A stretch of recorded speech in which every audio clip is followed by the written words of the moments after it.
Alright,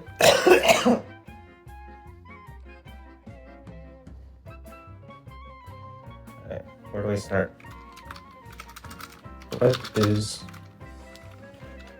What's their book? Jewish Bible. What is the Jewish Bible? I think it's called Tanakh. Torah. It's the first Bible. Okay, where do I start?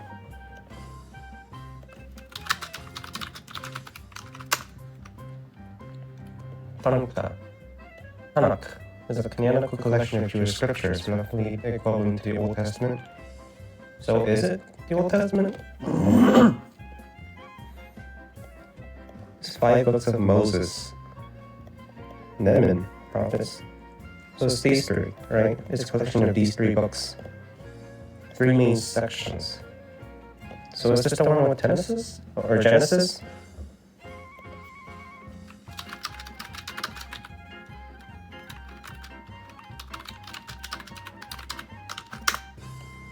What's the 5 books? Genesis, there it is. Exodus, Shemot, Leviticus, Vayikra, Numbers. That's just the numbers, like 1, 2, 3. Alright. Tanakh.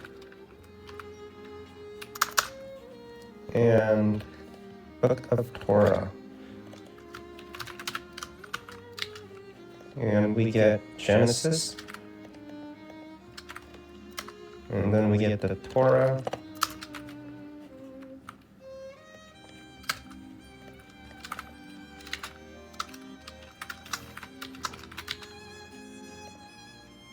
Exodus.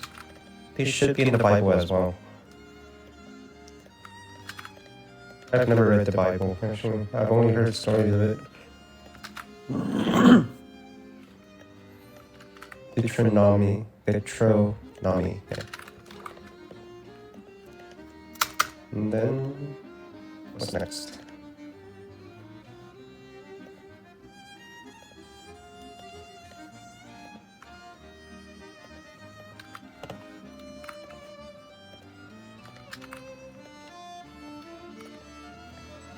And then we have prophets.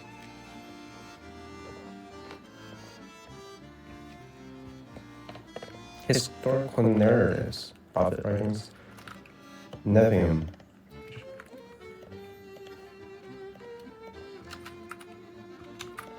What?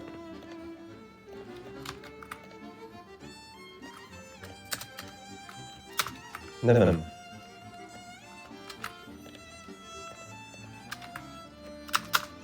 And then writings. What does Torah translate into? What does it mean? Teachings. And we're going to use English. Teachings, writing for law.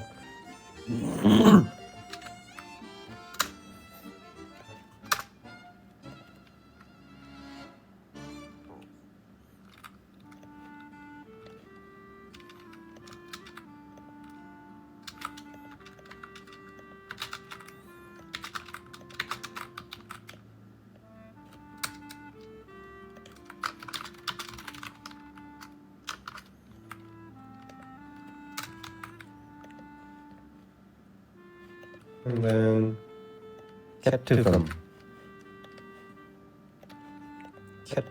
Or what are the books?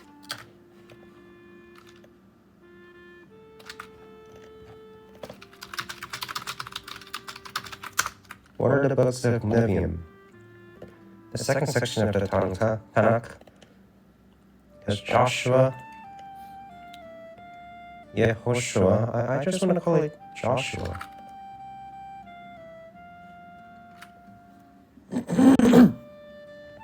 There's a ladder? How many parts is that?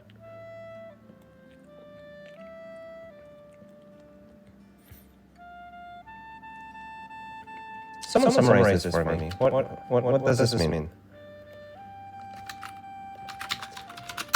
$11.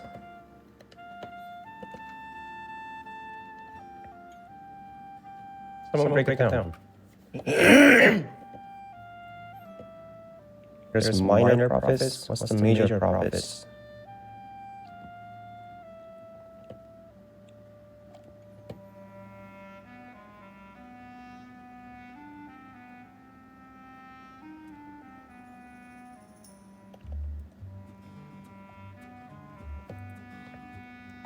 There's a former. Where do I start? Tanak. Books. Okay. This is pretty helpful. No prophet like Moses. There's Joshua, Judges, Samuel, King, and then the 12. It's just the 12. Oh, that's why it's called Tanakh. Torah, Nevi'im, and Ketuvim. Tanakh. Alright. There's Joshua. Why do we need translation for this? We don't need translation. I don't speak Jewish, Hebrew.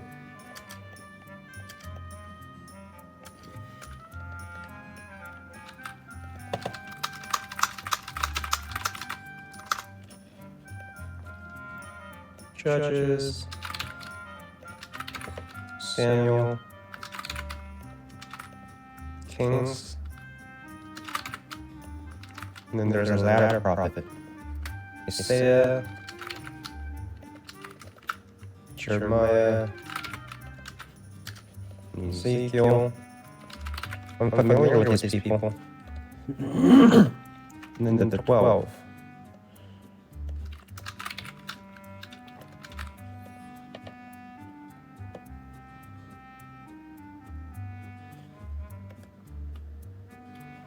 This is former prophet and latter prophet.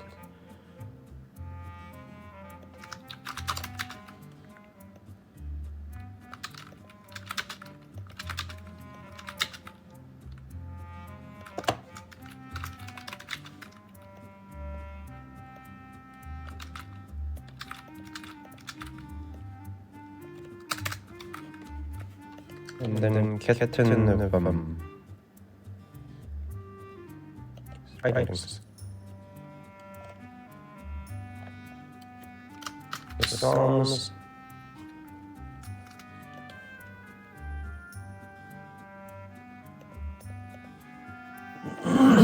What about the book of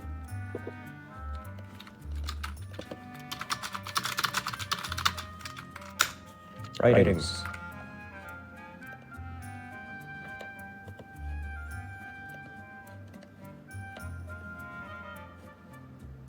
With the Psalms, Proverbs, Jobs. Emet, Hebrew book for truth.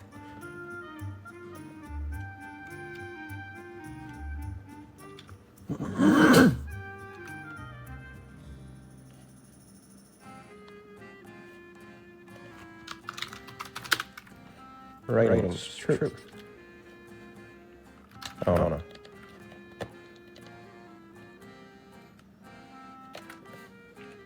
There's Psalms.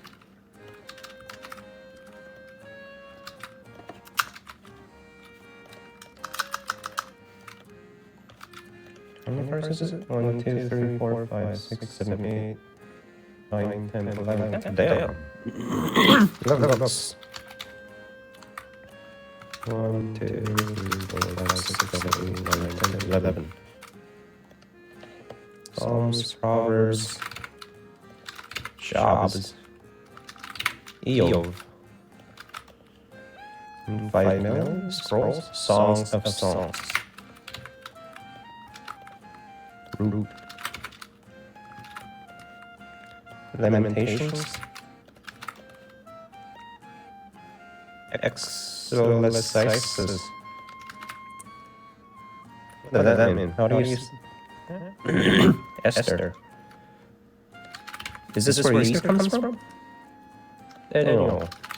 History books. Ezra, Nehemiah.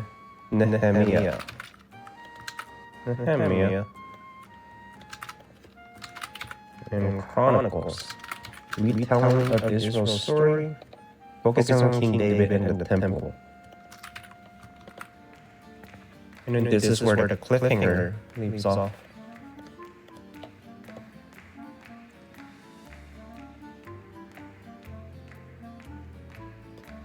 Psalms, Emmett, Hebrew, Book for Truth. What are these parts?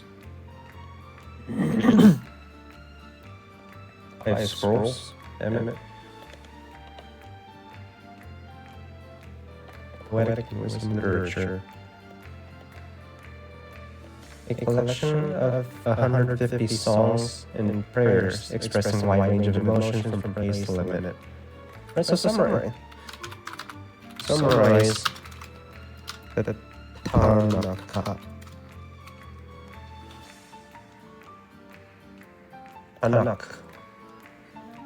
Tanakh, yeah.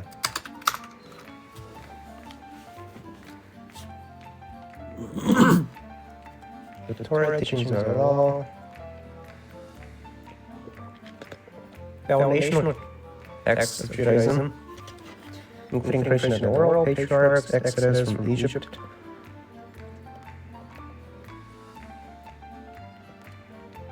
the Israelites of promised land, their kings and judges, prophet messages urging justice, repentance, and faithfulness. Division of things. Ketuvim, writings, scrolls, and history. Alright. So this is what it's divided into.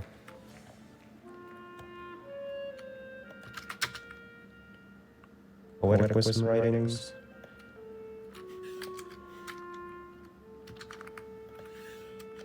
Okay.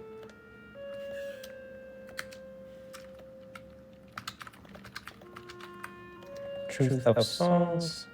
These are the scrolls. There's 5 books on it.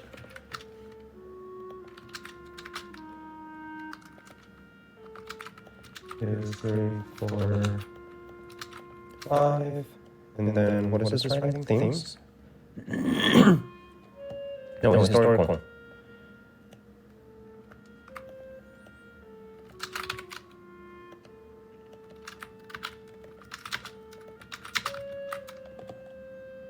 Alright, where do I start? These are the chapters.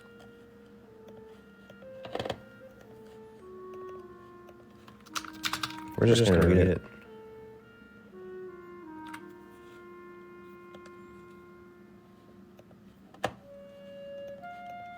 Is there Genesis?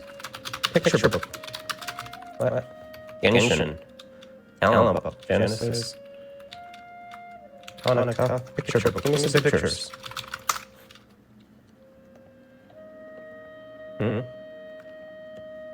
The book of Bereshit. Bereshit. I don't want to buy the books, but Genesis. Torah.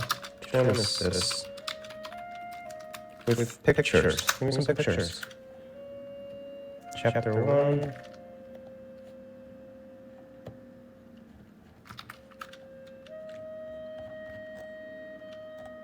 This is what? Chapter 1.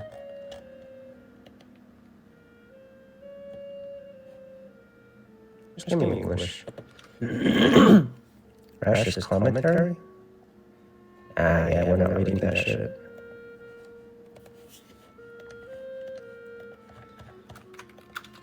Do most Jews read everything in the Tanakh? No, most Jews do not typically read the entire Tanakh, but they engage with different parts of it depending on their religious practices, studies, traditions, and so there's a breakdown.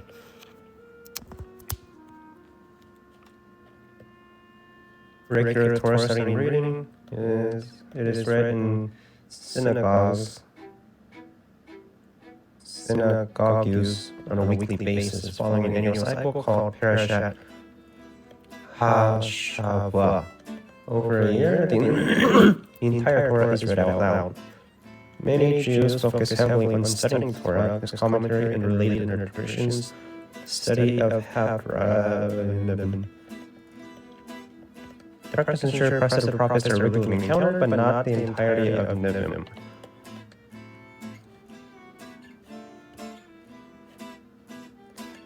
There's having an audiobook, right?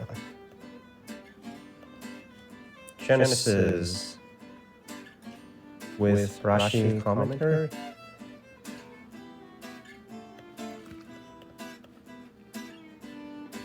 Give me the audio. Give me the audio. It can't be 19 minutes. Solomon's Cave. Just give me the entire thing. Into the south. I'm not listening to that shit. Hello and welcome back to Solomon's Cave and a new series on the Bible. In this series, I will be we'll deal with technicals. For example, weeks understand a third verse. Get out of here.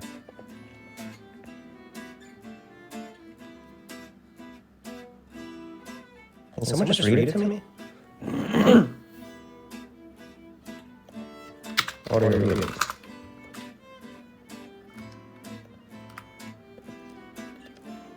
Parshat Bereshit.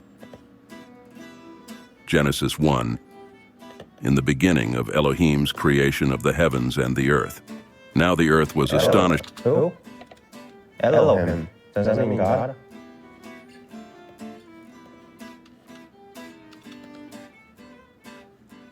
Okay. Astonishingly empty, and darkness was on the face of the deep, and the spirit of Elohim was hovering over the face of the water.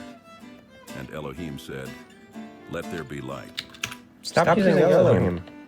And Elohim saw the light that it was good.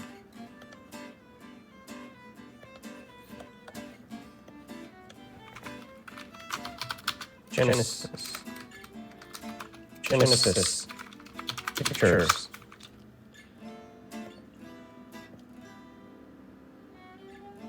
That's not Genesis. Genesis Torah. There's a PDF of what? Genesis Torah pictures. There's no pictures, it's just all writing. Genesis religious pictures. Some whack-ass fucking pictures. Just picture of the cloud. Who's this man? His name is Genesis?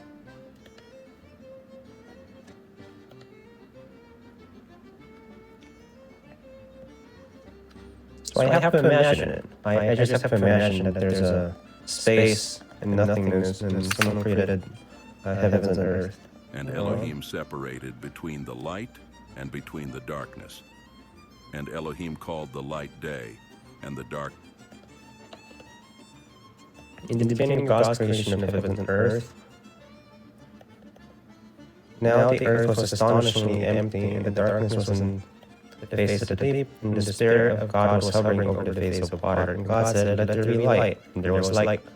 God saw that light was the light that it was good, and God separated between light and between the darkness.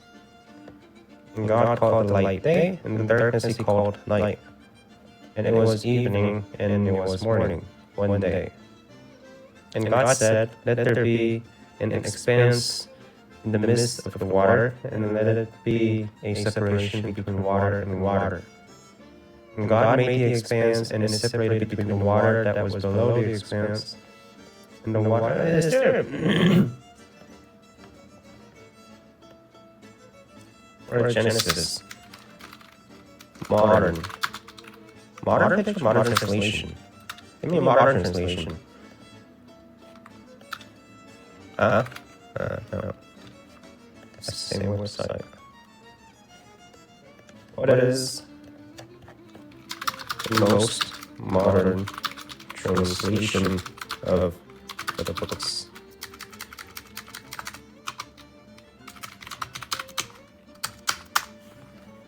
Tanakh.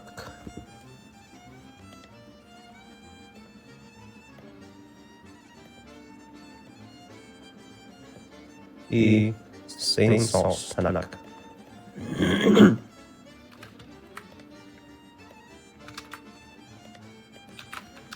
Genesis. Is this it?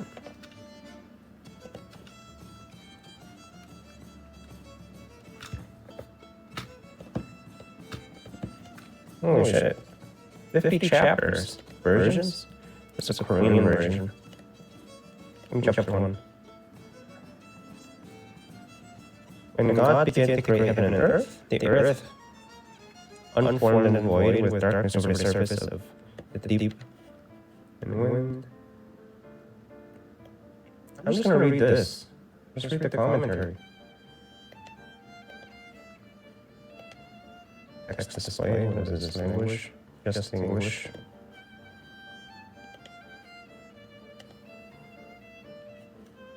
Layout. No. Not that. Font size. That's good. Want to change translation? Nope. I speak English. Elia, what is that? Off. What does it change? Elia. But like, can I get some pictures?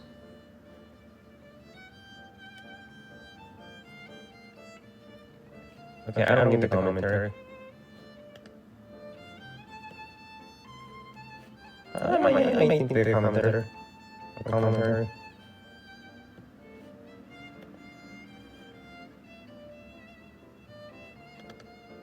I guess it helps.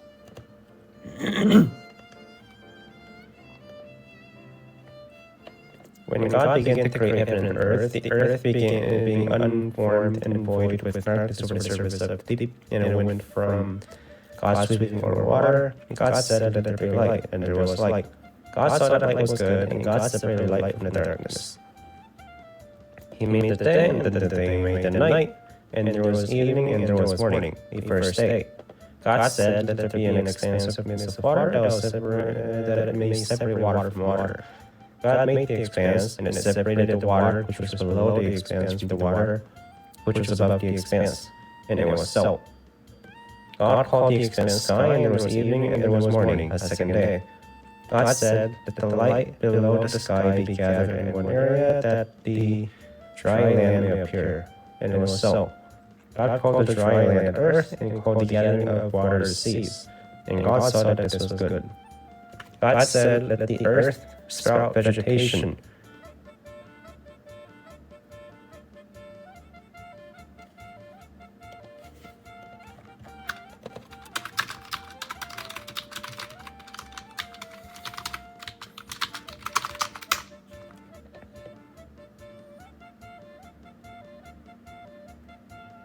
No. Start in the chat. What was created first? Scientifically. Fish or plants? Scientifically, plants were created first. Okay. Fair. God made an expanse separated between water that was below the expanse, and that water was above the expanse. Heaven. It was evening. Wait, wrong one. God said, "Let the earth sprout vegetation, seed-bearing plants, fruits, trees of every kind on earth." What about trees?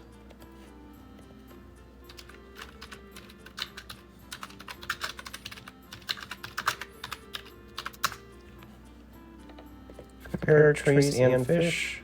Fish evolved approximately 530 years ago, and then trees appeared later, which is around 385 million years ago. Okay. And God said, "Let the earth brought vegetation, fruit trees of every kind." The earth brought forth vegetation, seed-bearing plants of every kind, and trees of every kind bearing fruit with seed in it.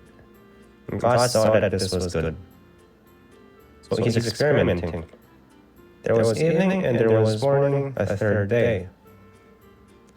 God said, "Let there be light in the expanse of the sky to separate day from night. They shall serve as signs for the set times, the days and the years. They shall serve as lights in the expanse of the sky to shine upon the earth." And it was so. God made two great lights, a greater light to dominate the day and a lesser light to dominate the night, and the stars. God set them in the expanse of the sky to shine upon the earth. Is there a summary? Just give me a summary. Short film, there's a film. There's a film?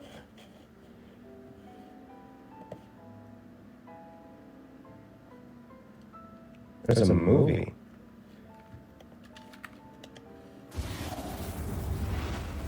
This is the whole Genesis, right? Ooh, picture books.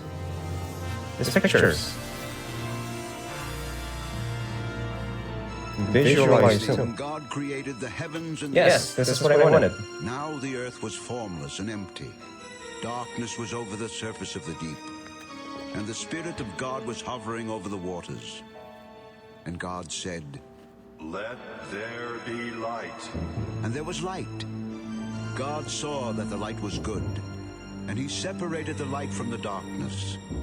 God called the light day, and the darkness he called Alright, night. let me see. What about this one? The serpent was the most subtle of all the wild This creatures. was 1.6 million. This has 4.5 million. He said to the woman,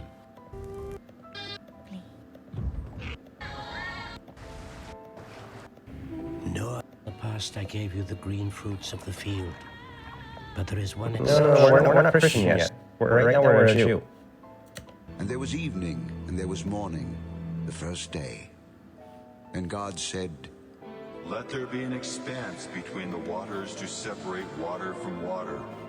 So God made the expanse and separated the water under the expanse from the water above it. And it was so. God called the expanse sky. And there was evening, and there was morning, the second day. And God said, Let the water under the sky be gathered to one place, and let dry ground appear. and it was so. God called the dry ground land, and the gathered waters he called seas. And God saw that it was good. Then God said, Let the land produce vegetation, seed-bearing plants, and trees on the land that bear fruit with seed in it, according to their various kinds. and it was so. The land produced vegetation, plants bearing seed according to their kinds, and trees bearing fruit with seed in it according to their kinds. Can you just summarize it? Summarize it. Summarize the book of Genesis. Creation. Genesis 1, God creates the world in 6 days, starting with light, followed by sky, land, sea, plants, animals, and finally humans, Adam and in his image. On the seventh day, God rests, and that's Sunday. Creation of man, Adam and woman, Adam and Eve, it described in more detail, emphasizing their relationship to God. Alright? And God saw that it was good. And there was evening, and there was morning, the third day. And God said, Let there be lights in the expanse of the sky to separate the day from the night, and let them serve as signs to mark seasons and days and years, and let them be lights in the expanse of the sky to give light on the earth. And it was so. God made two great lights, the greater light to govern the day, and the lesser light to govern the night. He also made the stars. God set them in the expanse of the sky to give light on the earth, to govern the day and the night, and to separate light from darkness. And God saw that it was good. And there was evening, and there was morning, the fourth day. And God said, Let the water teem with living creatures, and let birds fly above the earth across the expanse of the sky. So God created the great creatures of the sea, and every living and moving thing with which the water teems, according to their kinds, and every winged bird according to its kind. And God saw that it was good. God blessed them and said, Be fruitful, and increase in number, and fill the water in the seas, and let the birds increase on the earth. and there was evening, and there was morning, the fifth day. And God said, Let the land produce living creatures according to their kinds, livestock, creatures that move along the ground, and wild animals, each according to its kind. And it was so. God made the wild animals according to their kinds, the livestock according to their kinds, and all the creatures that move along the ground according to their kinds. And God saw that it was good. Then God said, Let us make man in our image, in our likeness, and let them rule over the fish of the sea and the birds of the air, over the livestock, over all the earth, and over all the creatures that move along the ground. So God created man in his own image. In the image of God he created him. Male and female he created them. God blessed them and said to them, Be fruitful and increase in number, fill the earth and subdue it. Rule over the fish of the sea and the birds of the air, and over every living creature that moves on the ground. Then God said, I give you every seed-bearing plant on the face of the whole earth, and every tree that has fruit with seed in it. They will be yours for food. And to all the beasts of the earth, and all the birds of the air, and all the creatures that move on the ground, everything that has the breath of life in it, I give every green plant for food. And it was so. God saw all that he had made, and it was very good. And there was evening, and there was morning, the sixth day. Thus the heavens and the earth were completed in all their vast array. By the seventh day God had finished the work he had been doing. So on the seventh day he rested from all his work. And God blessed the seventh day and made it holy, because on it he rested from all the work of creating that he had done. This is the account of the heavens and the earth when they were created. When the Lord God made the earth and the heavens, and no shrub of the field had yet appeared on the earth, and no plant of the field had yet sprung up. For the Lord God had not sent rain on the earth, and there was no man to work the ground. But streams came up from the earth and watered the whole surface of the ground. The Lord God formed the man from the dust of the ground, and breathed into his nostrils the breath of life. And the man became a living being. Did he do that with every animal? Planted a garden He just breathed air into it? And there he put the man he had formed. And the Lord God made all kinds of trees grow out of the ground, trees that were pleasing to the eye and good for food. In the middle of the garden were the tree of life and the tree of the knowledge of good and evil. A river watering the garden flowed from Eden. From there it was separated into 4 headwaters. The name of the first is the Pishon. It winds through the entire land of Havilah, where there is gold. The gold of that land is good. Aromatic resin and onyx are also there. The name of the...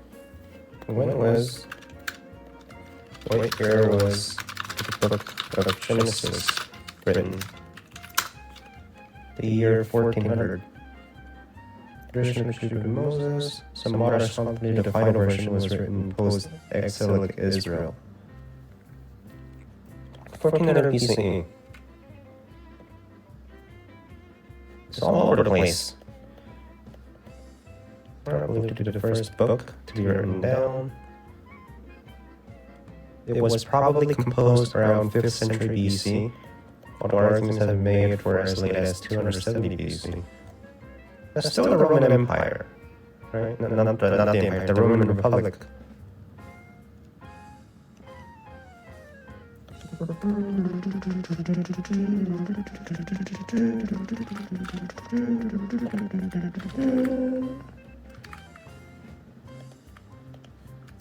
second river is the Gihon. Gihon? What is the Gihon River?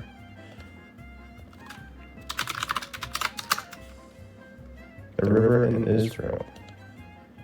Show me, where is it? The Nile River? What do you mean Israel? This is Egypt.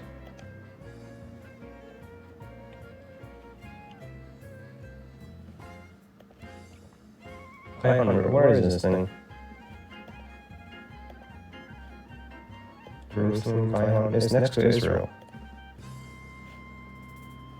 What the fuck is it? The 4 rivers of Eden. I'm gonna fact check this mofo. Brad Hidadel Gihon, there it is. You're telling me this is Israel? The Karen River, Gihon River, next to the Persian Gulf. You're telling me this was Israel?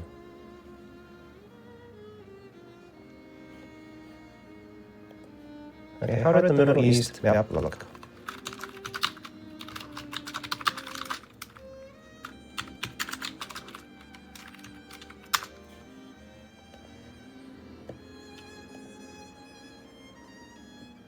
It's around here, apparently. All of this is Israel?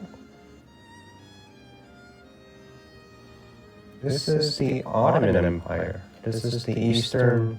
The Byzantine? No, it's the Eastern Roman Empire. The Roman Empire wasn't formed yet.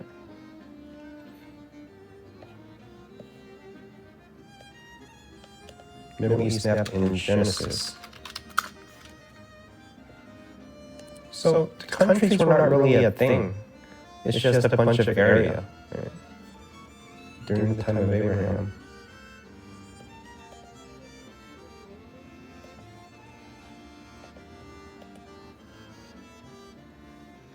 Old Testament maps. Hashem. Joseph, Solomon in Egypt. We still have the Nile River.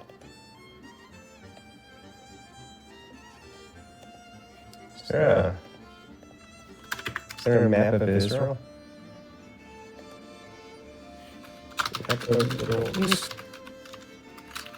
Every year.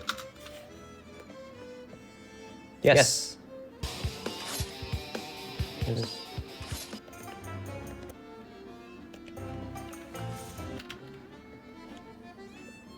The Akkadian Empire in Egypt.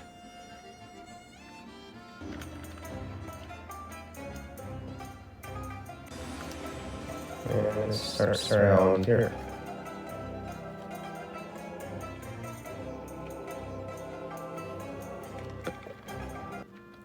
Alright, we're not that far. Where the fuck is Israel?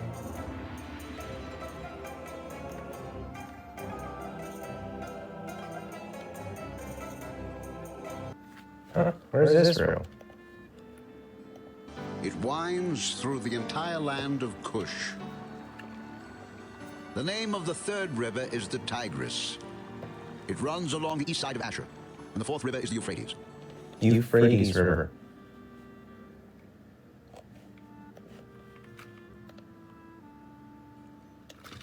Euphrates River.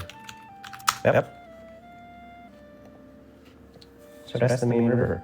Goes along Syria and Iraq.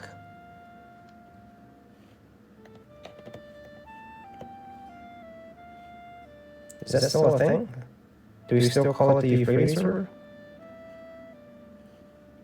And then this is the other river. The Lord God took the man and put him in the Garden of Eden to work it and take care of it. And the Lord God commanded the man, You are free to eat from any tree in the garden, but you must not eat from the tree of the knowledge of good and evil. For when you eat of it, you will surely die. He lied to The them. Lord God said, He will surely die. What the fuck, man? For the man to be alone, He lied to them. make a helper suitable for him. Now the Lord God had formed out of the ground all the beasts of the field and all the birds of the air. He brought them to the man to see what he would name them. And whatever the man called each living creature, that was its name. Really? So the man gave names to all the livestock, the birds of the air and all the beasts of the field. That was you? You did that shit? No suitable helper was found. So the Lord God caused the man to fall into a deep sleep. And while he was sleeping, I'm becoming a Jew. I'm learning the Old Testament. then the Lord God made a woman from the rib he had taken out of the man, To and he brought exile her to the man. The man said, This is now bone of my bones and flesh of my flesh. She shall be called woman, for she was taken out of man. For this reason a man will leave his father and mother and be united to his wife, and they will become one flesh. The man and his wife were both naked, and they felt no exile. shame. My mic? What about my mic? You want me to raise the volume? Now the serpent was more crafty than any of the wild animals the Lord God had made. He said to the woman, Did God really say you must not eat from any tree in the garden? The woman said to the serpent, We may eat. My mic is echoing? Hold up. I think I know the problem. Alright, is that good?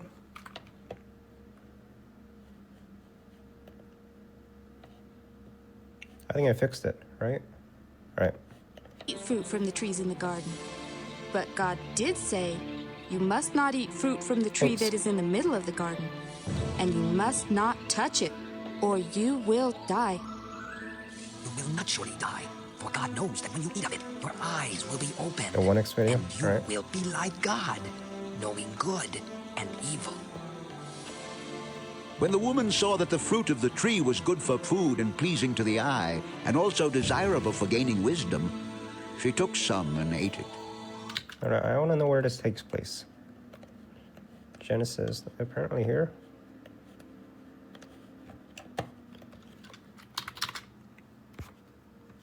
Ah, Penguin. What country does Genesis take place?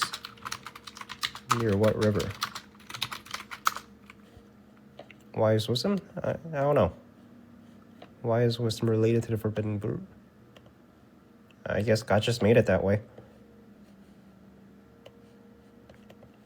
So Tigris and Euphrates River, the two rivers are crucial in this story. Where is this thing? Tigris River.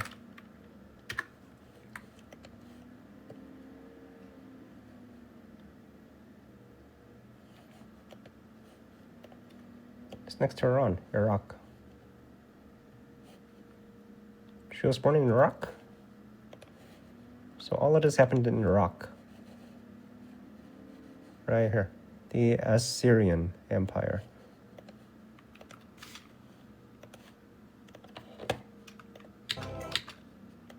She also gave some to her husband who was with her, and he ate it. And the eyes of both of them were opened, and they realized they were naked. So they sewed fig leaves together and made coverings for themselves.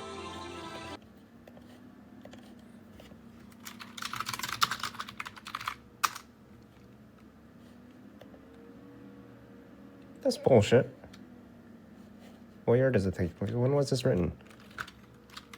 What year does the Bible start? What year was Adam and Eve born? 6,000? 6,000 to 10,000. First clothes.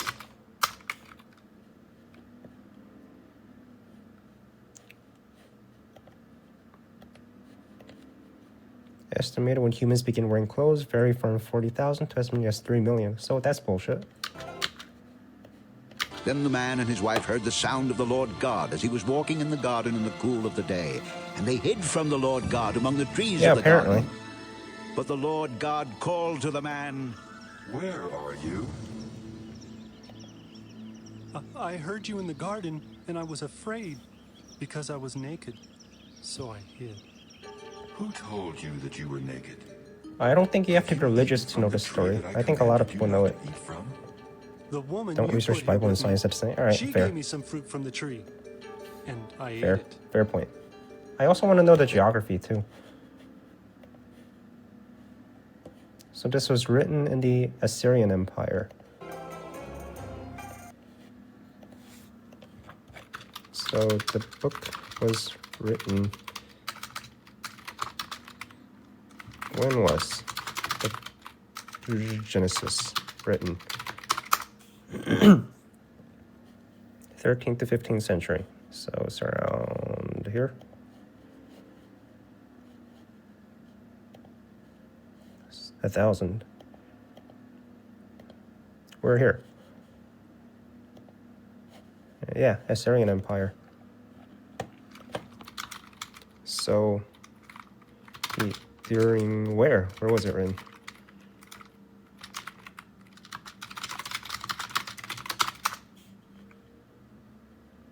Israel, Palestine, and Egypt. Exodus, wandering the Sinai Desert, would have been the area of modern Egypt. The Sinai Peninsula. Sinai Desert. So here. Assyrian Empire. Yep. Then the Lord God said to the woman, "What is this you have done?" The serpent deceived me, and I ate. So the Lord God said to the serpent, "Because you have done this, cursed are you above all the livestock and all the wild animals. You will crawl on your belly, and you will eat dust all the days of your life. And I will I don't put like enmity snakes. between It's you a and serpent. the woman, and between your offspring and Or hers. same thing. He will crush your head, and you will strike his heel." To the woman he said, I will greatly increase your pains in childbearing. They said a serpent. With pain you will give birth to children. Or a snake serpent? Your desire.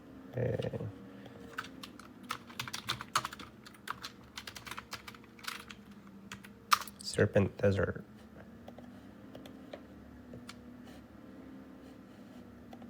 This is how it looked like. Desire will be for your husband, and he will rule over you. To Adam, he said, Because you listened to your wife and ate from the tree about which I commanded you, you must not eat of it. Cursed is the ground because of you. Through painful toil you will eat of it all the days of your life. It will produce thorns and thistles for you, and you will eat the plants of the field. By the sweat He of said your you will brow become a will eat vegan. your food until you return to the ground, since from it you were taken. For dust you are, and to dust you will return. Adam named his wife Eve, because she would become the mother of all the living. The Lord God made garments of skin for Adam and his wife and clothed them. And the Lord God said, The man has now become like one of us, knowing good and evil. He must not be allowed to reach out his hand and take also from the tree of life and eat and live forever. So the Lord God banished him from the Garden of Eden to work the ground from which he had been taken. After he drove the man out, he placed on the east side of the Garden of Eden cherubim, and a flaming sword. Man out, he placed on the east side of the garden. Cherubim. What is cherubim?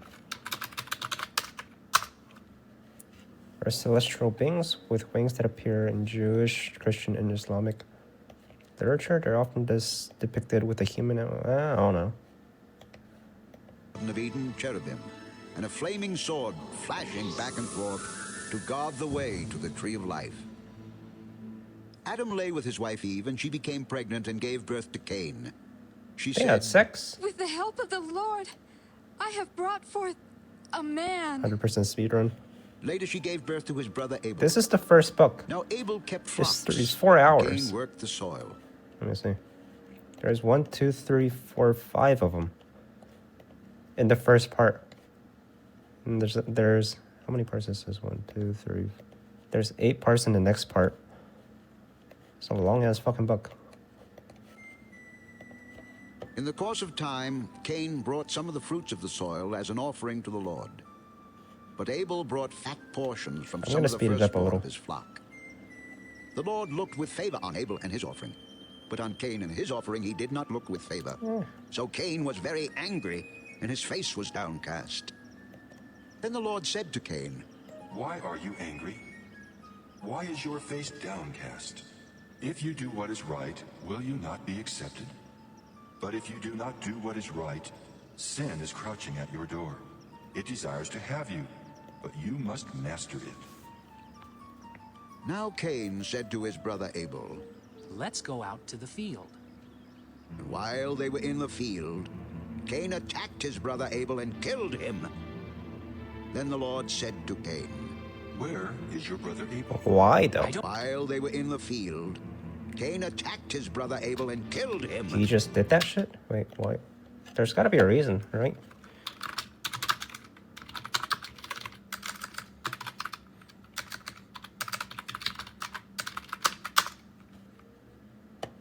Provides a brief account of the first murder. According to the narrative, Cain and the older son of Adam and Eve killed his younger brother. The primary reason, jealousy and resentment. Okay. So he just felt jealous. What? Why? Why was he jealous?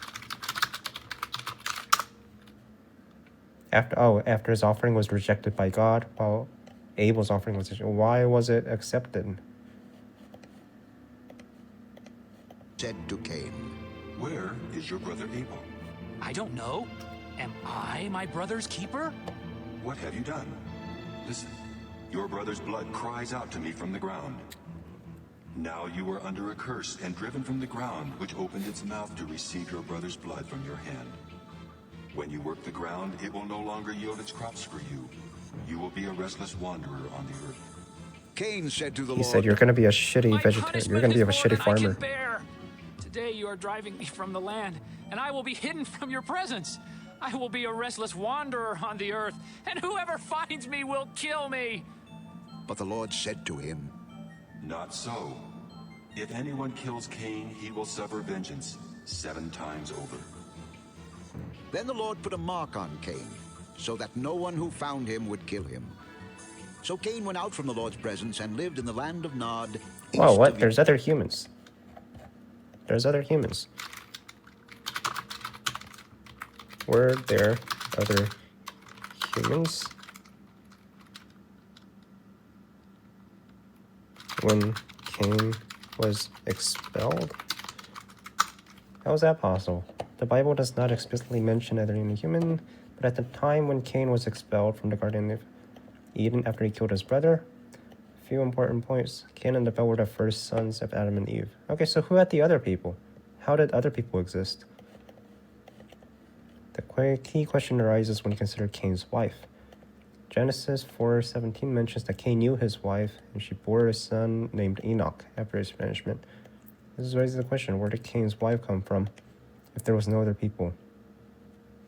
Possible explanation, Adam and Eve had other children. I guess one of the mysteries of the Bible. Eden. Cain lay with his wife, and she became pregnant and gave birth to Enoch. Cain was then building a city, and he named it after his son Enoch.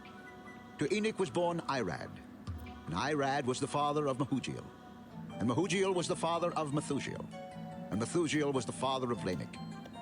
Lamech married 2 women, one named Ada and the other Zillah. Ada gave birth to Jabal. He was the father of those who live in tents and raise livestock. His brother's name was Jubal. He was the father of all who play the harp and flute. Zillah also had a son, Tubal-Cain, who forged all kinds of tools out of bronze and iron. Tubal-Cain's sister was Naamah. Lamech said to his wives, Are you going to explain that shit? Just people just appear? They just appear and they are blacksmith? Ada and Zillah, listen to me. Wives of Lamech, hear my words. I have killed a man for wounding me, a young man for injuring me. If Cain is avenged 7 times, then Lamech 77 times. All of a sudden there's like this whole civilization. Adam lay with his wife again, and she gave birth to a son and named him Seth, saying, God has granted me another child in place of Abel, since Cain killed him. Seth also had a son, and he named him Enosh. At that time, men began to call on the name of the Lord. This is the written account of Adam's line. When God created man, he made him in the likeness of God. He created them male and female and blessed them. And when they were created, he called them man.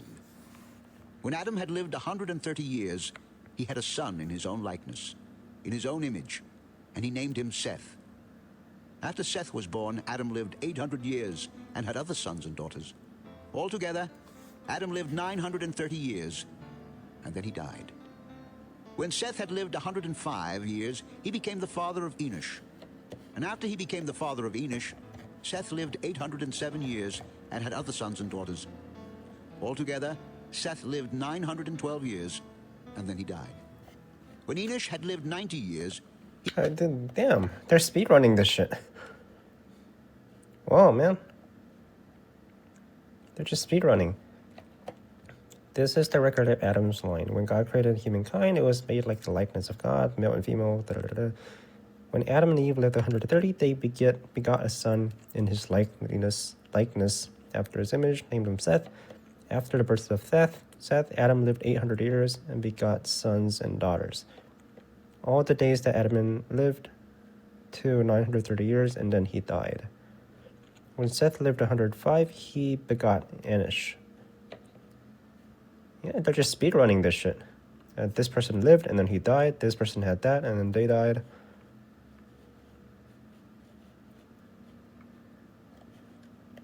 He became the father of Kenan. And after he became the father of Kenan, Enosh lived 815 years and had other sons and daughters. Altogether, Enosh lived 905 years, and then he died. When Kenan had lived 70 years, he became the father of Mahalalel. And after he became the father of Mahalalel, Kenan lived 840 years and had other sons and daughters. Altogether, Kenan lived 910 years, and then he died. When Mahalalel had lived 65 years, he became the father of Jared. Hold up. And after he became the father of Jared, Mahalalel lived When was the year system invented? Ancient Greeks, so was 1 year in 1600s the same BCE? The same as 1 year today? No sense. Yeah, I know, but like, I know. But did they use the same measuring system?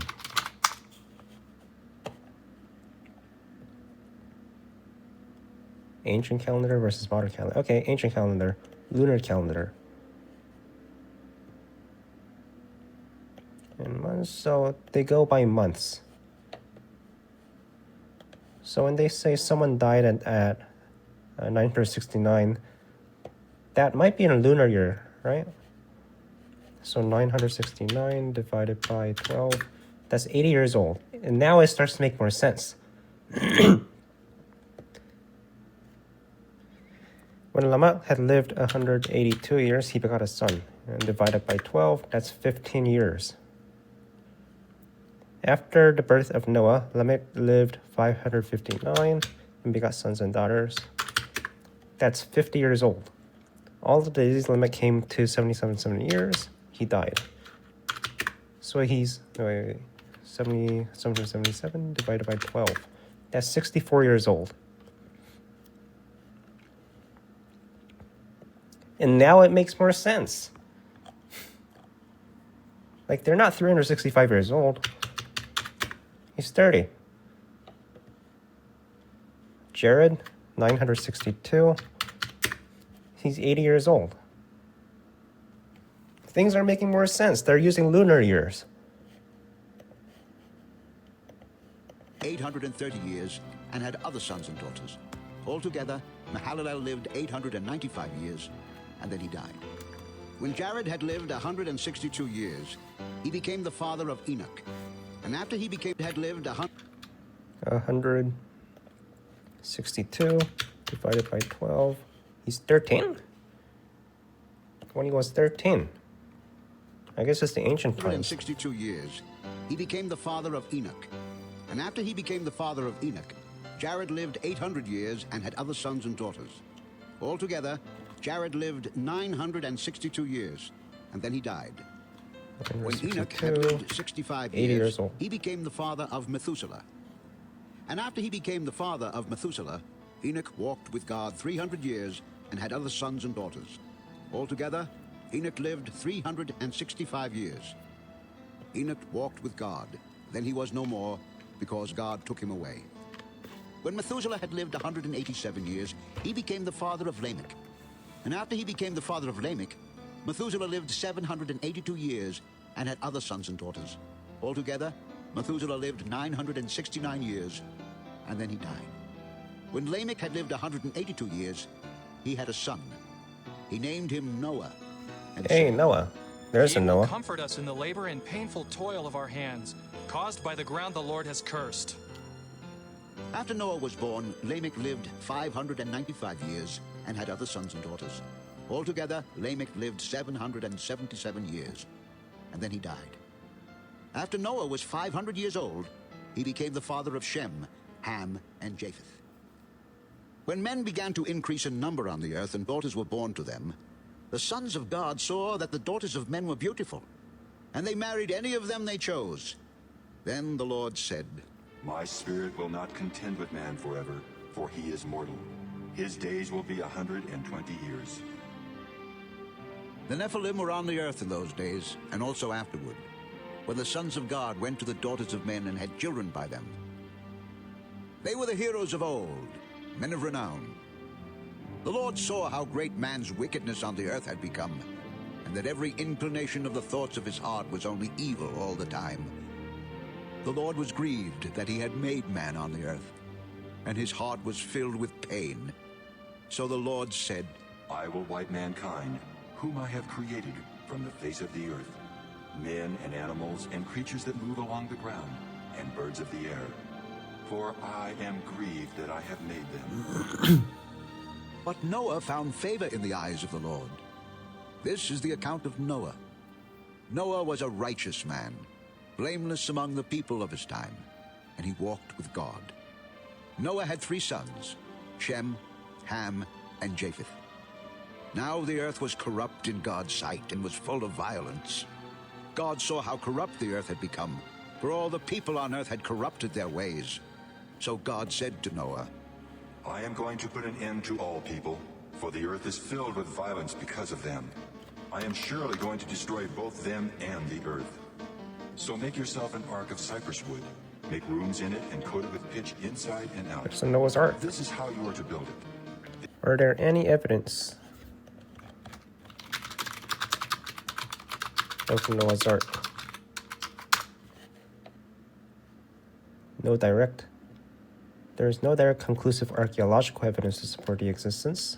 Many people believe it was a literal interpretation of the story from Genesis. Noah is commanded by God to build an ark to survive a global flood. No physical remnants of the ark had been definitively discovered. Some key points. 300 cubits long, 50 cubits wide, 30 cubits high. Claims of discoveries. How old is this thing? A boat-shaped structure in the mountains of Mount Ararat. Some people believe this could be the remnants of Noah's Ark, but further investigations has shown that it's likely natural geological formation rather than an ancient structure. Satellite images. In recent years, people have pointed to satellite images that appear to show large boat-like shape on Mount Ararat or nearby ones. However, these images have not provided any concrete evidence to confirm the existence of the ark. Geological and flood evidence. Some people argue that there could be evidence of a great flood in ancient times, which may have inspired Noah's Ark's narrative. There are theories that suggest the Black Sea flood or other large-scale floods in the ancient world that could have been the basis for the biblical flood story, but no evidence. Similar flood myths exist in Mesopotamian, Greek, Hindu, and Mesoamerican traditions. Some scholars suggest the flood myth could be a collective memory of ancient catastrophic flood that affected large areas, but this does not prove historical existence of Noah's Ark. Maybe they just didn't understand floods yet. Like, they just saw a flood coming, they're like, oh, holy shit, the world is ending. The ark is to be 450 feet long, 75 feet wide, and 45 feet high. Did they use those measurements? And what year was this? What year would the Noah's Ark be?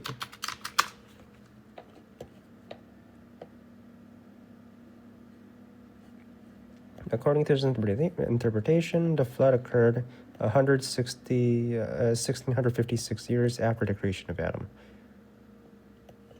Using these ages, many scholars who follow a literal interpretation of the Bible has estimated the flood occurred around 2348 BCE.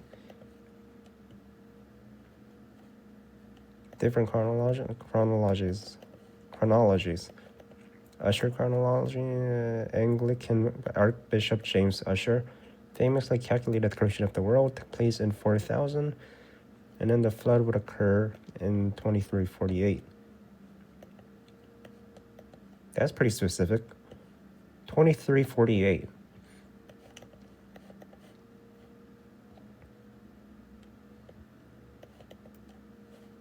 Okay. Make a roof for it and finish the ark to within 18 inches of the top. Put a door in the side of the ark and make lower, middle, and upper decks. I am going to bring floodwaters on the earth to destroy all life under the heavens, every creature that has the breath of life in it. Everything on earth will perish. But I will establish my covenant with you, and you will enter the ark, you and your sons and your wife and your sons' wives with you. You are to bring into the ark 2 of all living creatures, male and female, to keep them alive with you. 2 of every kind of bird, of every kind of animal, and of every kind of creature that moves along the ground will come to you to be kept alive. You are to take every kind of food that is to be eaten and store it away as food for you and for them. Noah did everything just as God commanded him. The Lord then said to Noah, Go into the ark, you and your whole family, because I have found you righteous in this generation. Take with you 7 of every kind of clean animal, a male and its mate, and 2 of every kind of unclean animal, a male and its mate, and also 7 of every kind of bird, male and female, to keep the various kinds alive throughout the earth. 7 days from now I will send rain on the earth for 40 days and 40 nights, and I will wipe from the face of the earth every living creature I have made. This is Syria. What's the longest record of rain? The longest record period of continuous rainfall. The longest period of continuous rainfall uninterrupted was recorded in Fiji, 1979, where it rained continuously for 331 days. Okay, so 30 is like kind of small. And Noah did all that the Lord commanded him. Noah was 600 years old when the flood water... Noah was 600 years old. 600 divided by 12, because they use lunar years, is 50. He's 50 years old. ...came on the earth. And Noah and his sons and his wife and his sons' wives entered the ark to escape the waters of the flood. All right, I just want to clarify. Did Genesis use lunar year? In 30 days duration, equaling exactly a solar year of 360. Did Genesis in Bible? So when they say it's 1,000 years, yes, has 360 days, 12 lunar months. Once in a while, 13 month is added.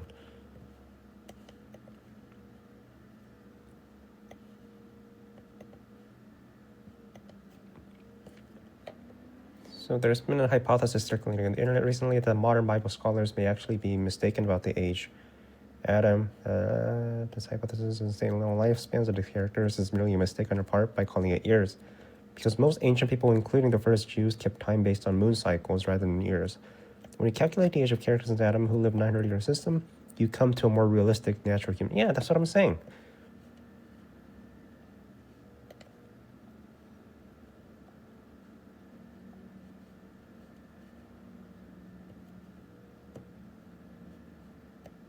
So a couple of scholars I know have tackled the topic of ages. As it turns out, there are numerous quirks of ages present in Genesis that, when scrutinized, seem to argue for a symbology basis of these ages. That's bullshit. It's lunar years. You're not making sense of numbers in Genesis. No. It's lunar years. Like, that's the only way it makes sense. I like to see some scholars con the idea that sun cycles were invented and used later than lunar ones. I've also heard the hypothesis of ages being based on lunar cycles, and thus there are months instead of years, and don't outright discount it. Even if true, it wouldn't mean that the ancients didn't also know and count based on solar years. It's lunar years. It's obviously lunar years. Pairs of clean and unclean animals, of birds and of all creatures that move along the ground, male and female, came to Noah and entered the ark as God had commanded Noah. And after the 7 days, the floodwaters came on the earth. In the 600th year of Noah's life, on the 17th day of the 2nd month, on that day all the springs of the great deep burst forth, and the floodgates of the heavens were opened, and rain fell on the earth 40 days and 40 nights. On that very day, Noah and his sons, Shem, Ham, and Japheth, together with his wife and the wives of his 3 sons, entered the ark. They had with them every wild animal according to its kind, all livestock according to their kinds, every creature that moves along the ground according to its kind, and every bird according to its kind, everything with wings. Pairs of all creatures that have the breath of life in them came to Noah and entered the ark. The animals going in were male and female of every living thing, as God had commanded Noah. Then the Lord shut him in. For 40 days the flood kept coming on the earth, and as the waters increased, they lifted the ark high above the earth. The waters rose and increased greatly on the earth. The ark floated on the surface of the water. They rose greatly on the earth, and all the high mountains under the entire heavens were covered. The waters rose and covered the mountains to a depth of more than 20 feet. Every living thing that moved on the earth perished. birds, livestock, wild animals, all the creatures that swarm over the earth, and all mankind.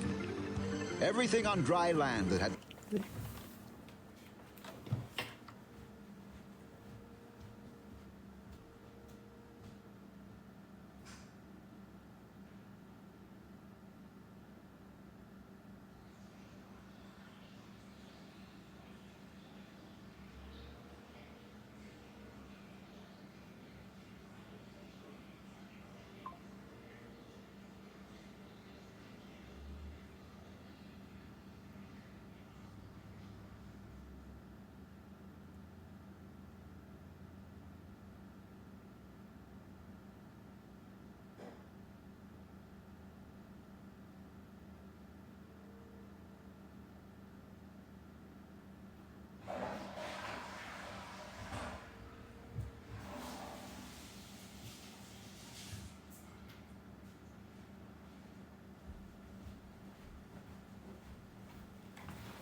The breath of life in its nostrils died.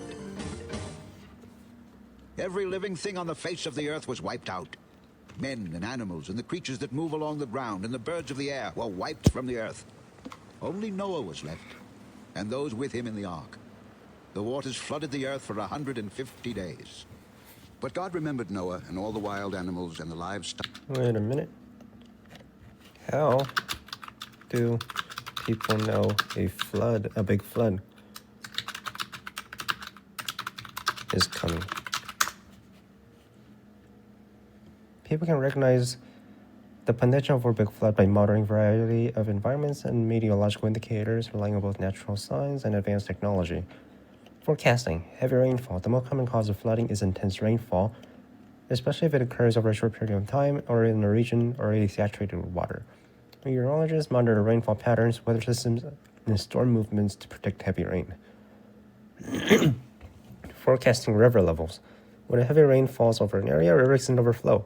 Hydraulic models, river gauges, real-time weather satellites, flash flooding detection. Like Doppler radar, are used to track storm activity, including heavy rainfall rates that can lead to flash floods. Soil moisture. Saturated ground. After prolonged rainfall, ground can become saturated, meaning it can no longer absorb more water. Maybe that's how they found out. That were with him in the ark. And he sent a wind over the earth, and the waters receded. Now the spring... Hey, how common is flooding in... what's this? In Turkey? Iraq?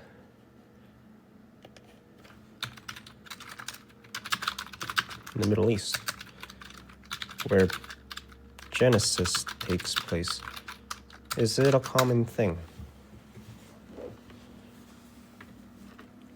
Flooding in the Middle East, whereas many events in Genesis currently believed to have been taking place, is relatively uncommon compared to other regions of the world, due to the region's generally arid and semi-arid climate. However, flooding can occur, often due to heavy rainfall, flash floods, or the overflow of rivers, especially in areas that are prone to storms. Here's a breakdown. Okay, so how long did the flooding with Noah's Ark last? Was it a flash flood? 40 days and 40 nights. The water continued to cover Earth for much longer. The deluge was primarily cause of the Great Flood. Water covered the Earth for 150 days.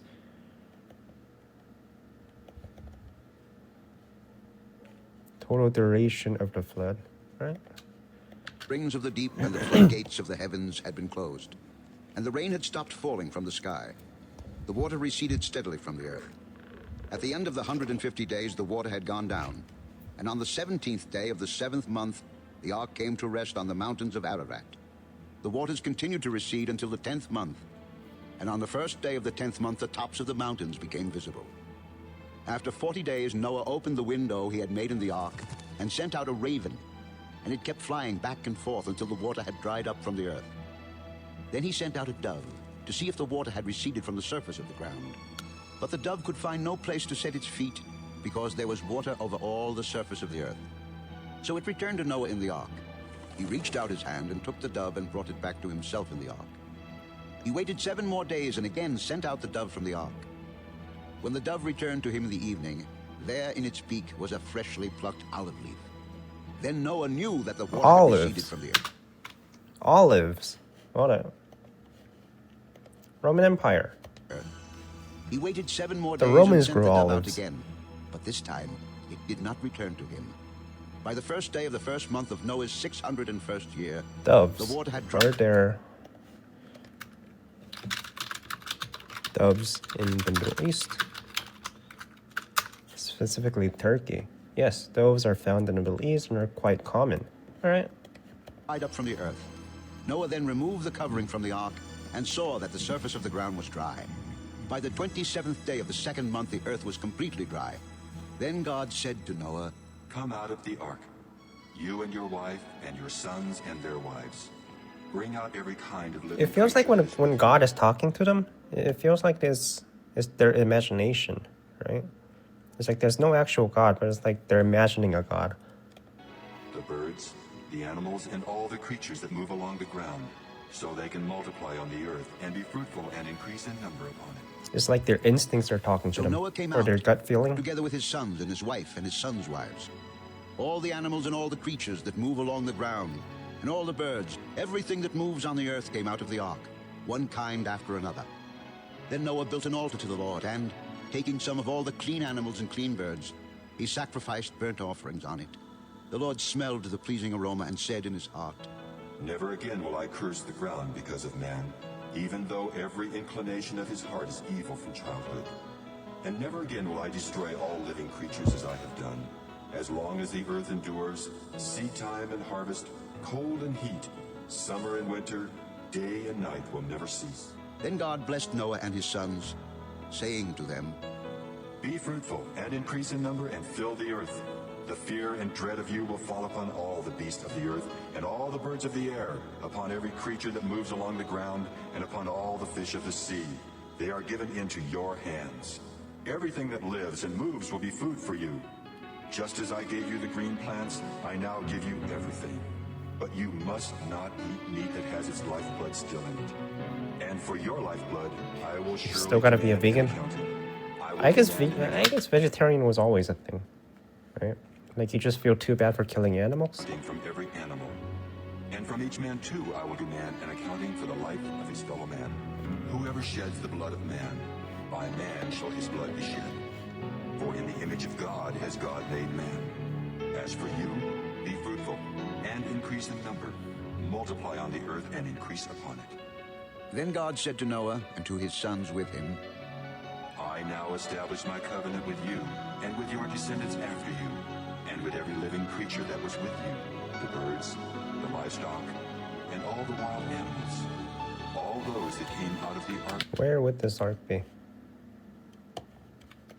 Where would the Noah's ark be geographically?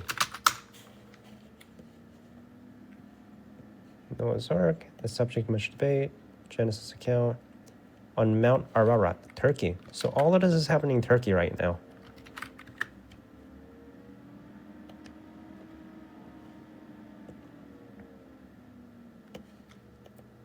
This is where it took place. The flooding. Right there, I think, maybe? Every living creature on earth. I establish my covenant with you. Never again will all life be cut off by the waters of a flood. Never again will there be a flood to destroy the earth. This is the sign of the covenant I am making between me and you and every living creature with you. A covenant for all generations to come. I have set my rainbow in the clouds. You shall and it will be a the vegan. sign of the covenant between me and the earth. Whenever I bring clouds over the earth and the rainbow appears in the clouds, I will remember my covenant between me and you and all living creatures of every kind. Never again will the waters become a flood to destroy all life.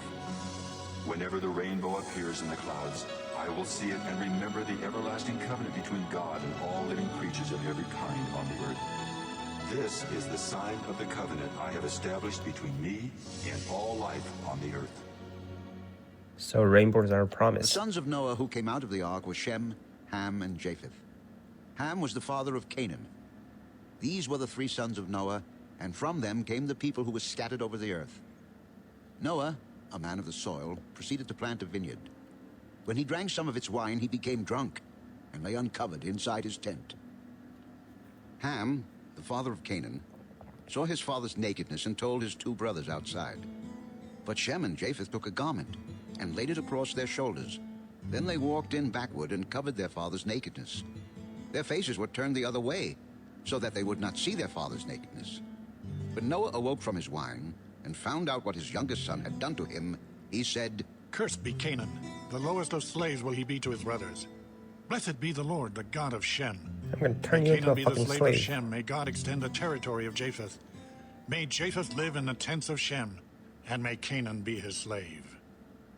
After the flood, Noah lived 350 years. Noah lived 350? 29. He's 29 years old. 30. Altogether, Maybe. Noah lived 950 years. Well, 950.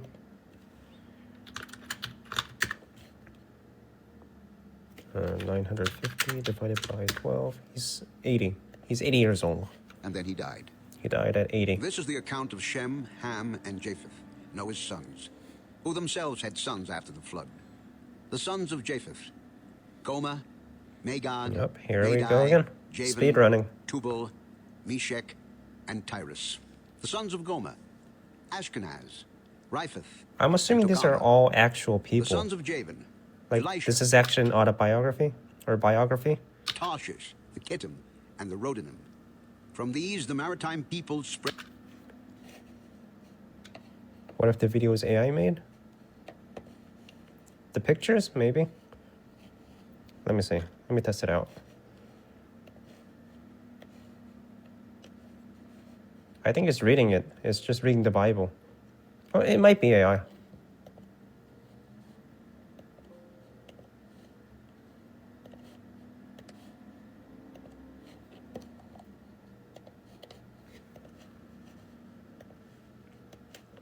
Where's this picture from? It's an actual thing. Someone drew it.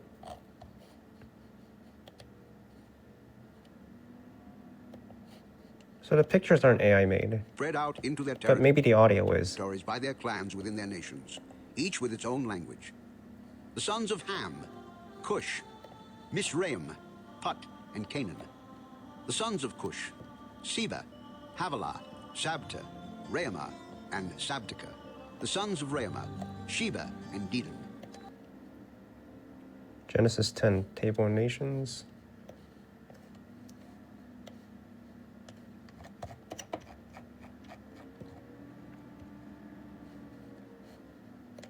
Cush was the father of Nimrod, who grew to be a mighty warrior on the earth. He was a mighty hunter before the Lord. That is why it is said, like Nimrod, a mighty hunter before the Lord. I don't think it's AI. The first centers of his kingdom were Babylon, Erech, Like, you can kind of feel emotions from it, right? When he's reading. Akkad, and Calneh in Shinar. From that land he went to Assyria, where he built Nineveh, Rehoboth-ir, Calah, and Resen, which is between Nineveh and Calah. That is the great city. Mizraim was the father of the Ludites, Anamites, Lehabites, Naphtuhites, Pathrusites, Casluhites, from whom the Philistines came, and Caphtorites. Canaan was the father of Sidon, his firstborn, and of the Hittites, Jebusites, Amorites, Girgashites, Hivites, Archites, Sinites, Arvadites, Semarites, and Hamathites. Later, the Canaanite clans scattered, and the borders of Canaan reached from Sidon toward Gera as far as Gaza, and then toward Sodom, Gomorrah, Admah, and Zeboiim, as far as Lasha. These are the sons of Ham by their clans Tower of and Babel. languages, in their territories and nations. Sons were also born to Shem, whose older brother was Japheth. Shem was the ancestor of all the sons of Eber. Tower of Babel is the one where they speak different languages, right? The sons Like, of they built the Shem, tower too high, and then God said, Asher, you can't do that shit. Arphaxad, Lud, and Aram. The sons of Aram: Uz, Hul, Gether, and Meshech. Arphaxad was the father of Shelah, and Shelah the father of Eber. 2 sons were born to Eber. One was named Peleg, because in his time the earth was divided. His brother was named Joktan. Joktan was the father of Almodad, Sheleph, Ezemavith, Jira, Adoram, Uzal, Dikla, Obal, Abimael, Sheba, Opha, Havilah, and Jobab. All these were sons of Joktan. The region where they lived stretched from Mesha toward Sepha in the eastern hill country. These are the sons of Shem by their clans and languages, in their territories and nations. These are the clans of Noah's sons, according to their lines of descent within their nations. When was the Tower of Babel? From these the nations spread out over the earth after the flood. Now the whole world had one language and a common speech. There we go. As men moved east, The language part. they found a plain in Shinar and settled there. They said to each other, Come, let's make bricks and bake them thoroughly. they used brick instead of stone. Oh, Babylonia was an actual thing.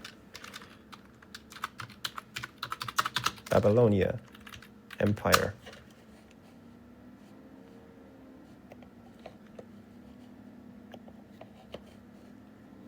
It was 1890 BC to 539 BC. I'm guessing this is where it took place? The Babylonian Empire.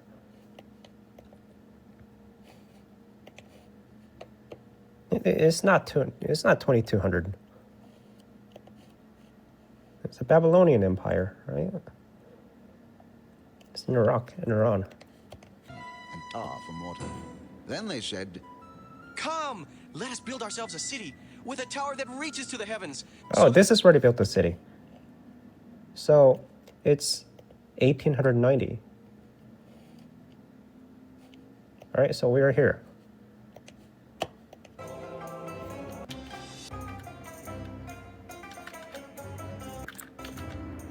Right there.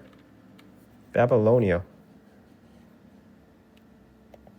So that we may make a name for ourselves and not be scattered over the face of the whole earth. but the Lord came down to see the city and the tower that the men were building. The Lord said, There's also a hanging Babel.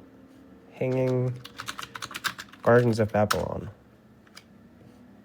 When was this built?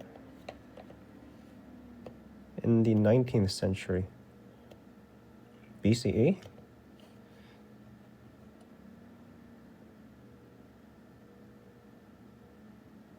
The Hanging Gardens of Semiramis?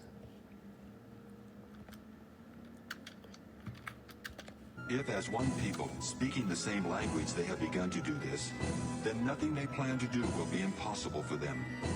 Come, let us go down and confuse their language so they will not understand each other.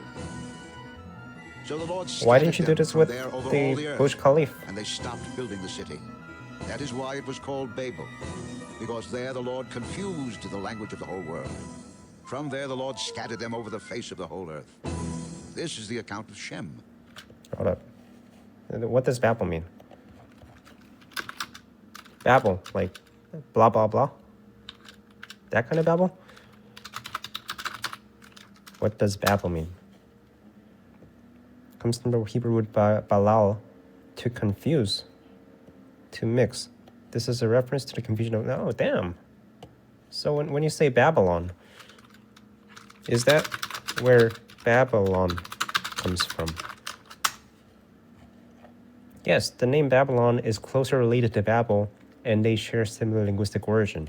Origin of Babylon, the name Babylon comes from Akkadian language, where it was called Babilu. So that's what it means. This is the same place. The Tower of Babel that was built in Babylonia, and it's at the 19th century BCE. 2 years after the flood, when Shem was 100 years old, he became the father. Oh, they're using 100 years old.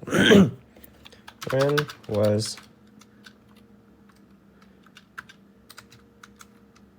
years invented?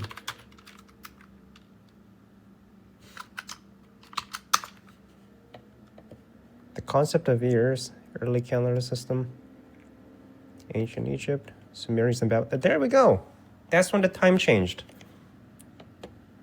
The Sumerians, who lived in ancient Mesopotamia, also had an early calendar system that was lunisolar. So they started using years instead of lunar years. Sumerians, yeah, that matches up. Father of Arphaxad. And after he became the father of Arphaxad, Shem lived 500 years and had other sons and daughters. When Arphaxad had lived 35 years, he became the father of Shelah. And after he became the father of Shelah, Arphaxad lived 403 years and had other sons and daughters. When Shelah had lived 30 years, he became the father of Eber. And after he became the father of Eber, Shelah lived 403 years. Okay. They're still mixing lunar years. 403 divided by 12. He's 33 years old. He's not this old. And had other sons and daughters. When Eber had lived 34 years, he became the father of Peleg. And after he became the father of Peleg, Eber lived 430 years and had other sons and daughters. When Peleg had lived 30 years, he became the father of Reu. And after he became the father of Dude, they're mixing lunar years with solar years. He begot Shelah. After the birth of Shelah, Arpachshad lived 403. He begot They're mixing shit. When Nahor lived 29, he begot Terah. After the birth of Terah, Nahor lived 119 and begot sons and daughters. When Terah lived 70, he begot Abram. There it is, Abram. Reu, Peleg lived 209 years and had other sons and daughters. When Reu had lived 32 years, he became the father of Serug. And after he became the father of Serug, Reu lived 207 years and had other sons and daughters. When Serug had lived 30 years, he became the father of Nahor. And after he became the father of Nahor, Serug lived 200 years and had other sons and daughters. When Nahor had lived 29 years, he became the father of Terah. And after he became the father of Terah, Nahor lived 119 years and had other sons and daughters. After Terah had lived 70 years, he became the father of Abram, Nahor, and Haran. This is the account of Terah. Terah became the father of Abram, Nahor, and Haran. And Haran became the father of Lot. While his father Terah was still alive, Haran died in Ur of the Chaldeans, in the land of his birth. Abram and Nahor both married. The name of Abram's wife was Sarai, and the name of Nahor's wife was Milcah. She was the daughter of Haran, the father of both Milcah and Iscah. Now Sarai was barren. She had no children.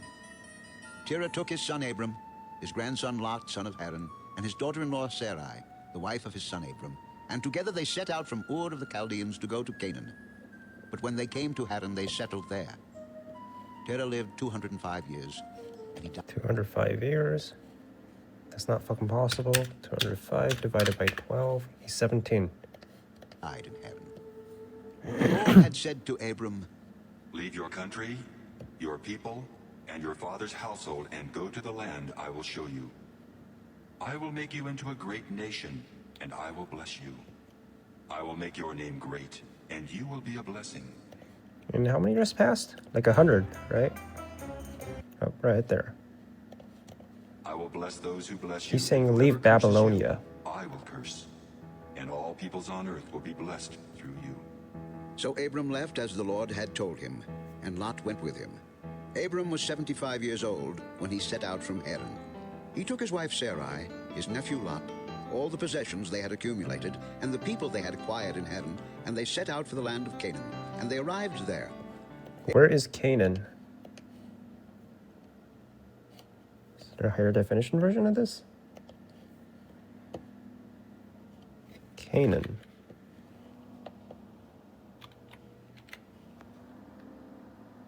Patron? Is that a Canaan? Qatar? Canaan. Not QAnon. I don't know. How do you spell it?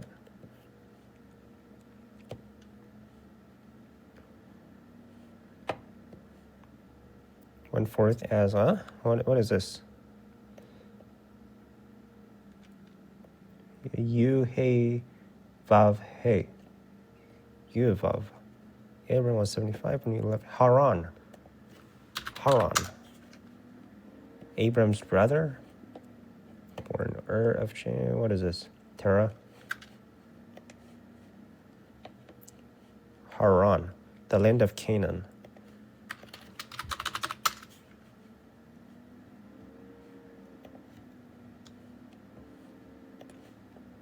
Land of what?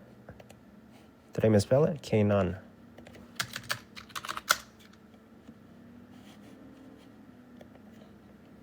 Where is this? Kingdom of Israel, Kingdom of Judah, Jerusalem. Where's Canaan? Mesopotamia, Babylonia. Where is this thing? Right there. That's Israel. Abram traveled through the land as far as the site It's Israel. Canaan is Israel. of the great tree of Morah at Shechem. At that time, the Canaanites were in the land. The Lord appeared to Abram and said, To your offspring I will give this land. So he built an altar there to the Lord, who had appeared to him. From there he went on toward the hills east of Bethel and pitched his tent, with Bethel on the west and Ai on the east. There he built an altar to the Lord and called on the name of the Lord. Then Abram set out and continued toward the Negev. Now there was a famine in the land, and Abram went down to Egypt to live there for a while, because the famine was severe. As he was about to enter Egypt, he said to his wife Sarai, I know what a beautiful woman you are. When the Egyptians see you, they will say, this is his wife. Then they will kill me, but will let you live. Say you are my sister, so that I will be treated well for your sake. My life will be spared because of you. When Abram came to Egypt, the Egyptians saw that she was a very beautiful woman. And when Pharaoh's officials saw her, they praised her to Pharaoh. Pharaohs. Hold up. Pharaohs. They met pharaohs?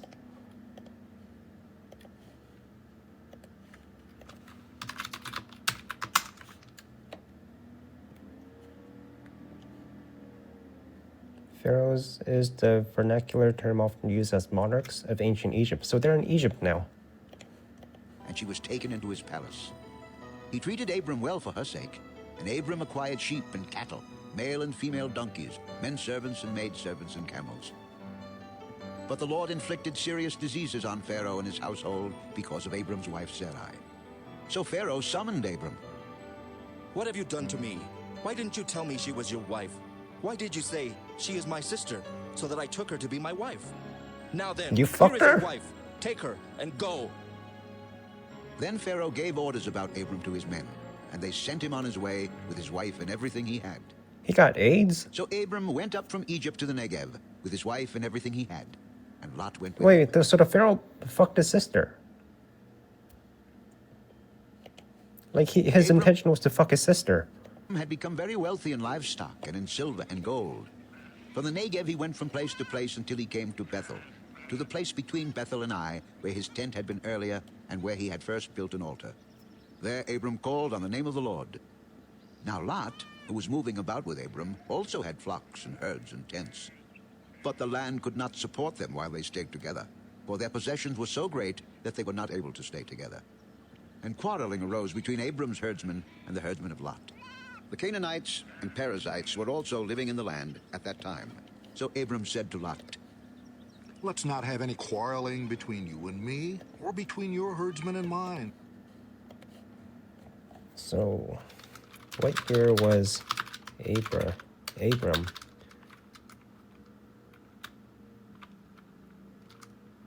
When he was 75 years old. In the Bible, Abram, who would later be named Abraham,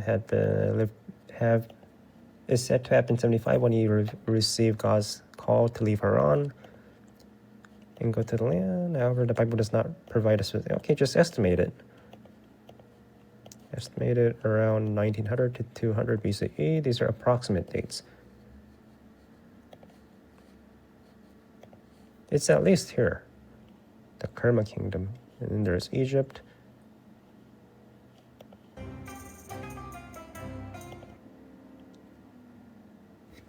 What does it say? Canaan states.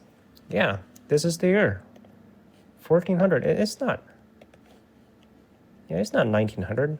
It's 1400s. This is the time. And for we are brothers. Is not the whole land before you? Let's part company. If you go to the left, I'll go to the right. If you go to the right, I'll go to the left. Lot looked up and saw that the whole plain of the Jordan was well watered. Jordan.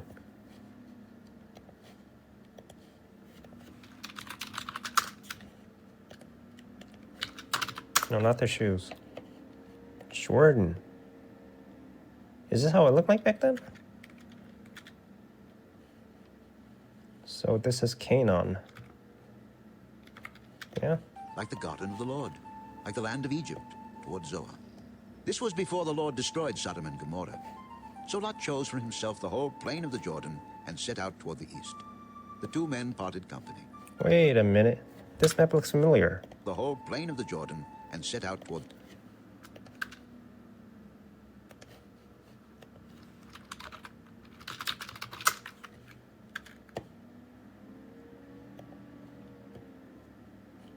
Jordan. Yep.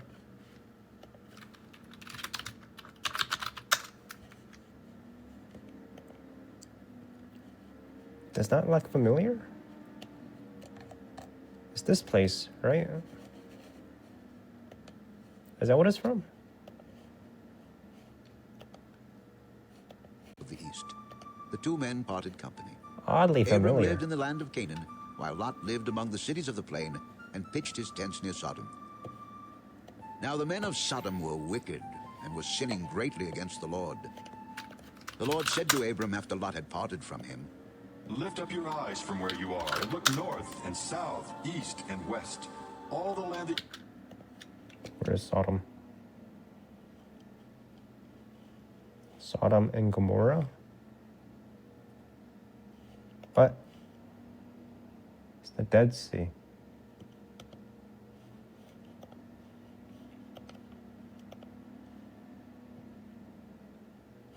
So this is Sodom, they're saying.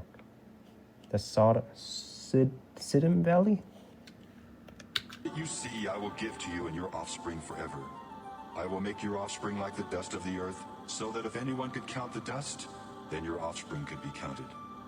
Go, walk through the length and breadth of the land, for I am giving it to you. So Abram moved his tents and went to live near the great trees of Mamre at Hebron, where he built an altar to the Lord. At this time, Amraphel, king of Shinar, Arioch, king of Elasar, Arioch, king of Elisar, Elasar.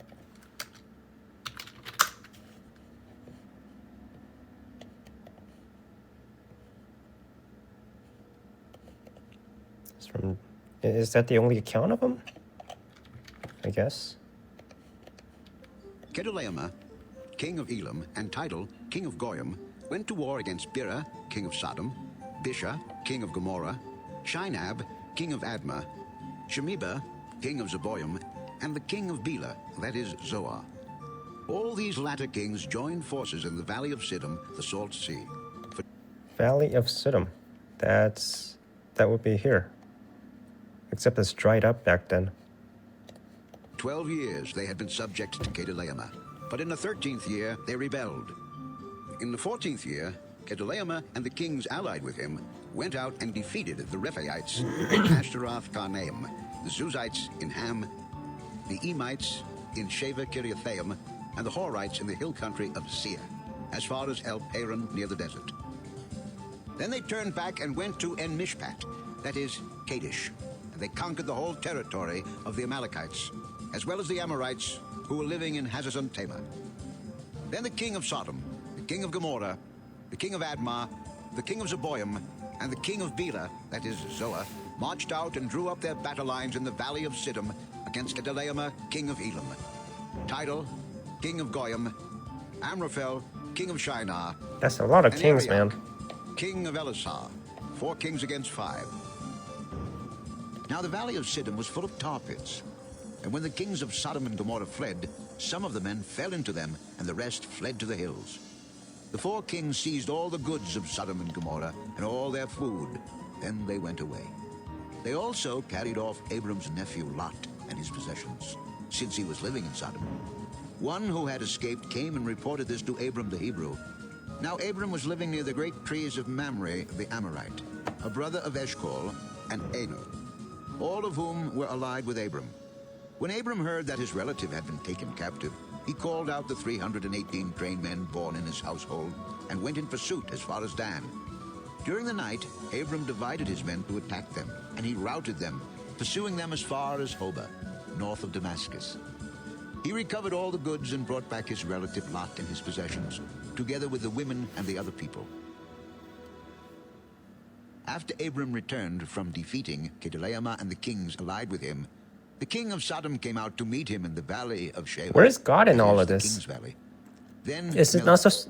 I thought the Bible was supposed to be about God, but it's like a history book, and then the God is a side character. Melchizedek, king of Salem, brought out bread and wine. He was priest of God Most High, and he blessed Abram, saying, Blessed be Abram by God Most High, creator of heaven and earth, and blessed be God Most High, who delivered your enemies into your hand. Then Abram gave him 1/10 of everything. The king of Sodom said to Abram, Give me the people and keep the goods for yourself. But Abram said to the king of Sodom, I have raised my hand to the Lord, God Most High, creator of heaven and earth, and have taken an oath that I will accept nothing belonging to you, not even a thread or the thong of a sandal, so that you will never be able to say, I made Abram rich. I will accept nothing but what my men have eaten, and the share that belongs to the men who went with me, to Aner, Eshcol, and Mamre. Let them have their share. After this, the word of the Lord came to Abram in a vision. Do not be afraid, Abram. I am your shield, your very great reward. O sovereign Lord, what can you give me, since I remain childless? And the one who will inherit my estate is Eliezer of Damascus. You have given me no children, so a servant in my household will be my heir. Then the word of the Lord came to him. This man will not be your heir, but a son coming from your own body will be your heir. He took him outside and said, Look up at the heavens and count the stars. If Yeah, you how? can count them, so shall your offspring be. Oh, is it Abram Solomon? believed the Lord, and he credited it to him as righteousness. He also said to him, I am the Lord who brought you out of Ur of the Chaldeans to give you this land to take possession of it. O sovereign Lord, how can I know that I will gain possession of it? Bring me a heifer, a goat, and a ram, each 3 years old, along with a dove and a young pigeon. Why does he need that? Abram brought all these to him, cut them in two, and arranged the halves opposite each other. The birds, He said however, I'm like he did side not cut in quest. half. Then birds of prey came down on the carcasses, but Abram drove them away. As the sun was setting, Abram fell into a deep sleep, and a thick and dreadful darkness came over him. Then the Lord said to him, Know for certain that your descendants will be strangers in a country not their own, and they will be enslaved and mistreated 400 years. But I will punish the nation they serve as slaves. And afterward, Why specifically 400?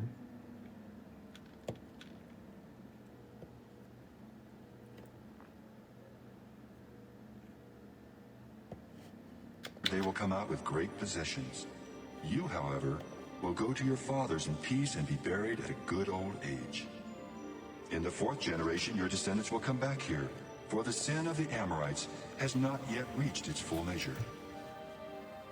When the sun had set and darkness had fallen, a smoking firepot with a blazing torch appeared and passed between the pieces. On that day the Lord made a covenant with Abram and said, To your descendants I give this land, from the river of Egypt to the great river, the Euphrates, the land of the Kenites, Kenizzites, Cadmonites, Hittites, Perizzites, Rephaites, Amorites, Canaanites, Girgashites, and Jebusites. Now Sarai, Abram's wife, had borne him no children, but she had an Egyptian maidservant named Hagar. So she said to Abram, The Lord has kept me from having children. Go sleep with my maidservant. She's an Perhaps I can infertile. make a family through her. Abram agreed to what Sarai said. So after Abram had been living in Canaan 10 years, Sarai his wife took her Egyptian maidservant Hagar and gave her to her husband to be his wife. He slept with Hagar and she conceived. When she knew she was like, yeah, go cheat on me. Have a kid with this person. pregnant, she began to despise her mistress. And now she gets Then jealous. Sarai said to Abram, You are responsible for the wrong I'm suffering.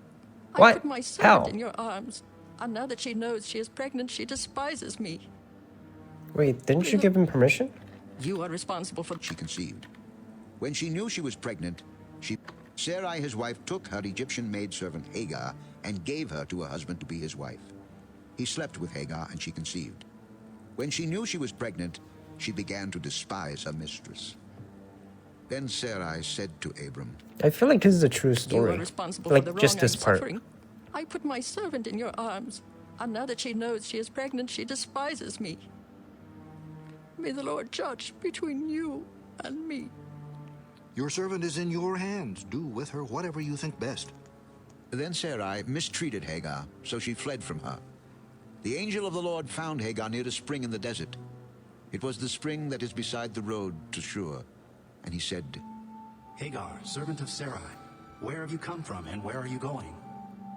I'm running away from my mistress, Sarai.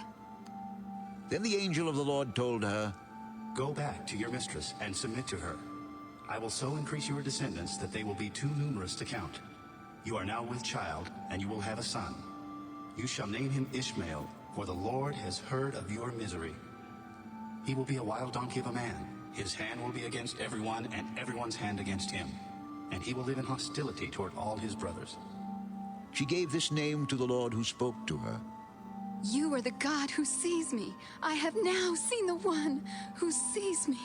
That is why the well was called Beel-Hairoi. It is still there, between Kadesh and Bered. So Hagar bore Abram a son, and Abram gave the name Ishmael to the son she had born. Abram was 86 years old when Hagar bore him Ishmael. When Abram was 99 years old, damn, the Lord appeared to him and said, I am God Almighty. Walk before me and be blameless.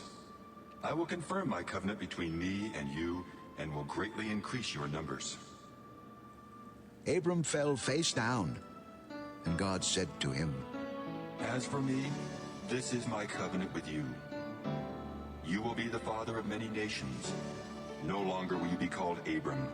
Your name will be Abraham, for I have made you a father of many nations. Is that what it means? Abraham. Does Ham and Abraham mean father? The name Ham in the Bible does not mean father. However, Ham is one of the sons of Noah, and his name is of Hebrew origin, derived from Cham, which means hot or warm. In the Bible, Ham is the second son of Noah, father of Canaan. On the other hand, the word father in Hebrew is Avi. Okay, so it doesn't have anything to do with it. I will make you very fruitful. I will make nations of you, and kings will come from you. I will establish my covenant as an everlasting covenant between me and you and your descendants after you. But like, why does Abraham care? He's gonna die. He's 99. Descendants after you. The whole land of Canaan, where you are now an alien, I will give as an everlasting possession to you and your descendants after you, and I will be their God. As for you, you must keep my covenant, you and your descendants after you for the generations to come. This is my covenant with you and your descendants after you, the covenant you are to keep. Every male among you shall be circumcised. Circumcised? You are to undergo circumcision, and it will be the sign. Is that where it comes from? Every Jewish is circumcised? Is that where it comes from? Covenant between me and you. For the generations to come, every male among you who is 8 days old must be That's circumcised, kind of random. including those born in your house. That's kind of. I'm going to give you all of these kings, and they're to be circumcised. Why? Or bought with money from a foreigner, those who are not your offspring. Whether born in your household or bought Like, with your why? money, they must What be does circumcised. circumcision have to do with anything? My covenant in your flesh is to be an everlasting You covenant. must chop off their Any dicks. uncircumcised male who has not been circumcised in the flesh will be cut off from his people. So you're telling me every Jew who is circumcised is related to Abraham? Is that what you're telling me? He has broken my So every Jew who is circumcised is related to Abraham? Is that what you're telling me? Yes. You really? Serious? So Ben Shapiro probably is related to Abraham. That's what you're implying. Covenant. As for Sarai, your wife, you are no longer to call her Sarai. Her name will be Sarah. Why? I will bless her and will surely Why give you a change the son by name? her. I will bless her so that she will be the mother of nations. Kings of peoples will come from her. Abraham fell face down. He laughed and said to himself, Will a son be born to a man 100 years old? Will Sarah bear a child at the age of 90? And Abraham said to God, If only Ishmael might live under your blessing. Yes, but your wife Sarah will bear you a son, and you will call him Isaac. I will establish my covenant with him as an everlasting covenant for his descendants after him. And as for Ishmael, I have heard you. I will surely bless him. I will make him fruitful and will greatly increase his numbers. He will be the father of 12 rulers, and I will make him into a great nation. But my covenant I will establish with Isaac, whom Sarah will bear to you by this time next year. When he had finished speaking with Abraham, Oddly God specific. went up from him. On that very day, Abraham took his son Ishmael, and all those born in his household, or bought with his money, every male in his household, and circumcised them as God told him. Abraham was 99 years old when he was circumcised, and his son Ishmael Yeah, was that's 13. kind of old. Abraham and his son Ishmael were both circumcised on that same day. And every male in Abraham's household... What's up with circumcision? What is up with this thing?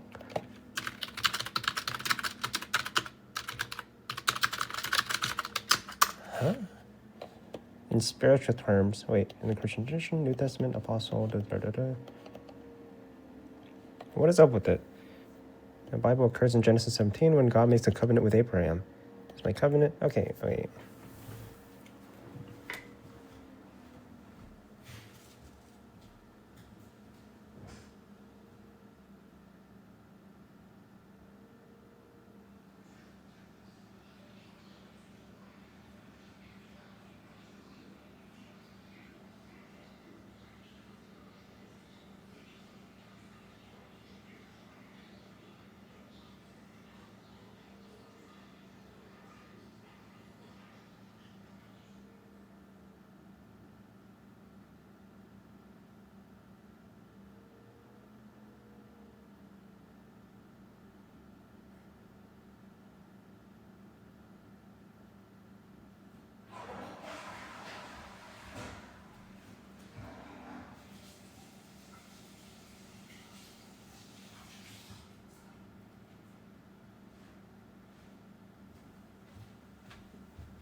Origin of something. There's got to be another origin, like just God just thought of this thing. Origin of circumcision are debated. Egyptian origins. Wasn't painting dating back to at least 6,000. Spread of circumcision. We have spread. Why? What is this tradition?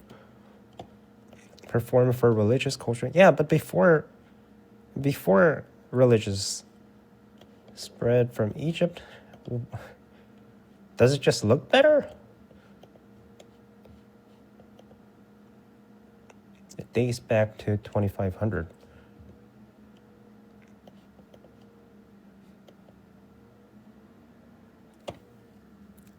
Like, why?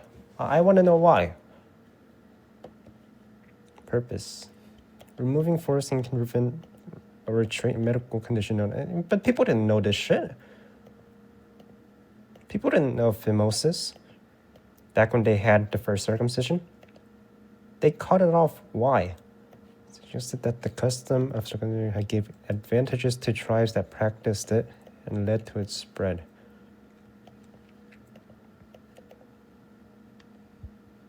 Ancient Africa, North Africa, West Africa.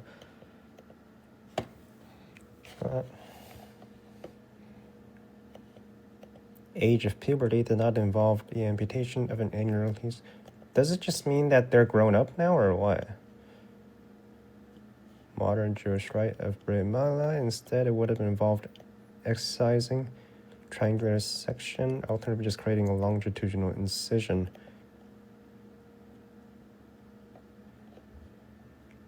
Sixth Dynasty. Tomb artwork of Egypt has been throughout the oldest documentary evidence of the most ancient depiction of bas relief. Necropus, Saqqara. What is written in the account? The Egyptian hieroglyphics were penis. Same. The erect organ may not be circumcised in representation.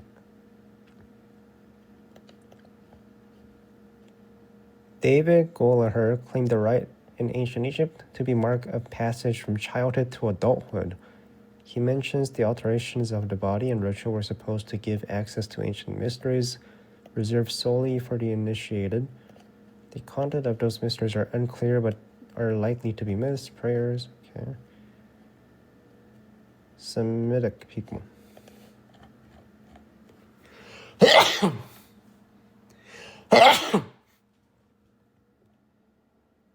But like historically, covenant signed with Israel. No, not.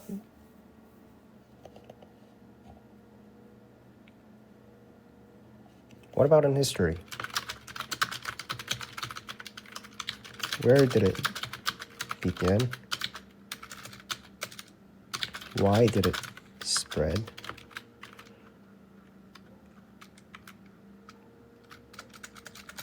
And why? Is there a function for it? Historic origins made in ancient Egypt and Africa, where it believed in practice of rite of passage for boys as symbol of social status. Okay, so social status. I got a dick that looks good.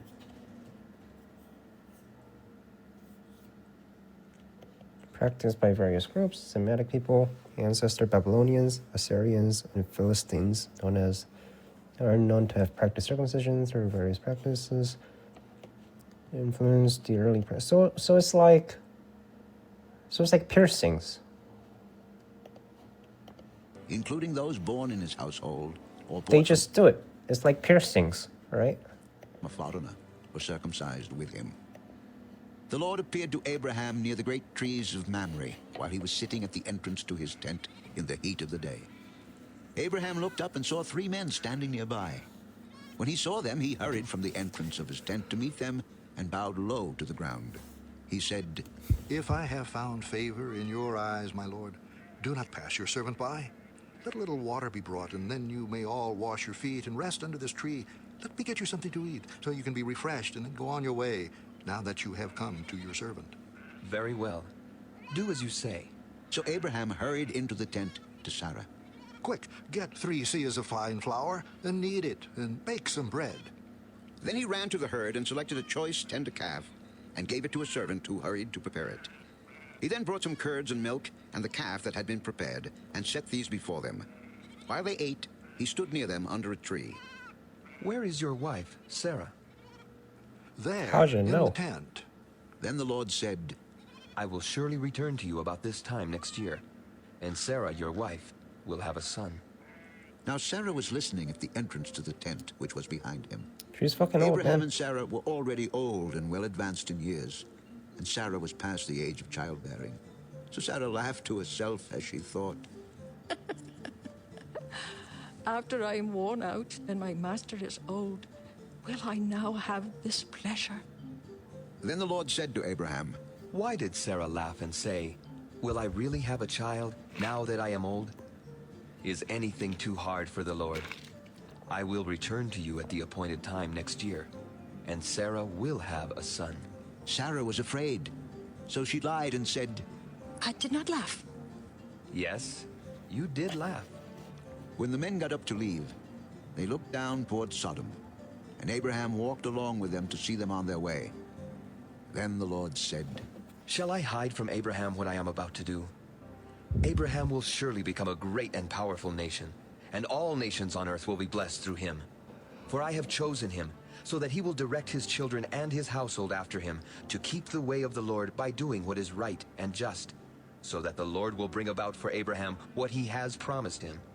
The outcry against Sodom and Gomorrah is so great, and their sin so grievous, that I will go down and see if what they have done is as bad as the outcry that has reached me. If not, I will know.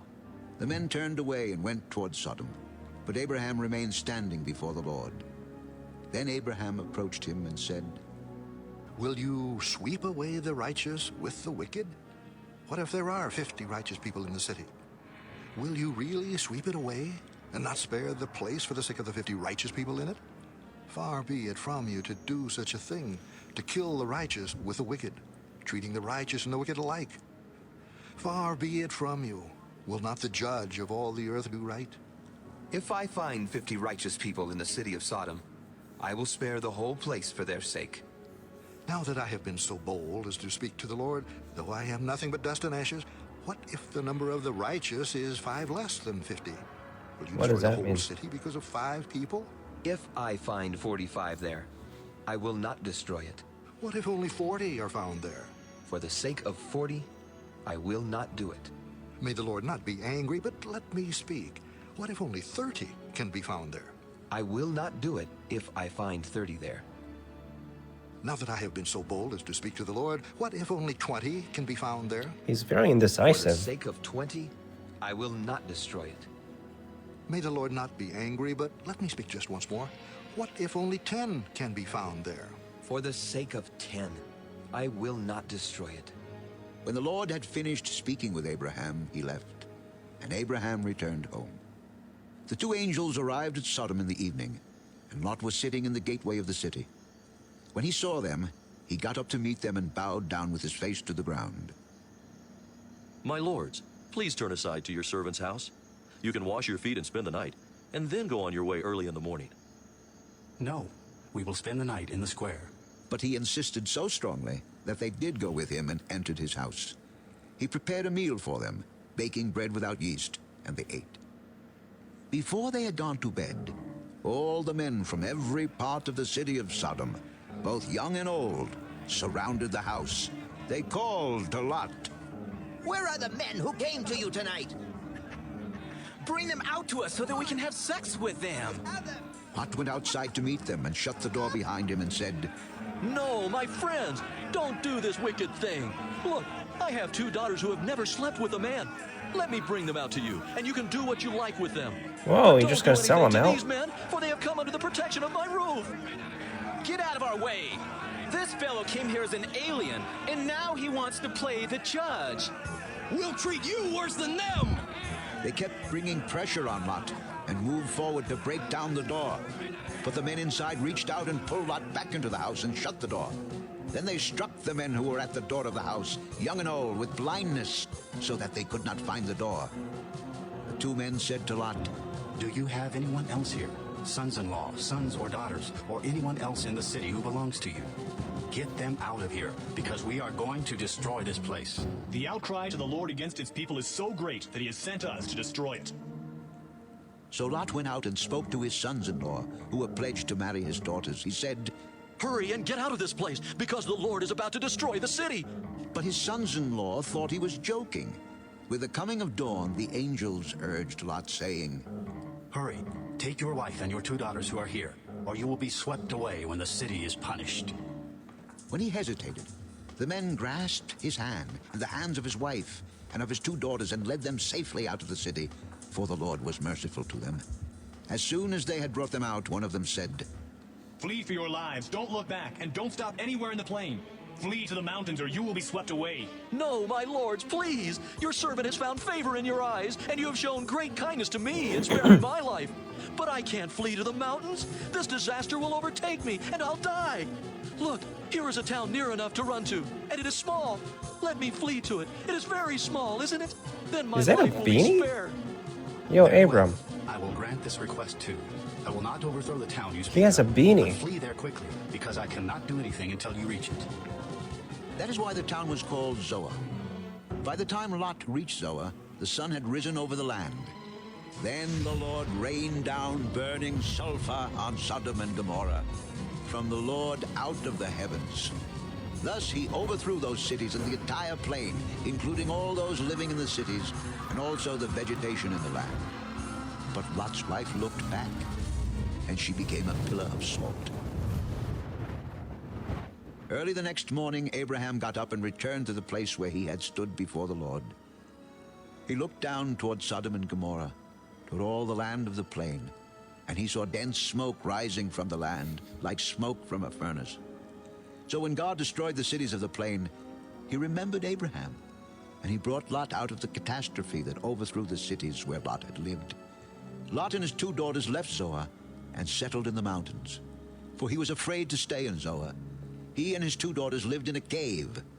One day the older daughter said to the younger, "Our father is old, and there is no man around here to lie with us, as is the custom all over the earth. Let's get our father to drink wine, and then lie with him, and preserve our family line through our father." That night, they got their father to drink wine, and the older daughter went in and lay with him. He was not aware of it when she lay down or when she got up. The next day, the older daughter said to the younger, "Last night, I lay with my father. Let's get him to drink wine again tonight, and you go in and lie with him, so we can preserve our family line through our father." So they got their father to drink wine that night also, and the younger daughter went and lay with him. Again, he was not aware of it when she lay down or when she got up. So both of Lot's daughters became pregnant by their father. This is a sex The older scandal. daughter had a What is son, God doing? And she named him Moab. He is the father of the Moabites of today. The younger daughter also had a son. What happened and she to all this named him sinning and shit? Ben-Ammi.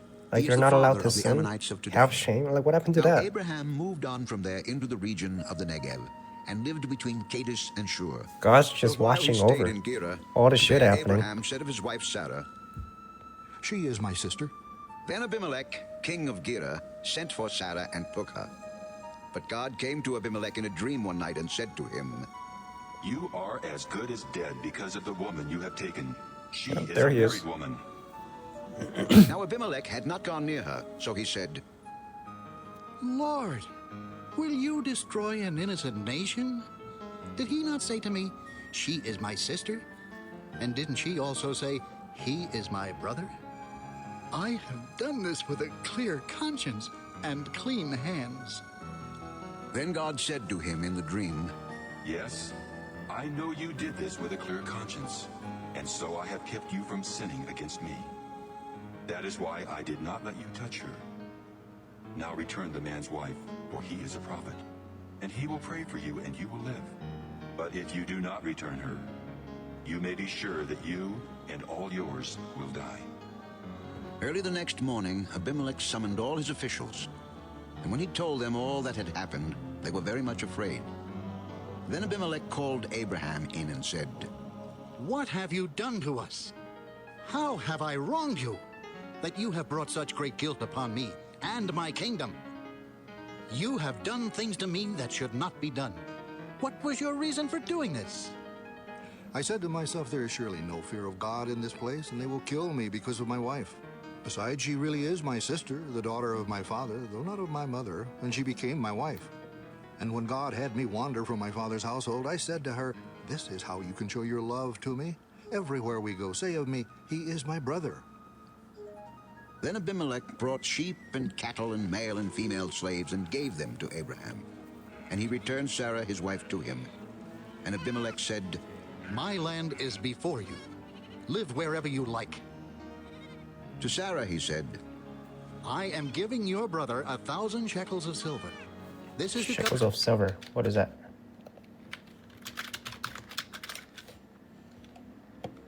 Israeli use shekels?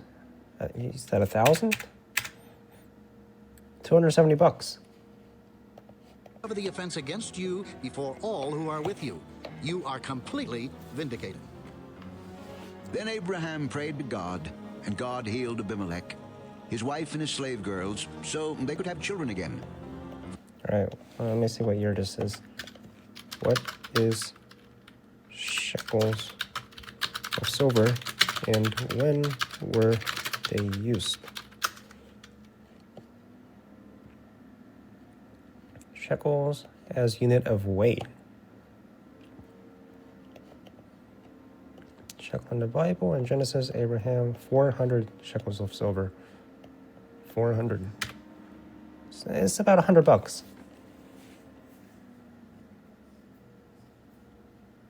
Ancient shekels before were used as both commercial currency and religious offering. In Torah, used to measure value of offering and taxes. The half shekel was particularly important. But outside of religious context,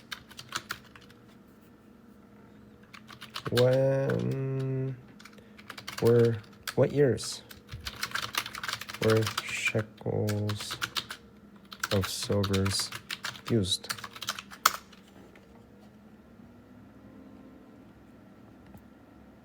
(3,000 BC). So we never know. There's no way to pinpoint what year this is. For the Lord had closed up every womb in Abimelech's household because of Abraham's wife Sarah. Now the Lord was gracious to Sarah as he had said, and the Lord did for Sarah what he had promised. Sarah became pregnant and bore a son to Abraham in his old age, at the very time God had promised him. Abraham gave the name Isaac to the son Sarah bore him.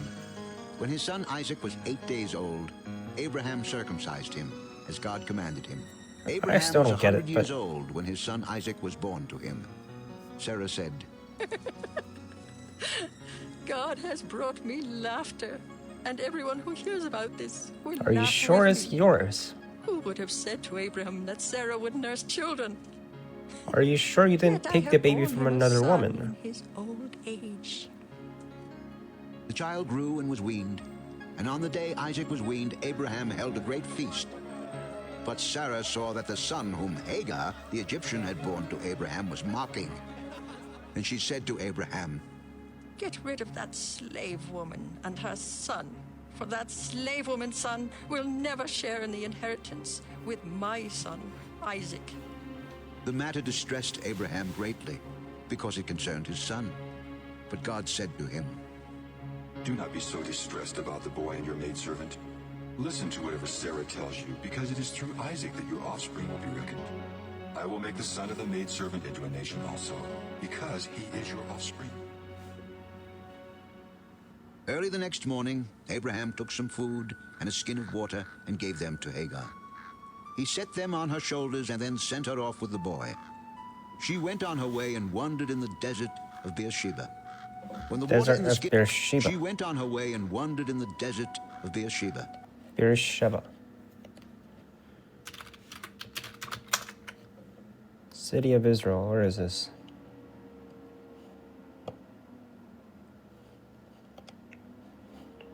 Right there, in the middle of Israel. So all of this is happening in Israel.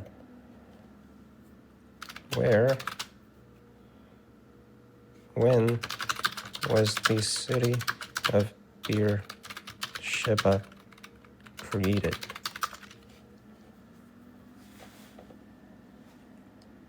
I don't want to talk archaeological. 200 BC, important settlement of Israelite in 1000 BCE. Bronze Age, Iron Age, Roman and Byzantine periods.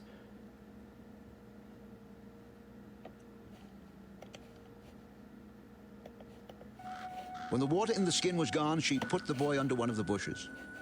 Then she went off and sat down nearby about a bowshot away, for she thought, I cannot watch the boy die.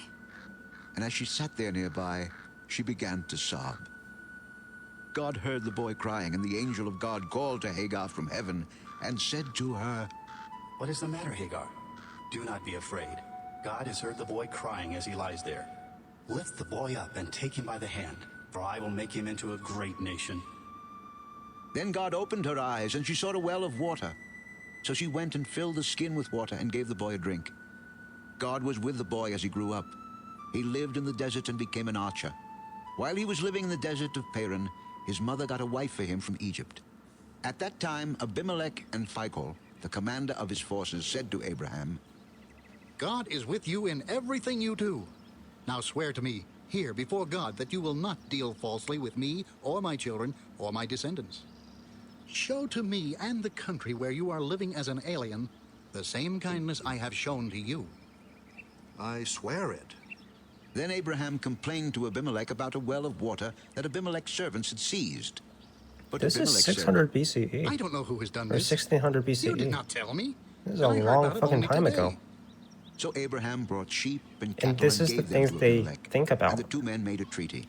Abraham set apart 7 ewe lambs from Like, the you flock. think they're and Abimelech primitive, but asked they're Abraham, pretty modern. What is the meaning of these 7 ewe lambs you have set apart by themselves? Accept these 7 lambs from my hand as a witness that I dug this well. So that place was called Beersheba, because the two men swore an oath there. After the treaty had been made at Beersheba, Abimelech and Phicol, the commander of his forces, returned to the land of the Philistines. Abraham planted a tamarisk tree in Beersheba.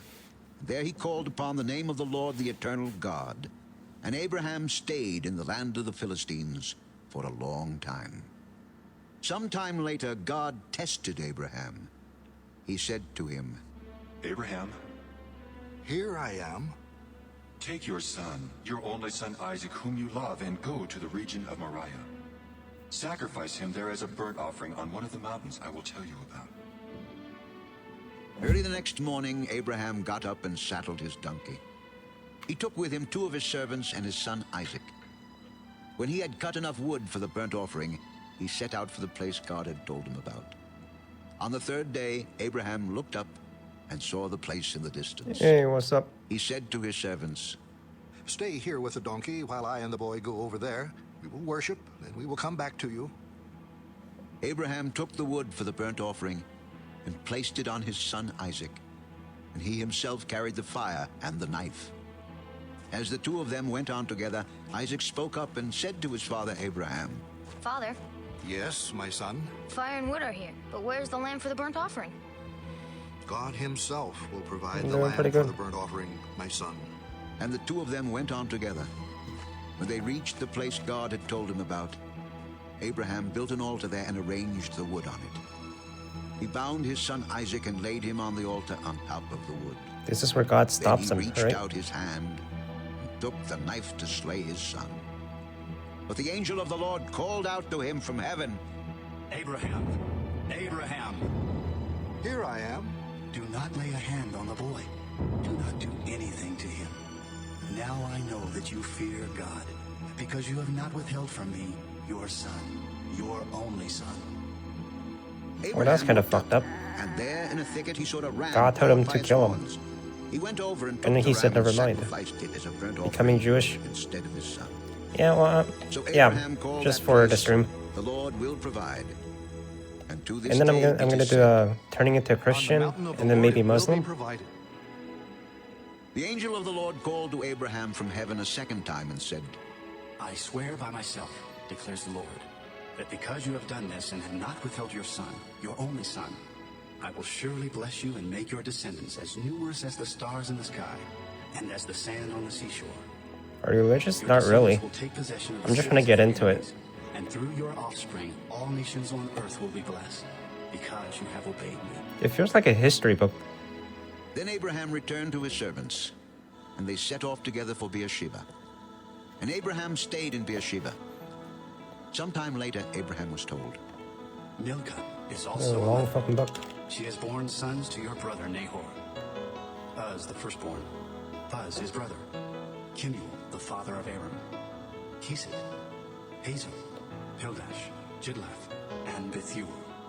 Bethuel became the father of Rebekah. Milcah bore these 8 sons to Abraham's brother Nahor. His concubine, whose name was Rumah, also had sons, Tebah, Gaham, Taash, and Maacah. Sarah lived to be 127 years old. That's impossible. 127. What's the world record?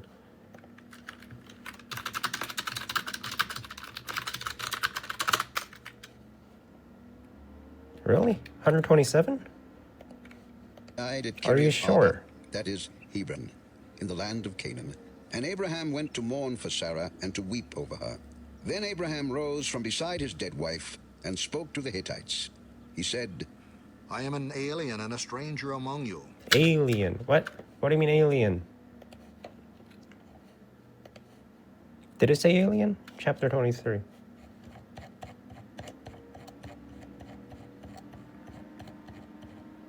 He said, I am an alien and a stranger to you.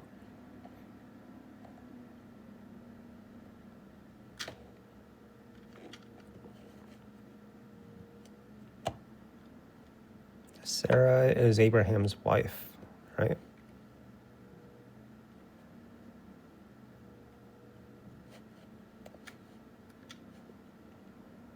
Beginning of chapter 23.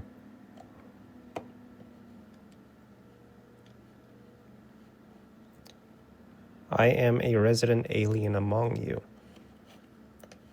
What is the origin of the word alien?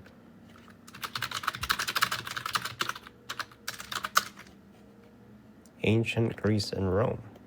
But this is a translation, right? So maybe they didn't use that Sell me word. some property for a burial site here so I can bury my dead. The Hittites replied to Abraham, Sir, listen to us. You are a mighty prince among us. Bury your dead in the choicest of our tombs. None of us will refuse you his tomb for burying your dead. Then Abraham rose and bowed down before the people of the land, the Hittites. He said to them, If you are willing to let me bury my dead, then listen to me and intercede with Ephron, son of Zohar, on my behalf. So he will sell me the cave of Machpelah, which belongs to him and is at the end of his field. Ask him to sell it to me for the full price as a burial site among you. Ephron the Hittite was sitting among his people, and he replied to Abraham in the hearing of all the Hittites who had come to the gate of his city. No, my lord, listen to me. I give you the field and I give you the cave that is in it. I give it to you in the presence of my people. Bury your dead. Again Abraham bowed down before the people of the land, and he said to Ephron in their hearing, Listen to me, if you will. I will pay the price of the field. Accept it from me so I can bury my dead there. Listen to me, my lord. The land is worth 400 shekels of silver, but what is that between me and you? Bury your dead. Abraham agreed to Ephron's terms, and weighed out for him the price he had named in the hearing of the Hittites. 400 shekels of silver, according to the weight current among the merchants.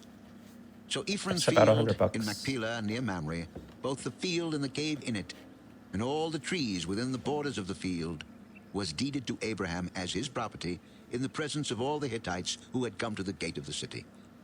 Afterward, Abraham buried his wife Sarah in the cave in the field of Machpelah near Mamre, which is at Hebron, in the land of Canaan. So the field and the cave in it were deeded to Abraham by the Hittites as a burial site. Abraham was now old and well advanced in years. What is that And the Lord had haircut? blessed him Oh. in Abraham was now Ew. old and well advanced in years. And the Lord had blessed him in every way. He said to the chief servant in his household, the one in charge of all that he had, Put your hand under my thigh. I want you to swear by the Lord, the God of heaven and the God of earth, that you will not get a wife for my son from the daughters of the Canaanites, among whom I am living. Is Abraham but bald will or be- not?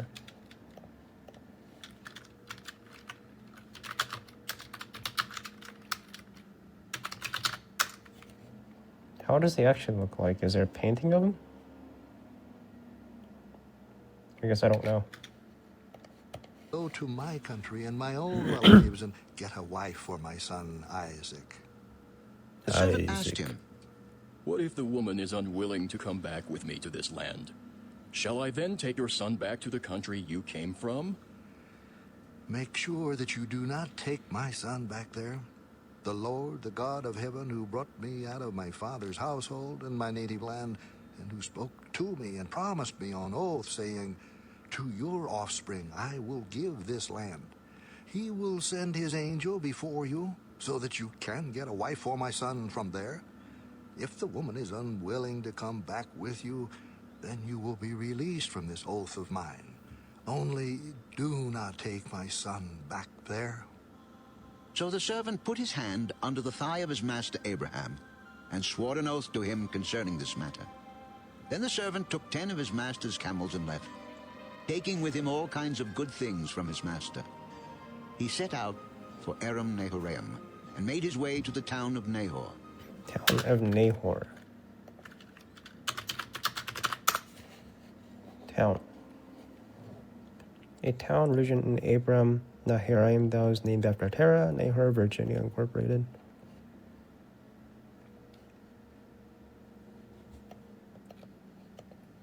It's all biblical. Nahor.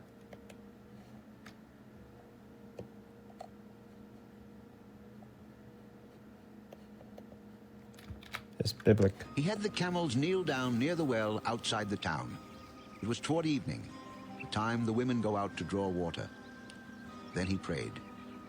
O Lord, God of my master Abraham, give me success today, and show kindness to my master Abraham. See, I am standing beside this spring, and the daughters of the townspeople are coming out to draw water. May it be that when I say to a girl, please, let down your jar that I may have a drink, and she says, drink, and I'll water your camels too. Water. Let her be the one you have chosen for your servant Isaac. By this I will know that you have shown kindness to my master. Before he had finished praying, Rebekah came out with her jar on her shoulder. She was the daughter of Bethuel, son of Milcah, who was the wife of Abraham's brother Nahor. The girl was very beautiful, a virgin. No man had ever lain with her. She went down to the spring, filled her jar, and came up again. The servant hurried to meet her and said, Please, give me a little water from your jar. Drink, my lord. And quickly lowered the jar to her hands and gave him a drink. After she had given him a drink, she said, I'll draw water for your camels too, until they have finished drinking. So she quickly emptied her jar into the trough, ran back to the well to draw more water, and drew enough for all his camels. Without saying a word, the man watched her closely to learn whether or not the Lord had made his journey successful. When the camels had finished drinking, the man took out a gold nose ring weighing a beaker, and 2 gold bracelets weighing 10 shekels. Then he asked, Whose daughter are you? Please tell me, is there room in your father's house for us to spend the night? I am the daughter of Bethuel, the son that Milcah bore to Nahor. We have plenty of straw and fodder, as well as room for you to spend the night. Then the man bowed down and worshipped the Lord, saying, Praise be to the Lord, the God of my master Abraham, who has not abandoned his kindness and faithfulness to my master. As You're for not me, going to thank her? The Lord You're has going to led thank me on God? the journey to the house of my master's relatives. The girl ran and told her mother's household about these things. Now Rebekah had a brother named Laban, and he hurried out to the man at the spring. As soon as he had seen the nose ring and the bracelets on his sister's arms, and had heard Rebekah tell what the man said to her, he went out to the man and found him standing by the camels near the spring. Come, you who are blessed by the Lord. Why are you standing out here? Come, you what? Come, you who are blessed by the Lord. Oh, Why are you who standing are? out here? I have prepared the house and a place for the camels. So the man went to the house, and the camels were unloaded. Straw and fodder were brought for the camels, and water for him and his men to wash their feet. Then food was set before him, but he said, I will not eat until I have told you what I have to say. Then tell us. I am Abraham's servant. The Lord has blessed my master abundantly, and he has become wealthy. He has given him sheep and cattle, silver and gold, men servants and maid servants, and camels and donkeys. My master's wife Sarah has borne him a son in her old age, and he has given him everything he owns. And my master made me swear an oath and said, You must not get a wife for my son from the daughters of the Canaanites in whose land I live, but go to my father's family and to my own clan and get a wife for my son. Then I asked my master, What if the woman will not come back with me? He replied, The Lord, before whom I have walked, will send his angel with you and make your journey a success, so that you can get a wife for my son from my own clan and from my father's family. Then, when you go to my clan, you will be released from my oath. Even if they refuse to give her to you, you will be released from my oath. When I came to the spring today, I said, O Lord, God of my master Abraham, if you will, please grant success to the journey on which I have come. See, I am standing beside this spring. If a maiden comes out to draw water, and I say to her, Please, let me drink a little water from your jar, and if she says to me, Drink, and I'll draw water for your camels too, let her be the one the Lord has chosen for my master's son. Before I finished praying in my heart, Rebekah came out, with her jar on her shoulder. She went down to the spring and drew water, and I said to her, Please, give me a drink. She quickly lowered her jar from her shoulder and said, "Drink, and I'll water your camels too." So I drank, and she watered the camels also. I asked her, "Whose daughter are you?" She said, "The daughter of Bethuel, son of Nahor, whom Milcah bore to him." Then I put the ring in her nose and the bracelets on her arms, and I bowed down and worshipped the Lord. I praised the Lord, the God of my master Abraham, who had led me on the right road to get the granddaughter of my master's brother for his He's in son. love. Now, if He you wants will to show marry Rebecca. kindness and faithfulness to my master, tell me. And if not, tell me, so I may know which way to turn. He's simping. Laban and Bethuel answered, "This is from the Lord. We can say nothing to you one way or the other." Here is Rebecca. Take her and go, and let her become the wife of your master's son, as the Lord has directed. When Abraham's servant heard what they said, he bowed down to the ground before the Lord. Then the servant brought out gold and silver jewelry and articles of clothing and gave them to Rebekah. He also gave costly gifts to her brother and to her mother. Then he and the men who were with him ate and drank and spent the night I there. guess God was this When thing they that got up everyone the next knew. morning, he said, "Send me on my way to my master." But her brother and her mother replied, Let the girl remain with us 10 days or so. Then you may go. "Do not detain me now that the Lord has granted success to my journey. Send me on my way so I may go to my master." Let's call the girl and ask her about it. So they called Rebekah and asked her, "Will you go with this man?" I will go. So they sent their sister Rebekah on her way, along with her nurse and Abraham's servant and his men. And they blessed Rebekah and said to her, "Our sister, may you increase to thousands upon thousands. May your offspring possess the gates of their enemies." Then Rebekah and her maids got ready and mounted their camels and went back with the man. So the servant took Rebekah and left. Now Isaac had come from Beer-lahai, for he was living in the Negev. What? Rebekah and left. Now Isaac had come from Beer-lahai. Beer-lahai.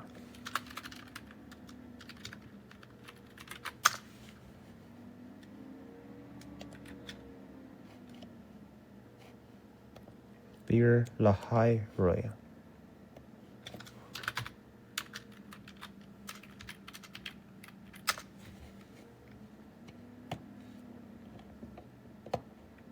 Is this a real place? Means well of the one who sees me and who lives.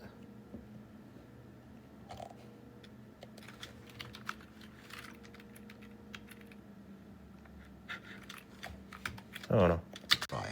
For he was living in the Negev. He went out to the field one evening to meditate. And as he looked up, he saw camels approaching. Rebekah also looked up and saw Isaac. She got down from her camel and asked the servant, Who is that man in the field coming to meet us?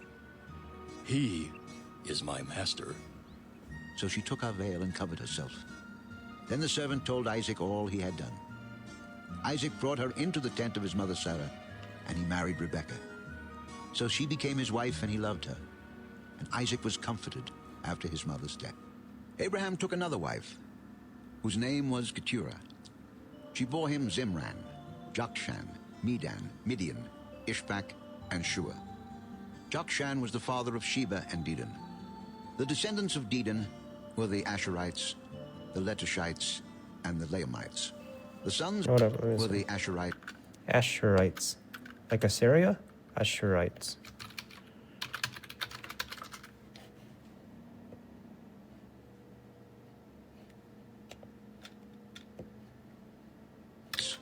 The Letushites.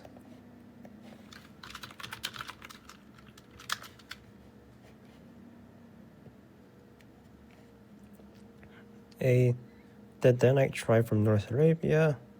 They're connected to Ashraim and Lumim. So shouldn't it be called Lushuria? Latushia. What country is this? Latushia.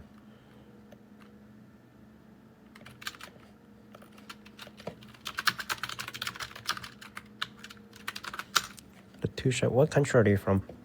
Her group? Book of Genesis, Abraham, second wife Keturah, Southern They lived in regions. So these are tribe people. So they don't have a country. Modern day Jordan and Saudi Arabia. Are only briefly mentioned. Shites and the Laamites. The sons of Midian. I guess were we'll never Ephah, know. Ephah, Hanok, Abida, and Eldaah. All these were descendants of Keturah. Abraham left everything he owned to Isaac. But while he was still living, he gave gifts to the sons of his concubines and sent them away from his son Isaac to the land of the east. Altogether, Abraham lived 175 years. Yeah, that's bullshit. That's Then absolute Abraham bullshit. breathed his last and died at a good old age. An old man 175. for Absolute years. fucking bullshit. And he was gathered to his people. He skipped a few His ages. sons Isaac and Ishmael buried him in the cave of Machpelah near Mamre. In the field Machpelah. of Ishmael buried him in the cave of Machpelah. Machpelah near Mamre?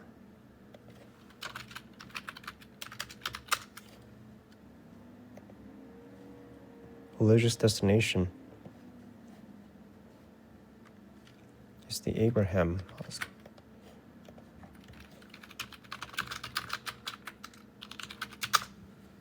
When was this place founded?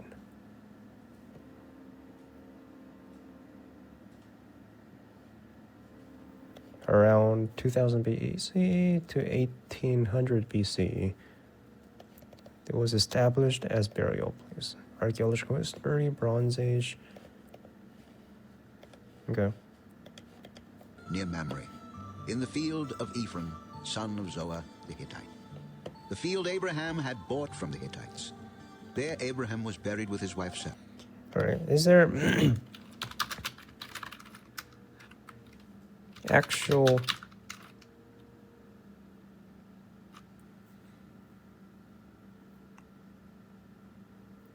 huh 1800 BCE. So the year is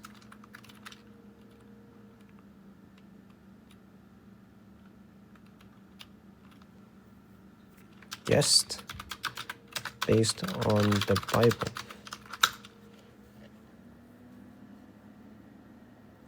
Based on biblical narrative and the genealogies.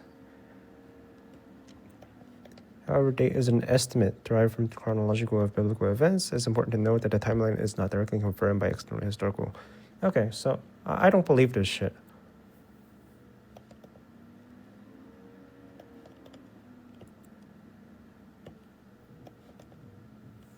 While this aligns somewhat with the biblical date, specific events of Genesis are difficult to pin down.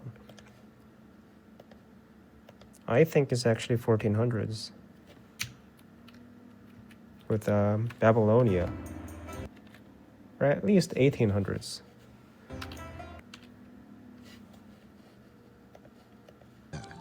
After Abraham's death, God blessed his son Isaac, who then lived near Beer Lahai-roi. This is the account of Abraham's son Ishmael, whom Sarah's maidservant Hagar the Egyptian bore to Abraham. These are the names of the sons of Ishmael, listed in the order of their birth. Nebaioth, the firstborn of Ishmael. Kedah, Adbeel, Mibsam, Mishma, Duma, Massa, Hadad, Tema, Jeter, Naphish, and Kedemah. These were the sons of Ishmael, and these are the names of the 12 tribal rulers according to their settlements and camps. Altogether, Ishmael lived 137 years. He breathed his last and died, and he was gathered to his people. I don't think that's His accurate, descendants man. settled in the area from Havilah to Shur, near the border of Egypt, as you go toward Asher, and they lived in hostility toward all their brothers. This is the account of Abraham's son Isaac. Abraham became the father of Isaac, and Isaac was 40 years old when he married Rebekah, daughter of Bethuel the Aramean, from Paddan Aram, and sister of Laban the Aramean. Isaac prayed to the Lord on behalf of his wife, because she was barren. The Lord answered his prayer. What is a and his barren?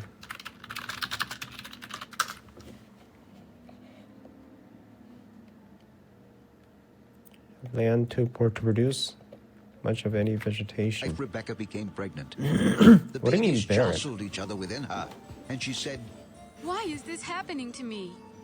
so she went to inquire of the Lord. The Lord said to her, 2 nations are in your womb, and 2 peoples from within you will be separated.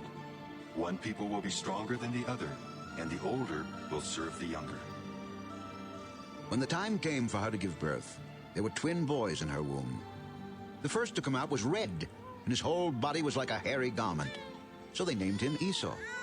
After this, his brother came out, with his hand grasping Esau's heel. So he was named Jacob. Isaac was 60 years old when Rebekah gave birth to them.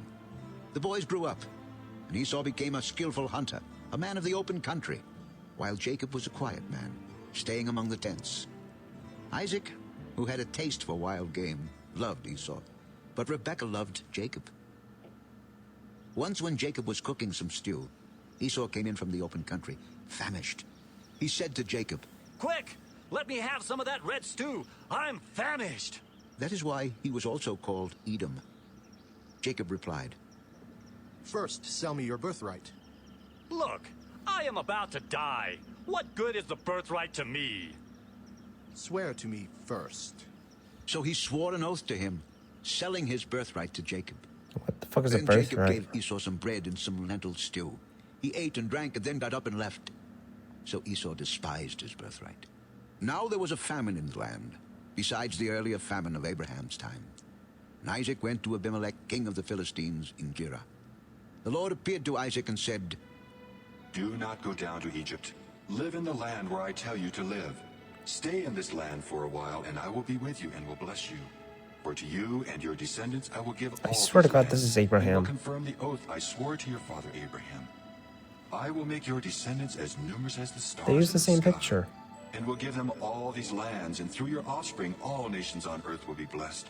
Because Abraham obeyed me and kept my requirements, my commands, my decrees, and my laws. So Isaac stayed in Gerar. When the men of that place asked him about his wife, he said, She is my sister. Because he was afraid to say, She is my wife.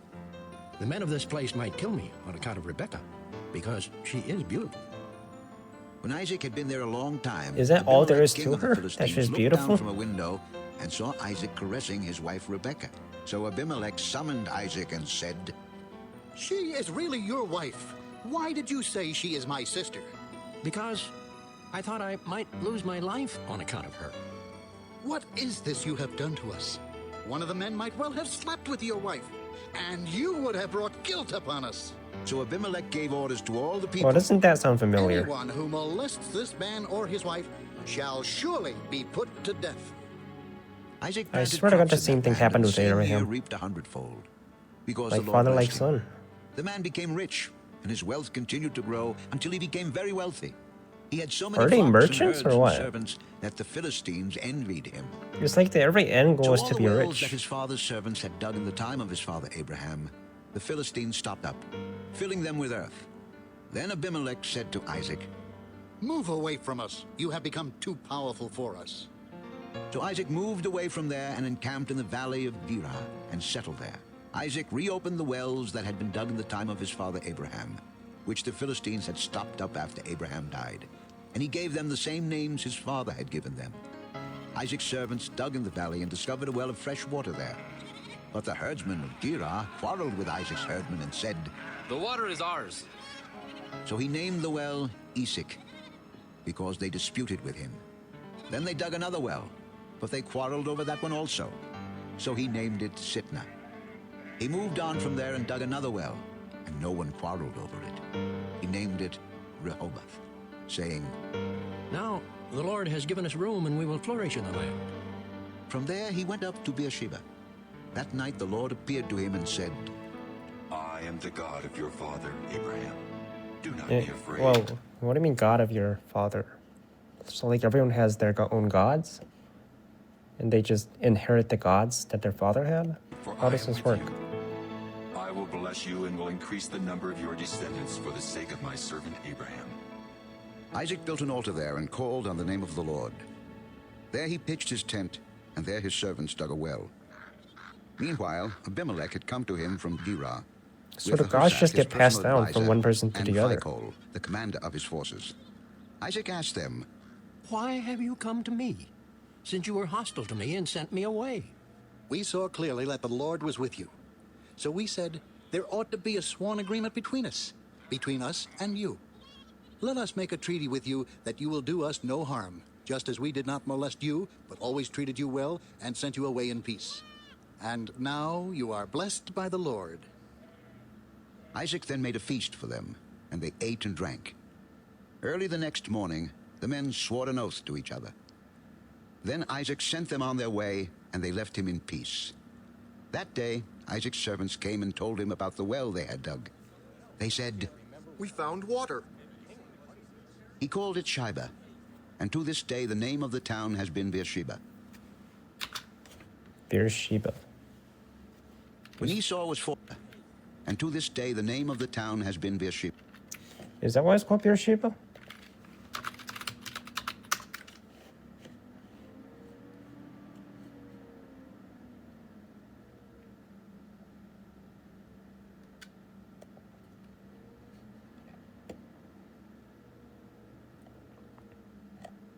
But I swear to God, Beersheba was also a thing in Abraham's time.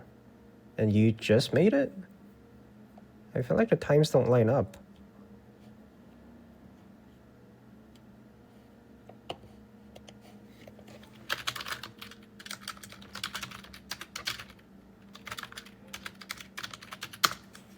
When was it founded?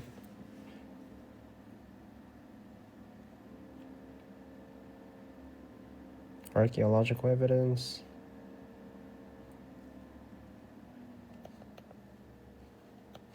Significant association with Abraham. Sheba. When Esau was 40 years old, he married Judith, daughter of Beeri the Hittite, and also Basemath, daughter of Elon the Hittite. Oh, that's the ugly-ass man. They were a source of grief to Isaac and Rebekah. When Isaac was old and his eyes were so weak that he could no longer see, he called for Esau, his older son, and said to him, My son, Here I am. I am now an old man, and don't know the day of my death. Now then, get your weapons, your quiver and bow, and go out to the open country to hunt some wild game for me.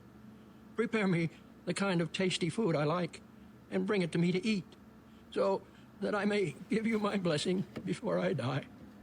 Now Rebekah was listening as Isaac spoke to his son Esau. When Esau left for the open country to hunt game and bring it back, Rebekah said to her son Jacob, Look, I overheard your father say to your brother Esau, bring me some game and prepare me some tasty food to eat, so that I may give you my blessing in the presence of the Lord before I die. Yeah, game is an animal, right? Like a rabbit. It's a wild animal that is hunted for food. A game. Okay. My son, listen carefully and do what I tell you.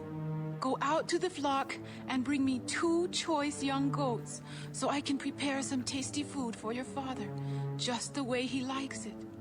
Then take it to your father to eat, so that he may give you his blessing before he dies. Jacob said to Rebekah his mother, But my brother Esau is a hairy man, and I'm a man with smooth skin. What if my father touches me? I would appear to be tricking him and would bring down a curse on myself rather than a blessing. My son, let the curse fall on me. Just do what I say. Go and get them for me. So he went and got them and brought them to his mother. And she prepared some tasty food, just the way his father liked it. Then Rebekah took the best clothes of Esau, her oldest son, which he had in the house, and put them on her younger son Jacob. She also covered his hands and the smooth part of his neck with the goat skins. Then she handed to her son Jacob the tasty food and the bread she had made. He went to his father and said, My father? Yes, my son. Who is it? Jacob said to his father, right? I am Esau, your firstborn. I have Can't done you, as like, told hear me. the voice? Please sit up Do they and eat sound the some of my same? game so that you may give me your blessing. How did you find it so quickly, my son? The Lord your God gave me success. Come nearer so I can touch you, my son, to know whether you really are my son Esau or not. Jacob went close to his father Isaac, who touched him and said, The voice is the voice of Jacob, but the hands are the hands of Esau. He did not recognize him, for his hands were hairy like those of his brother Esau, so he blessed him. Are you really my son, Esau?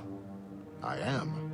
My son, bring me some of your game to eat, so that I may give you my blessing. Jacob brought it to him, and he ate. And he brought some wine, and he drank. Then his father Isaac said to him, Come here, my son, and kiss me. So he went to him and kissed him.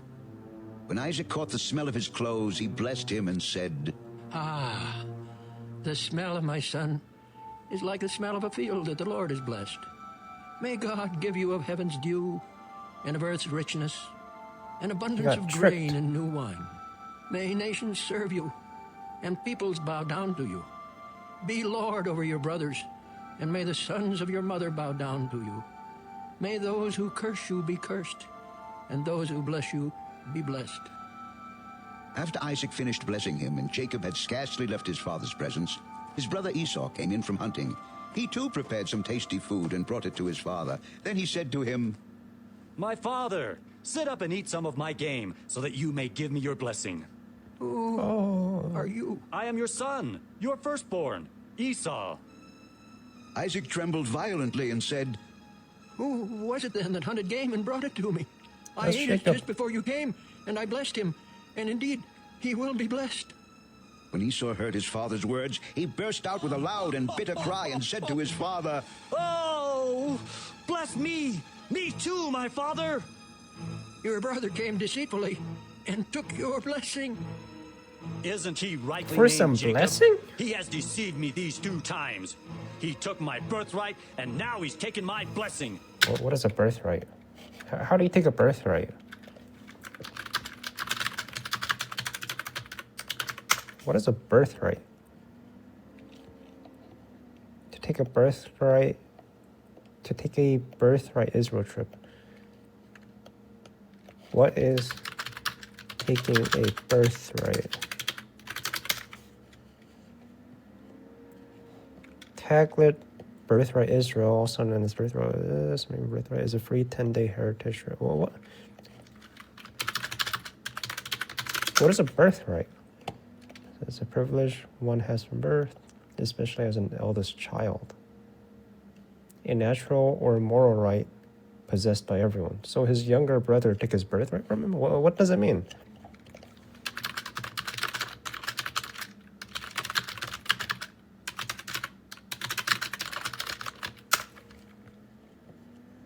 In biblical context, birthright refers to the special rights and privileges that a firstborn inherits from father. This typically includes double inheritance and often the family leadership and responsibility. Really?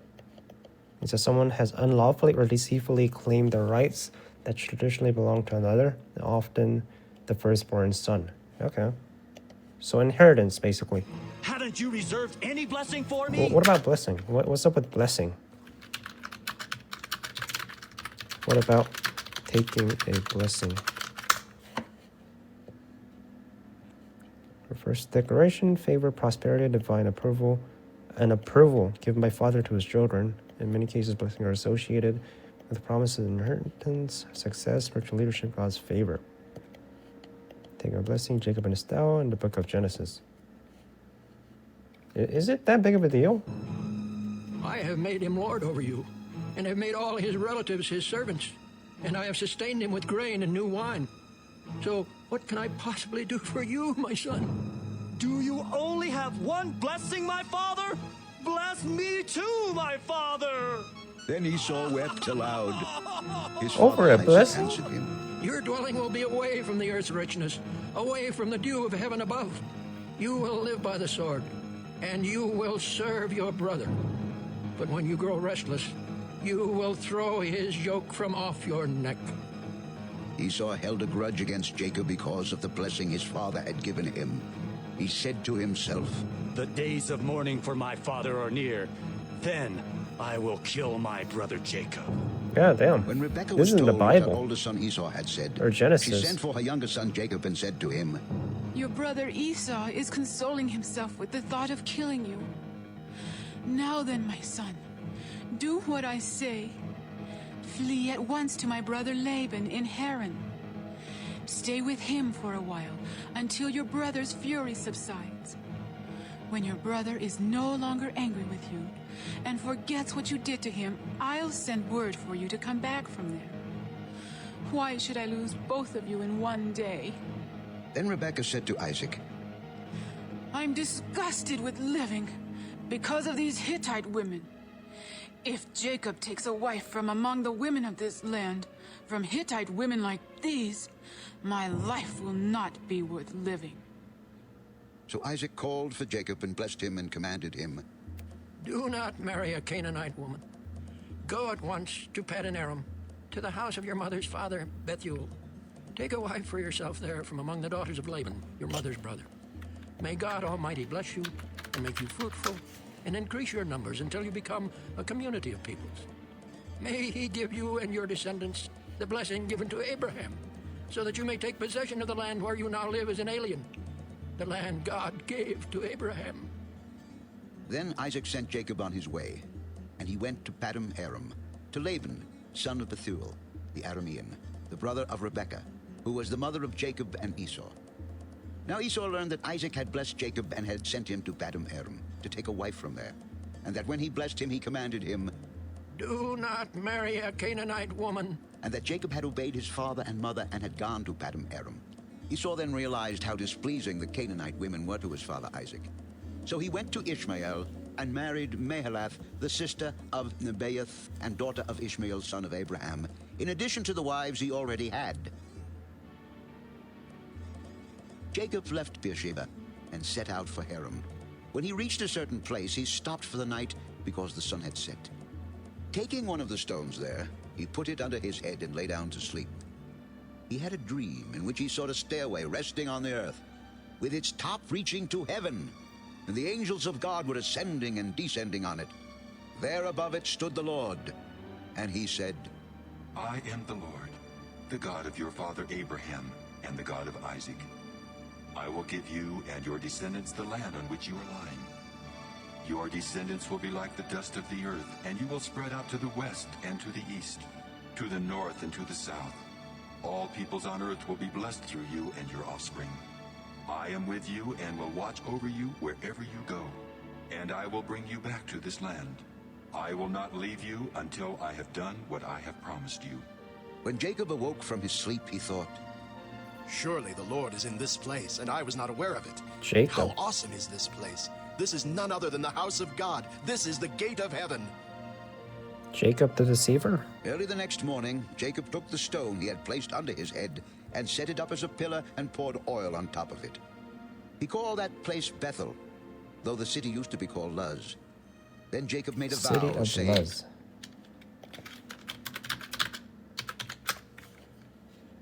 It's a biblical place. If God Is there an will be with actual me and city will that watch still over me exists? on this journey I am taking, and will give me food to eat and clothes to wear, so that I return safely to my father's house, then the Lord will be my God, and this stone that I have set up as a pillar How will the be fuck do you God's just take a god from someone? house. And of all that you give me, I will give you a tenth. Then Jacob continued on his journey and came to the land of the eastern peoples. There he saw a well in the field with 3 flocks of sheep lying near it, because the flocks were watered from that well. The stone over the mouth of the well was large. When all the flocks were gathered there, the shepherds would roll the stone away from the well's mouth and water the sheep. Then they would return the stone to its place over the mouth of the well. Jacob asked the shepherds, My brothers, where are you from? We're from Haran. Do you know Laban, Nahor's grandson? Yes, we know him. Is he well? Yes, he is. And here comes his daughter Rachel with the sheep. Look, the sun is still high. It is not time for the flocks to be gathered. Water the sheep and take them back to pasture.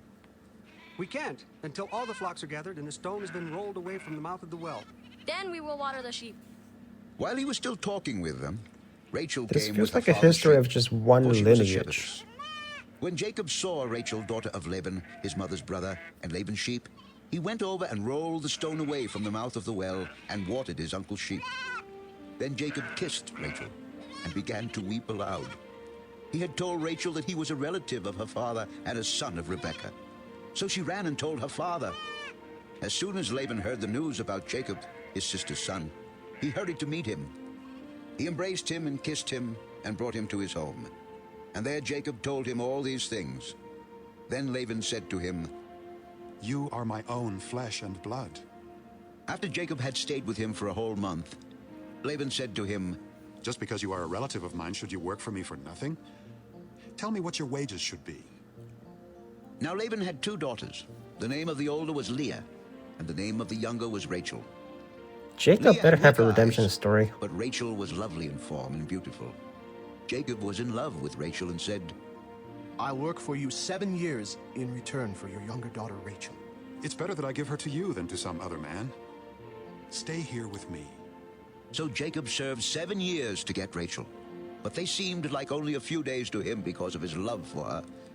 Then Jacob said to Laban, Give me my wife. My time is completed, and I want to lie with her. So Laban brought together all the people of the place and gave a feast. But when evening came, he took his daughter Leah and gave her to Jacob, and Jacob lay with her. And Laban gave his servant girl Zilpah to his daughter as her maidservant. When morning came, there was Leah. So Jacob said to Laban, What is this you have done to me? I served you for Rachel, didn't I? Why have you deceived me? It is not our custom here to give the younger daughter in marriage before the older one. Finish this daughter's bridal week. Then we will give you the younger one also, in return for another 7 years of work. God damn, Jacob. Jacob did so. Life of trickery. He finished the week with Leah, and then Laban gave him his daughter Rachel to be his wife. Laban gave his servant girl Bilhah to his daughter Rachel as a maidservant. Jacob lay with Rachel also, and he loved Rachel more than Leah. And he worked for Laban another 7 years.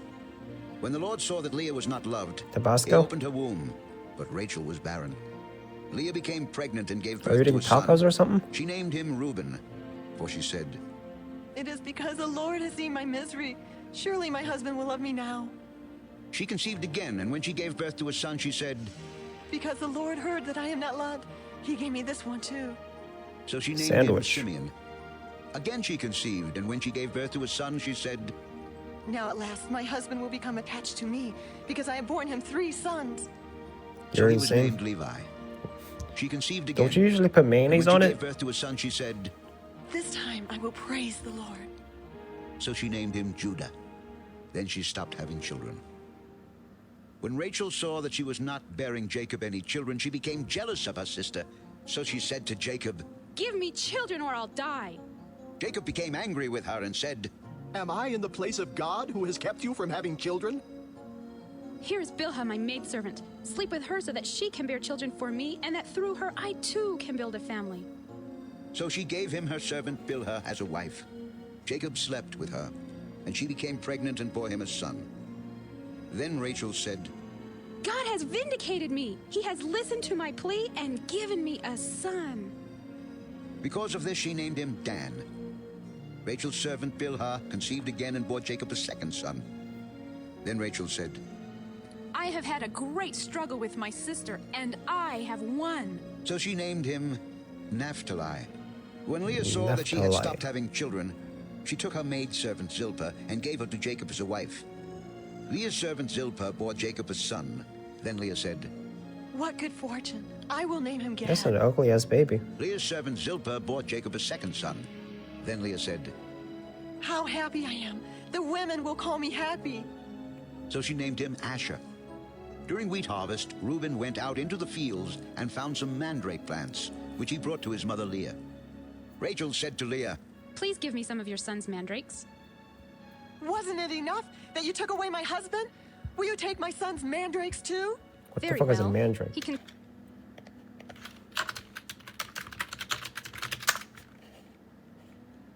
What about it? Mandragora officinarum is a type of species of plant. I don't know. Just breed it. Make another one. Can sleep with you tonight in return for your son's mandrakes. So when Jacob came in from the fields that evening, Leah went out to meet him. You must sleep with me. I have hired you with my son's mandrakes. So he slept with her that night. God listened to Leah, and she became pregnant and bore Jacob a fifth son. God damn. Then Leah said, 5 God has sons. rewarded me for giving my maidservant to my husband. So she named him Issachar. Leah conceived again and bore Jacob a sixth son. Damn. Then Leah said, God has presented me with a precious gift. This time my husband will treat me with honor because I have borne him 6 sons. So she named him Zebulun. Zebulun. Sometime later, she gave birth to a daughter and named Holy her shit, Dinah. man. Then God remembered Rachel. He listened to her and opened her womb. She became pregnant and gave birth to a son and What said, the fuck? She keeps getting has pregnant. taken away my disgrace. She named him Joseph and said, May the Lord add to me another son. Yo, Jacob. Jacob loves sex. After Rachel gave birth to Joseph, Jacob said to Laban, Send me on my way so I can go back to my own homeland. Give me my wives and children for whom I have served you, and I will be on my way. You know how much work I've done for you. If I have found favor in your eyes, please stay. I have learned by divination that the Lord has blessed me because of you. Name your wages and I will pay them. You know how I have worked for you and how your livestock has fared under my care. The little you had before I came has increased greatly, and the Lord has blessed you wherever I have been. But now, when may I do something for my own household? What shall I give you? Don't give me anything. But if you will do this one thing for me, I will go on tending your flocks and watching over them. Let me go through all your flocks today and remove from them every speckled or spotted sheep, every dark-colored lamb, and every spotted or speckled goat. They will be my wages, and my honesty will testify for me in the future, whenever you check on the wages you have paid me.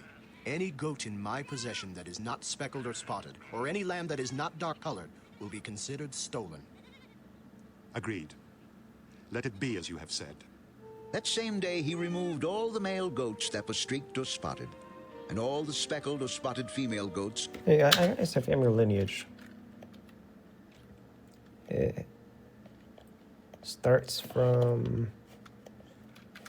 Adam and Eve, and then their son Noah, and then Noah's son Abraham, and then this is when I guess God goes to Abraham and he says, I'm going to bless all of your sons. So Abraham, family tree, Bible. Was that Terah? No, where is Abraham? There he is. Gives birth to Isaac and Isaac's son Jacob and Esau. But Jacob gets the blessing. It's gotta be longer. Abraham gives birth to Isaac and Isaac's son Jacob and Jacob's son Joseph?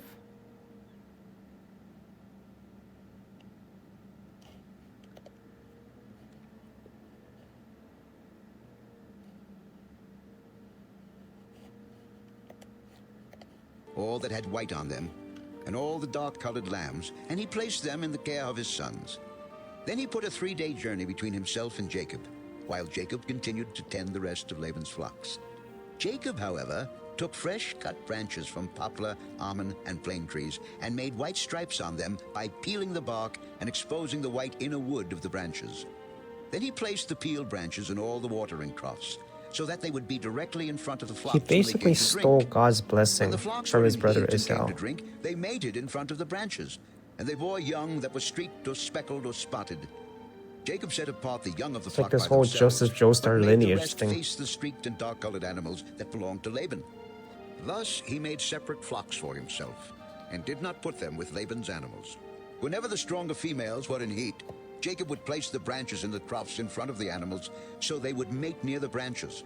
But if the animals were weak, he would not place them there. So the weak animals went to Laban, and the strong ones to Jacob. In this way the man grew exceedingly prosperous and came to own large flocks, and maidservants and men servants and camels and donkeys. Jacob heard that Laban's sons were saying, Jacob has taken everything our father owned, and has gained all this wealth from what belonged to our father. And Jacob noticed that Laban's attitude toward him was Jacob's a not what it had devil, been. man. Then the Lord said to This Jacob, guy's gotta go to Go hell. back to the land of your fathers and to your relatives, and I will be with you. So Jacob sent word to Rachel and Leah to come out to the fields where his flocks were. He said to them, I see that your father's attitude toward me is not what it was before. But the God of my father has been with me. You know that I've worked for your father with all my strength, yet your father has cheated me by changing my wages 10 times. However, God has not allowed him to harm me. If he said, the speckled ones will be your wages, then all the flocks gave birth to speckled young. And if he said, the streaked ones will be your wages, then all the flocks bore streaked young. So God has taken away your father's livestock and has given them to me. In breeding season, I once had a dream in which I looked up and saw that the male goats mating with the flock were streaked, speckled, or spotted. The angel of God said to me in the dream, Jacob. I answered, here I am. And he said, Look up and see that all the male goats mating with the flock are streaked, speckled, or spotted. For I have seen all that Laban has been doing to you. I am the God of Bethel, where you anointed a pillar, and where you made a vow to me. Now leave this land at once, and go back to your native land. Then Rachel and Leah replied, Do we still have any share in the inheritance of our father's estate? Does he not regard us as foreigners? Not only has he sold us, but he has used up what was paid for us.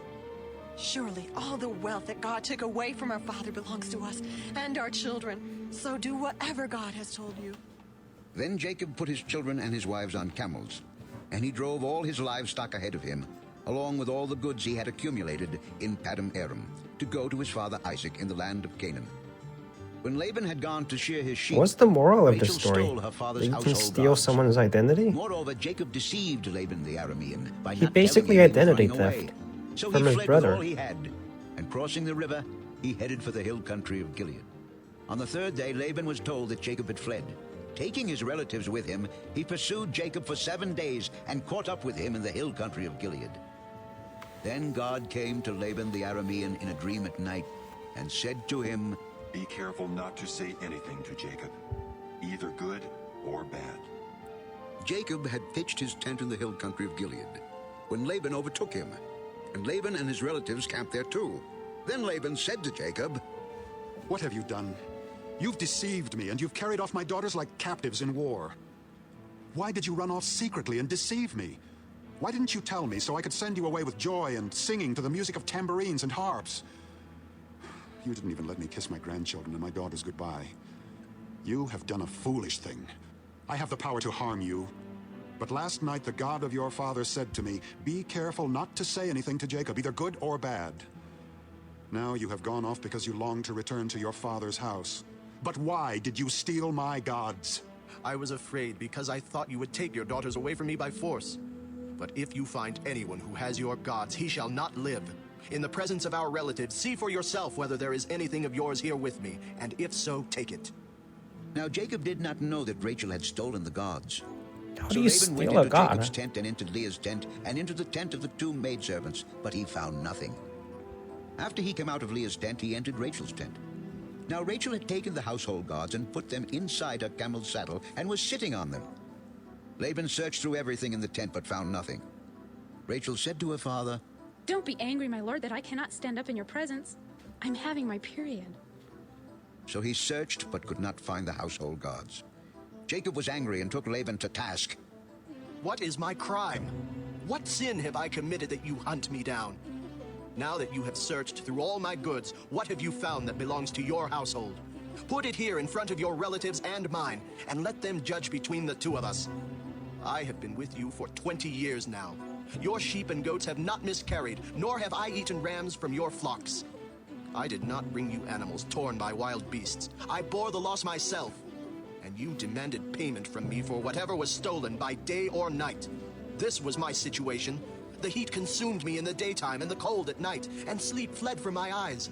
It was like this for the 20 years I was in your household. I worked for you 14 years for your 2 daughters and 6 years for your flocks, and you changed my wages 10 times. If the God of my father, the God of Abraham and the fear of Isaac had not been with me, you would surely have sent me away empty-handed. But God What do has I guess? seen I my think the hardship last and the on it? toil of my hands, You should and get last tacos. night he rebuked you. The women are my daughters, the children are my children, and the flocks are my flocks. All you see is mine. Yet what can I do today about these daughters of mine, or about the children they have borne? How about ramen noodles? Come now. You ever Let's put make a Tabasco in covenant, ramen you and I, noodles? and let it serve as a witness between us. So Jacob took a stone and set it up as a pillar. He said to his relatives, Gather some stones. So they took stones Ramen, no and piled them in a ramen. heap. Ramen noodles.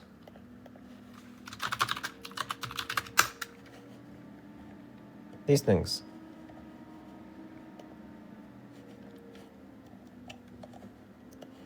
Maru ramen? Maruchan ramen. You gotta get the beef flavor. They ate there by the heap. Laban called it Jiga Sahadutha, and Jacob called it Gilead. Laban said, This heap is a witness between you and me today. That is why it was called Gilead. It was also called Mizpah, because he said, May the Lord keep watch between you and me when we are away from each other. If you mistreat my daughters, or if you take any wives besides my daughters, even though no one is with us, remember that God is a witness between you and me.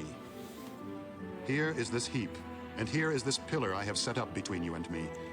This heap is a witness, and this pillar is a witness, that I will not go past this heap to your side to harm you, and that you will not go past this heap and pillar to my side to harm me. May the God of Abraham and the God of Nahor, the God of their father, I'm surprised they didn't mention heaven or hell yet. So Jacob took an oath in the name of the fear of his father Isaac. Like, the only time they mentioned heaven and hell is the beginning part, and then they never mentioned it again. Sacrifice there in the hill country. I think, does anyone go to heaven? After they had eaten, I feel like heaven just means the sky at this point. Morning, Laban kissed his grandchildren and his daughters and blessed them. Then he left and returned home. Jacob also went on his way, and the angels of God met him. When Jacob saw them... Right, what is... Before the writings of the Bible? What is the Tanakh? Genesis. What did heaven mean? The concept of heaven is held a variety of meanings. In ancient Near Eastern views of heaven, in the broader context, which include its relations like Sumerians, Babylonians, Egyptians, Canaanites, the idea of heaven was often closely linked to cosmic order and the domain of the gods. So when you go to heaven, you become a god. Is that what it's saying?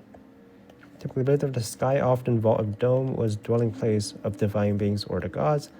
And the heavens were thought of as a physical space above the earth. Okay, so he's going to be with God, right? Like, there's this door that you open and there's all the gods. And then when someone says he's going to go to heaven, he's going to be with the gods. He said, This is the camp of God. So he named that place Mahanaim. Jacob sent messengers ahead of him to his brother Esau in the land of Seir, the country of Edom. He instructed them, This is what you are to say to my master Esau. Your servant Jacob says, I have been staying with Laban and have remained there till now. I have cattle and donkeys, sheep and goats, men servants and maid servants. Now I am sending this message to my lord, that I may find favor in your eyes. When the messengers returned to Jacob, they said, We went to your brother Esau, and now he is coming to meet you, and 400 men are with him. In great fear and distress, Jacob divided the people who were with him into two groups, and the flocks and herds and camels as well. He thought, If Esau comes and attacks one group, the group that is left may escape. Then Jacob prayed, O God of my father Abraham, God of my father Isaac, O Lord, who said to me, Go back to your country and your relatives, and I will make you prosper. Yeah, so he's talking about this one specific God. It's like there's hundreds of gods, and then there's one that they really like. And that's what the entire Bible is based off of. So the myth that there's only one God is a myth. There's like hundreds of gods, and then there's one God that happened to be with Abraham. I am unworthy of all the kindness and faithfulness you have shown your servant. I had only my staff when I crossed this Jordan, but now I have become two groups. Save me, I pray, from the hand of my brother Esau, for I am afraid he will come and attack me, and also the mothers with their children. But you have said, I will surely make you prosper, and will make your descendants like the sand of the sea, which cannot be counted. He spent the night there, and from what he had with him he selected a gift for his brother Esau. 200 female goats and 20 male goats, 200 ewes and 20 rams, 30 female camels with their young, 40 cows and 10 bulls, and 20 female donkeys and 10 male donkeys. He put them in the care of his servants, each herd by itself, and said to his servants, Go ahead of me. and keep some space between the herds. He instructed the one in the lead. When my brother Esau meets you and asks, "To whom do you belong, and where are you going, and who owns all these animals in front of you?" then you are to say, "They belong to your servant Jacob. They are a gift sent to my lord Esau, and he is coming behind us." He also instructed the second, the third, and all the others who followed the herds. You are to say the same thing to Esau when you meet him, and be sure to say, "Your servant Jacob is coming behind us." For Jacob thought, "I will pacify him with these gifts I am sending on ahead. Later, when I see him, perhaps he will receive me." So Jacob's gifts went on ahead of him, but he himself spent the night in the camp. That night Jacob got up and took his 2 wives, his 2 maidservants, and his 11 sons, and crossed the ford of the Jabbok. Was it okay to have 2 After he had wives? sent them across the stream, he sent over all his possessions. Also, they're not mentioning any sins. And a man wrestled with him till daybreak. When the man saw that he could not overpower him, he touched the socket of Jacob's hip, so that his hip was wrenched as he wrestled with the man. Then the man said, "Let me go, for it is daybreak." "I will not let you go unless you bless me." So the concept of going to heaven and sinning, that's all a Christian thing. "What is your name?" "Jacob." "Your name will no longer be Jacob, but Israel, because you have struggled with God and with men and have overcome." "Please, tell me your name." "Why do you ask my name?" Then he blessed him there. So Jacob called the place Peniel, saying, "It is because I saw God face to face, and yet my life was spared." The sun rose above him as he passed Peniel, and he was limping because of his hip. Therefore, to this day, the Israelites do not eat the tendon attached to the socket of the hip, because the socket of Jacob's hip was touched near the tendon. What? Jacob looked up, and there was Esau, coming with his 400 men. So he divided the children among Leah, Rachel, and the 2 maidservants. He put the maidservants and their children in front, Leah and her children next, and Rachel and Joseph in the rear. He himself went on ahead and bowed down to the ground 7 times as he approached his brother. But Esau ran to meet Jacob and embraced him. He threw his arms around his neck and kissed him, and they wept. Then Esau looked up and saw the women and children. "Who are these with you?" "They are the children God has graciously given your servant." Then the maidservants and their children approached and bowed down. Next, Leah and her children came and bowed down. Last of all came Joseph and Rachel, and they too bowed down. Esau asked, "What do you mean by all these droves I met?" "To find favor in your eyes, my lord." "I already have plenty, my brother. Keep what you have for yourself." "No, please. If I have found favor in your eyes, accept this gift from me. For to see your face is like seeing the face of God now that you have received me favorably. Please accept the present that was brought to you, for God has been gracious to me, and I have all I need." And because Jacob insisted, Esau accepted it. Then Esau said, "Let us be on our way. I'll accompany you." "My lord knows that the children are tender, and that I must care for the ewes and cows that are nursing their young. If they are driven hard just one day, all the animals will die. So let my lord go on ahead of his servant, while I move along slowly at the pace of the droves before me and that of the children, until I come to my lord in Seir." "Then let me leave some of my men with you." "But why do that? Just let me find favor in the eyes of my lord." So that day Esau started on his way back to Seir. Jacob, however, went to Succoth, where he built a place for himself and made shelters for his livestock. That is why the place is called Succoth. After Jacob came from Paddan Aram, he arrived safely at the city of Shechem in Canaan, and camped within sight of the city. For 100 pieces of silver, he bought from the sons of Hamor, the father of Shechem, the plot of ground where he pitched his tent. There he set up an altar and called it El Elohe Israel. That's Now the beginning Dinah, of Israel. the daughter Leah had born to Jacob, went out to visit the women of the land. Leah. Wait, let me see the family tree. Leah. There she is. Leah. And she gives birth to Judah. Jacob has another daughter, Rachel. And then her son is Joseph. And that's going to be the main character of the next part, I'm guessing. When Shechem, son of Hamor the Hivite, the ruler of that area, saw her, he took her and violated her. His heart Whoa, was drawn raped. to Dinah, daughter of Jacob, and he loved the girl and spoke tenderly to her. And Shechem said to his father Hamor, "Get me this girl as my wife." When Jacob heard that his daughter Dinah had been defiled, his sons were in the fields with his livestock. Let me see. Jacob. Who? Jacob's. To her. And Shechem said to his father Hamor, "Get me this girl as my wife." When Jacob heard that his daughter Dinah... Dinah? Dinah? Who's Dinah?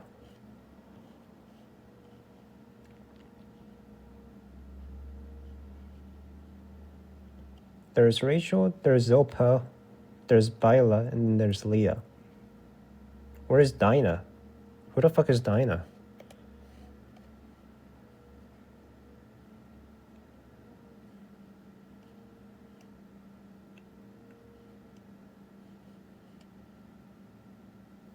Hmm?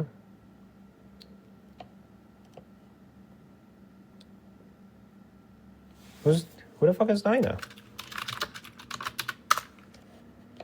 Leah's daughter.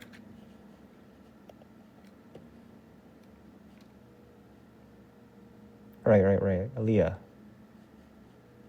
Yeah, Leah is his wife. Yeah, that makes sense. Joseph. Let's see, Joseph. Family tree.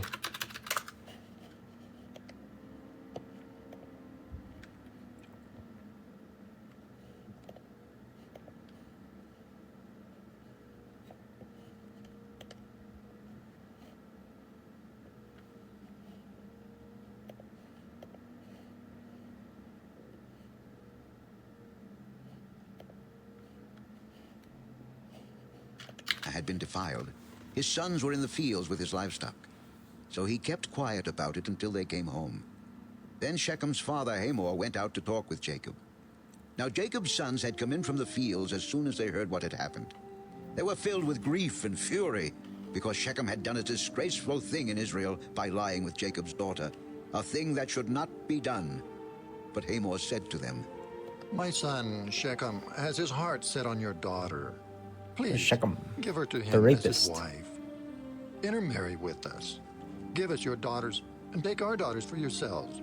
What? You can settle among us. How does that The land work? is open You rape to my daughter, but you can rape Live my in it, daughters. Trade in it.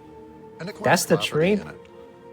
Then Shechem said to Dinah's father and brothers, These people are barbarians. Let me find favor in your eyes, and I will give you whatever you ask. Make the price for the bride and the gift I am to bring as great as you like, and I'll pay whatever you ask me. Only give me the girl as my wife.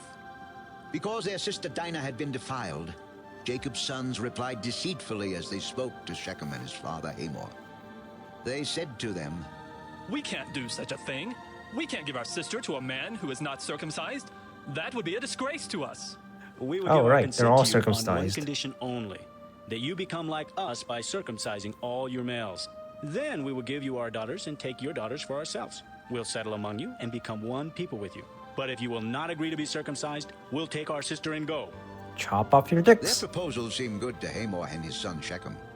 The young man, who was the most honored of all his father's household, lost no time in doing what they said because he was delighted with Jacob's daughter. So Hamor and his son Shechem went to the gate of their city to speak to their fellow townsmen. These men are friendly toward us. Let them live in our land and trade in it. The land has plenty of room for them. We can marry their daughters, and they can marry ours. But the Yeah, men this is will the shit they consent don't to teach you live in with us Bible school. As one people, only on the condition that our males be circumcised, as they themselves are. Won't their livestock, their property, and all their other animals become ours? So let They us never give our teach you this consent shit to in them, Bible and school. they will settle among us. Circumcision or rape? All the men who went out of the city gate agreed with Hamor and his son Shechem, and every male in the city was circumcised.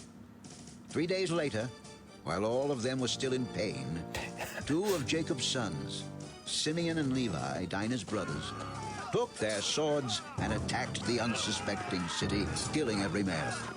They put Hamor and his son Goddamn. Shechem to the sword and Genocide. took Dinah from Shechem's house and left.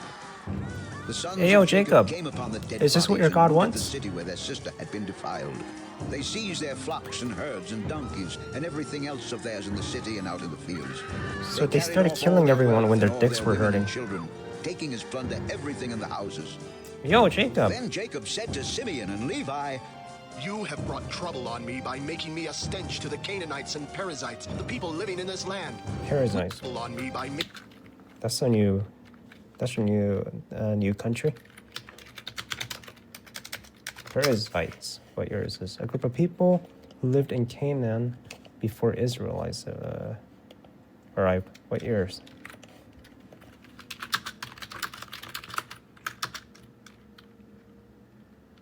What years were Perizzites?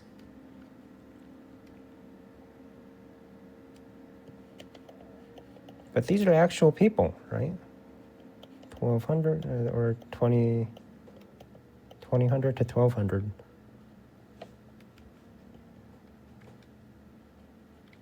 The Perizzites were active in the 2nd millennium BCE, particularly during the Bronze Age and the early Iron Age. The resistance overlapping the period when the Israelites were settling in Canaan. Their precise timeline is difficult to pinpoint, but their historical and biblical role was significant in the context of Israelite conquest of Canaan. making me a stench to the Canaanites and Perizzites, the people living in this land. We are few in number, and if they join forces against me and attack me, I and my household will be destroyed. Should he have treated our sister like a prostitute?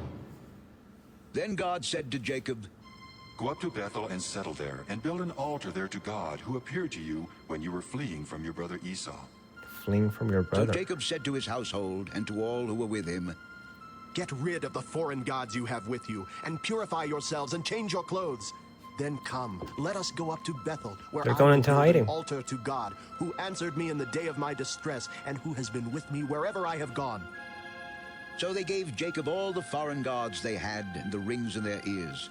And Jacob buried them under the oak at Shechem. Jacob, you Then they pathetic set man. out, and the terror of God fell upon the towns all around them, so that no one pursued them. Jacob and all the people with him came to Luz, that is Bethel, in the land of Canaan. There he built an altar, and he called the place El Bethel, because it was there that God revealed himself to him when he was fleeing from his brother. Now Deborah, Rebekah's nurse, died and was buried under the oak below Bethel. So it was named Allon-Bacuth. After Jacob returned from Paddan Aram, God appeared to him again and blessed him. God said to him, "Your name is Jacob, but you will no longer be called Jacob. Your name will be Israel." So he What? named him Israel. So he is God Israel. said to him, "I am God Almighty. Be fruitful and increase in number. A nation and a community of nations will come from you, and kings will come from your body. The land I gave to Abraham and Isaac, I also give to you, and I will give this land to your descendants after That's so you." fucked up. Then God He went steals up someone's from him at the birthright place and where he had inheritance talked with him. and blessing. Jacob set up a stone And then pillar God's at like, the place "All where right. God had talked with him. If that's And what he you poured want. out a drink offering on it. He also poured oil on it. Jacob called the place where God had talked with him Bethel. Then they moved on from Bethel. While they were still some distance from Ephrath, Rachel began to give birth and had great difficulty. And as she was having great difficulty in childbirth, the midwife said to her, "Don't be afraid, for you have another son." as she breathed her last, for she was dying, she named her son Benoni. But his Benoni. father named him Benjamin. So Rachel died and was buried on the way to Ephrath, that is Bethlehem. Over her tomb Jacob set up a pillar, and to this day that pillar marks Rachel's tomb. Israel moved on again and pitched his tent beyond Migdal-Eder. While Israel was living in that region, Reuben went in and slept with his father's concubine Bilhah, and Israel heard of it. Israel, who's Jacob? Jacob had 12 sons.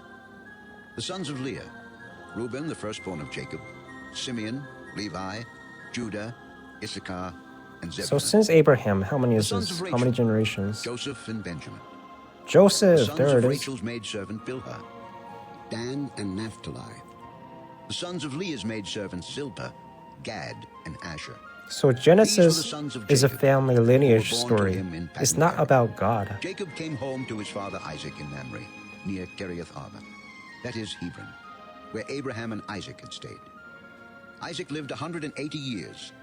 Then he breathed his last and died, and was gathered to his people. You gonna give your blessings to anyone? And his sons Esau and Jacob buried him. This is the account of Esau and his sons. Isaac lived 180 years. Then he breathed his last and died, and was gathered to his people. What do you mean he just died? Isaac? Jacob's father? He just died? Old and full of years. And his sons Esau and Jacob buried him. I feel like this should have happened like a long time ago. This is the account of Esau, that is Edom. Esau took his wives from the women of Canaan. Adah, daughter of Elon the Hittite, and Oholibamah, daughter of Anah, and granddaughter of Sibeon the Hivite. Also Basemath, daughter of Ishmael and sister of Nebaioth. Adah bore Eliphaz to Esau. Basemath bore Reuel. And Oholibamah bore Jeush, Jalem, and Korah. These were the sons of Esau, who were born to him in Canaan. Esau took his wives and sons and daughters, and all the members of his household, as well as his livestock, and all his other animals, and all the goods he had acquired in Canaan. The history of the Jews are kind of fucked up. From his brother Jacob. Their possessions were too great for them to remain together. The land where they were staying could not support them both because of their livestock. So Esau, that is Edom, settled in the hill country of Seir. This is the account of Esau, the father of the Edomites in the hill country of Seir. These are the names of Esau's sons. Eliphaz, the son of Esau's wife Adah, and Reuel, the son of Esau's wife Basemath. The sons of Eliphaz, Teman, Omar, Zepho, Gatam, and Kenaz. Esau's son Eliphaz also had a concubine named Timnah, who bore him Amalek. These were grandsons of Esau's wife Adah. The sons of Reuel, Nahath, Zerah, Shammah, and Mizah. These were grandsons of Esau's wife Basemath. The sons of Esau's wife Oholibamah, daughter of Anah and granddaughter of Zibeon, whom she bore to Yeah, Esau. I'm not gonna remember any of this. Jalem, and Korah. I feel like he went over this. These were the chiefs among Esau's descendants. The sons of Eliphaz, the firstborn of Esau, chiefs Teman, Omar, Zepho, Kenaz, Korah, Gatam, and Amalek. Blah, These blah, were the blah. chiefs descended from Eliphaz in Edom. They were grandsons of Adah. The sons of Esau's son Reuel, chiefs Nahath, Zerah, Shammah, and Mizah. These were the chiefs descended from Reuel in Edom. They were grandsons of Esau's wife Basemath. The sons of Esau's wife Oholibamah, chiefs Jeush, Jalem, and We're getting an insane These were the time chiefs skip. descended from Esau's wife Oholibamah. This is a daughter time of skip. Anah. These were the sons of Esau, that is Edom, and these were their chiefs. These were the sons of Seir the Horite, who were living in the region: Lotan, Shobal, Zibeon, Anah, Dishan, Ezer, and Dishan. These sons of Seir in Edom were Horite chiefs. The sons of Lotan, Hori and Homan. Timnah was Lotan's sister. The sons of Shobal, Alvin, Manahath, Ebal, Shepho, and Onan. The sons of Zibeon, Ea and Anah. This is the Anah who discovered the hot springs in the desert while he was grazing the donkeys of his father Zibeon. The children of Anah, Dishan and Oholibamah, daughter of Anah. What chapter The is sons this? of Dishan, 36? Hemdan, Eshban, Ithran, and Kirah. The sons of Ezer, Bilham, Zavan, and Achan. The sons of Dishan, Uz and Aaron. These were the Horite chiefs: Lotan, Shobal, Zibeon, Anah, Dishan, Ezer, and Dishan. These were the Horite chiefs according to their divisions in the land of Seir. These were the kings who reigned in Edom before any Israelite king reigned. Bela, son of Beor, became king of Edom. His city was named Dinhabah. Dinhabah. When Bela died, Jobab, son of Zerah from Bozrah, succeeded him as king. When Jobab died, Husham, from the land of the Temanites, succeeded him as king. When Husham died, Hadad, son of Bedad, who defeated Midian in the country of Moab, succeeded him as king. His city was named Avith. When Hadad died, Samlah from Masrekah succeeded him as king. When Semlah died, Shaul from Rehoboth on the river succeeded him as king. When Shaul died, Baal-Hanan, son of Akbor, succeeded him as king. When Baal-Hanan, son of Akbor, died, Hadad succeeded him as king.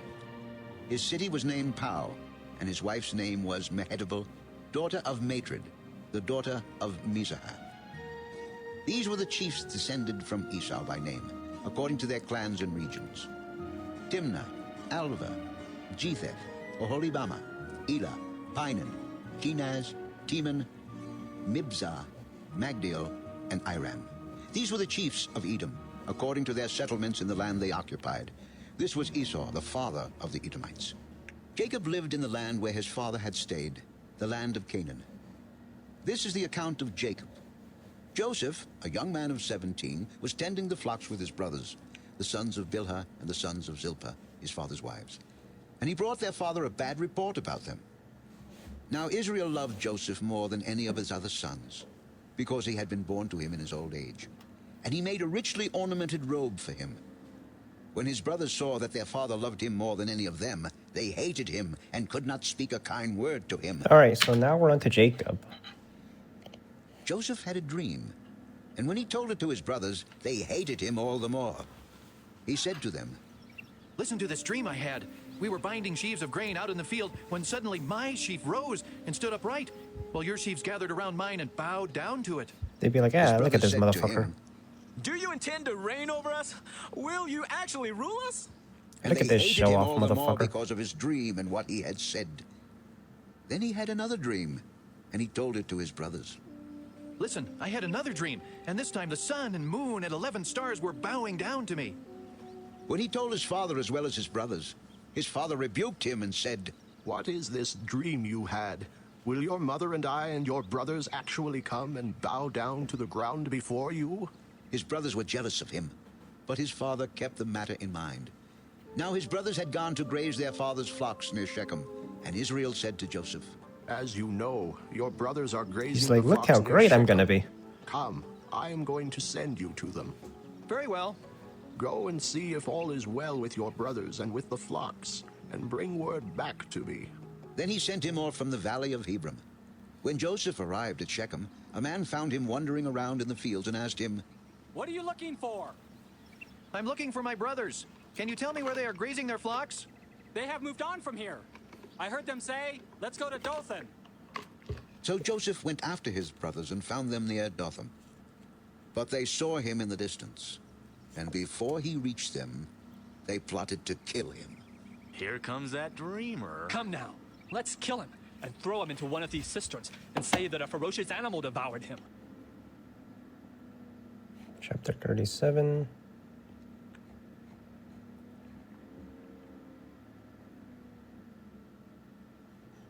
This dreamer.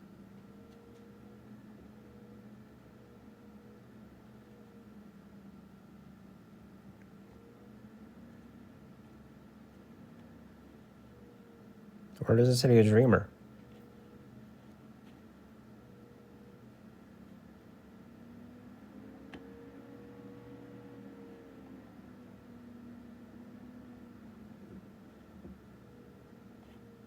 We shall see what comes of his dreams. So they're mocking him. Then we'll see what comes of his dreams. When Reuben heard this, he tried to rescue him from their hands. Let's not take his life. Don't shed any blood. Throw him into the cistern here in the desert. But don't lay a hand on him. Reuben said this to rescue him from them and take him back to his father.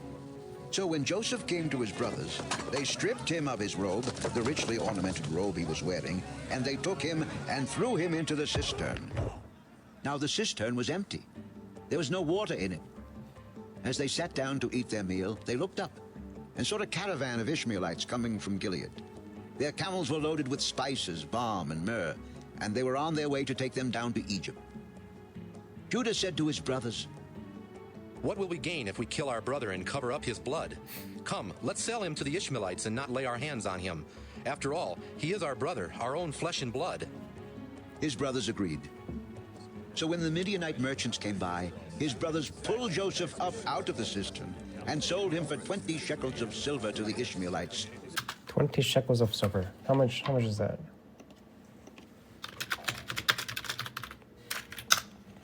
You said 20 shekels. 20? You said 20? Up out of the cistern and sold him for 20 shekels of God damn, for $5. They just sold him for for $5. Silver to the Ishmaelites. They hate him that much. When he returned to the cistern and saw that Joseph was not there, he tore his clothes. He went back to his brothers and said, The boy isn't there! Where can I turn now? Then they got Joseph's robe, slaughtered a goat and dipped the robe in the blood. They took the ornamented robe back to their father and said, We found this. Examine it to see whether it is your son's robe. It is my son's robe. Some ferocious animal has devoured him. Like father, like son. They're deceiving each other. to pieces. Then Jacob tore his clothes, put on sackcloth, and mourned for his son many days. All his sons and daughters came to comfort him, but he refused to be comforted. No, in mourning will I go down to the grave. What happened to God? Son. So his father wept for him. God?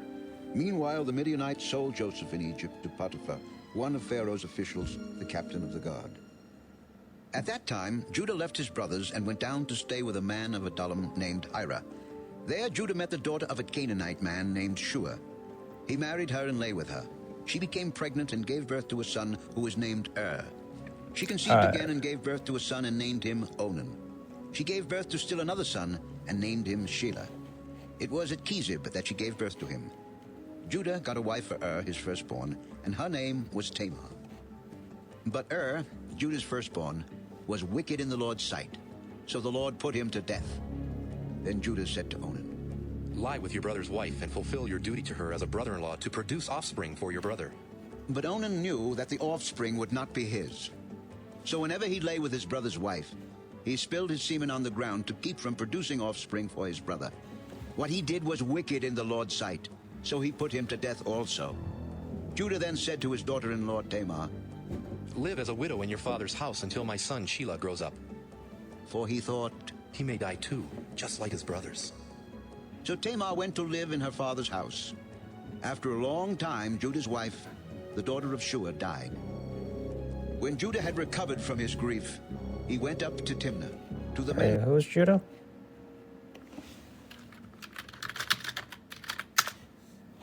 Jacob's son. One of his sons? Alright, Jacob's sons. Tell me all their names.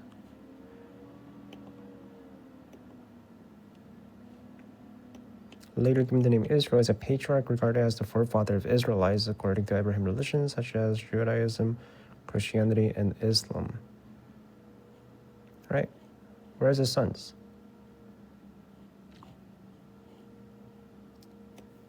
Had 12 sons through 4 women, his wives, cousins Leah and Rachel, and concubines Bilhah and Zilpah. His sons were, in the order of their birth, Reuben, Simon, Levi, Judah. There he is, Judah.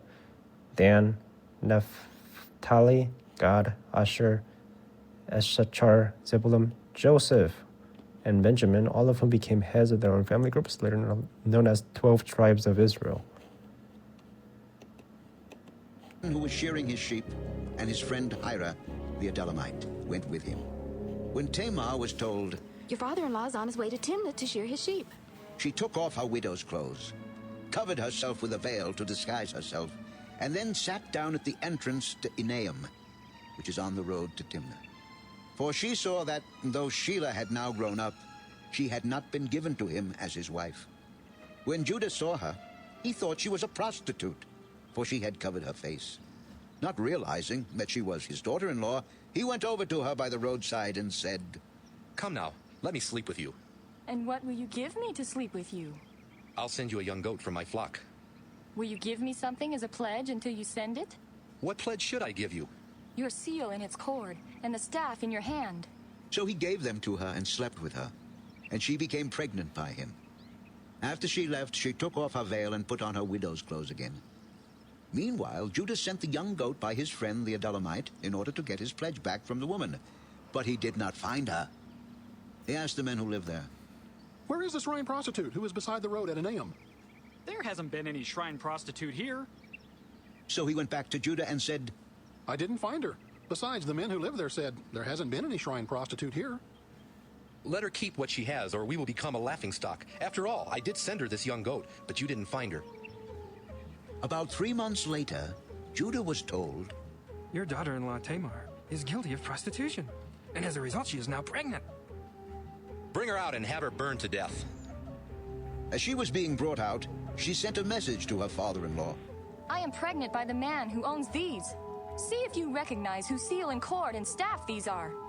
Judah recognized them and said, She is more righteous than I, since I wouldn't give her to my son Shelah. And he did not sleep with her again. When the time came for her to give birth, there were twin boys in her womb. As she was giving birth, one of them put out his hand. So the midwife took a scarlet thread and tied it on his wrist and said, This one came out first. But when he drew back his hand, his brother came out. And she said, So this is how you have broken out. And he was named Perez. Then his brother, who had the scarlet thread on his wrist, came out, and he was given the name Zerah. Now Joseph had been taken down to Egypt. Potiphar, an Egyptian who was one of Pharaoh's officials, the captain of the guard, bought him from the Ishmaelites who had taken him there. The Lord was with Joseph, and he prospered, and he lived in the house of his Egyptian master. When his master saw that the Lord was with him, and that the Lord gave him success in everything he did, Joseph found favor in his eyes and became his attendant. Potiphar put him in charge of his household, and he entrusted to his care everything he owned. From the time he put him in charge of his household and of all that he owned, the Lord blessed the household of the Egyptian because of Joseph. The blessing of the Lord was on everything Potiphar had, both in the house and in the field. So he left in Joseph's care everything he had. With Joseph in charge, he did not concern himself with anything except the food he ate.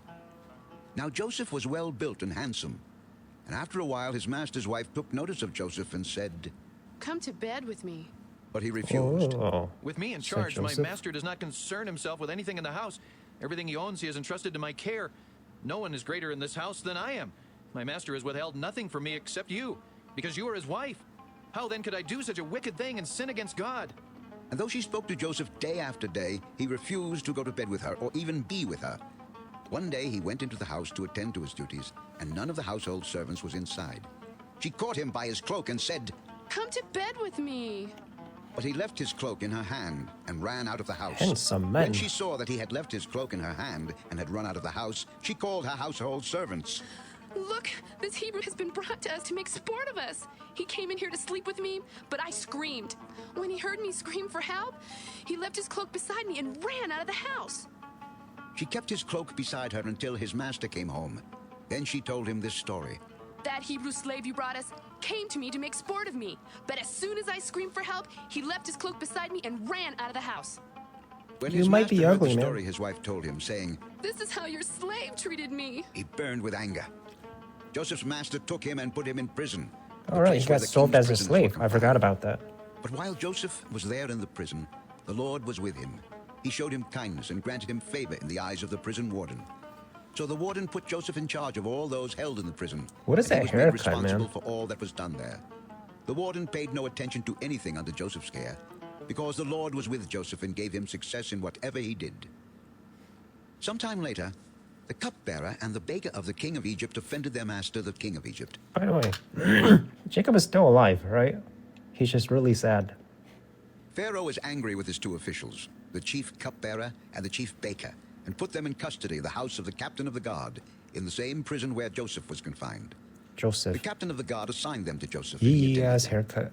After they had been in custody for some time, each of the two men, the cupbearer and the baker of the king of Egypt, who were being held in prison, had a dream the same night. And each dream had a meaning of its own. When Joseph came to them the next morning, he saw that they were dejected.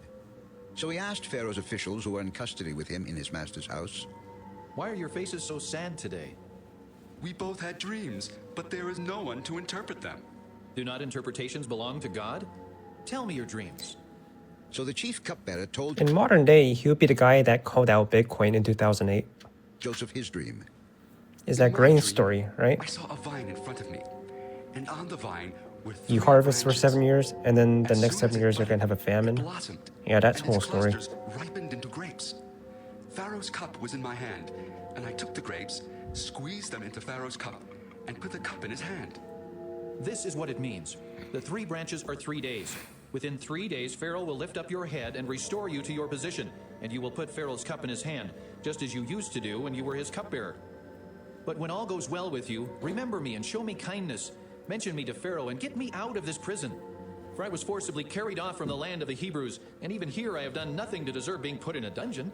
When the chief baker saw that Joseph had given a favorable interpretation, he said to Joseph, I too had a dream. On my head were 3 baskets of bread. In the top basket were all kinds of baked goods for Pharaoh. But the birds were eating them out of the basket on my head. This is what it means. The 3 baskets are 3 days. Within 3 days, Pharaoh will lift off your head and hang you on a tree, and the birds will eat away your flesh. Now the 3rd day was Pharaoh's birthday, and he gave a feast for all his officials. He lifted up the heads of the chief cupbearer and the chief baker in the presence of his officials. He restored the chief cupbearer to his position, so that he once again put the cup into Pharaoh's hand. But he hanged the chief baker, just as Joseph had said to them in his interpretation. The chief cupbearer, however, did not remember Joseph. He forgot him. When 2 full years had passed, Pharaoh had a dream. He was standing by the Nile, when out of the river there came up 7 cows, sleek and fat, and they grazed among the reeds. After them, 7 other cows, ugly and gaunt, came up out of the Nile and stood beside those on the riverbank. And the cows that were ugly and gaunt ate up the 7 sleek, fat cows. Then Pharaoh woke up. He fell asleep again and had a second dream. 7 heads of grain, healthy and good, were growing on a single stalk. After them, 7 other heads of grain sprouted, thin and scorched by the east wind. The thin heads of grain swallowed up the 7 healthy full heads. Then Pharaoh woke up. It had been a dream. In the morning his mind was troubled, so he sent for all the magicians and wise men of Egypt. Pharaoh told them his dreams, but no one could interpret them for him. Then the chief cupbearer said to Pharaoh, Today I am reminded of my shortcomings. Pharaohs.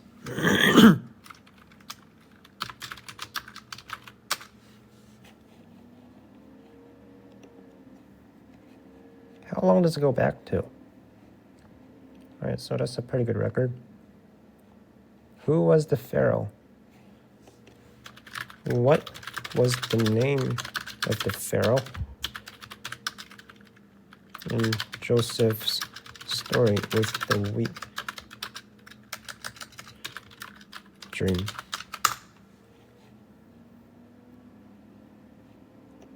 The famous 7 years of plenty, followed by 7 years of famine, is not named explicitly. However, event described in Genesis 41, where Pharaoh had a dream about fat cows, meaning eaten by 7 lean cows, 7 healthy grain, It simply has Pharaoh in the text. There's no direct name. Let me see. It should be about 1800s.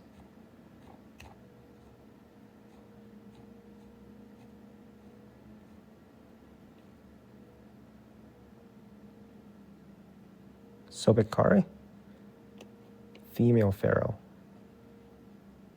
lasting at least 1 year based on inscription at Konoso.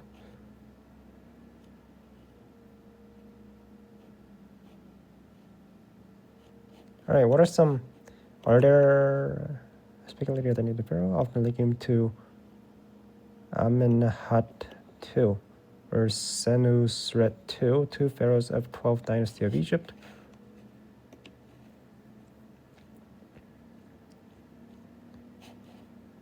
Who? This guy? Keprakare? Amenenhat.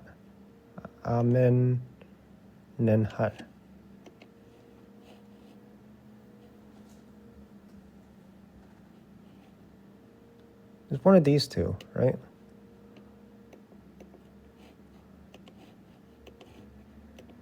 Let me see. Amenhotep and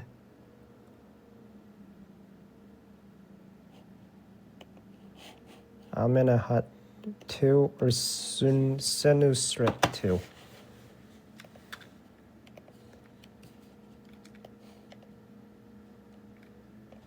Alright, man.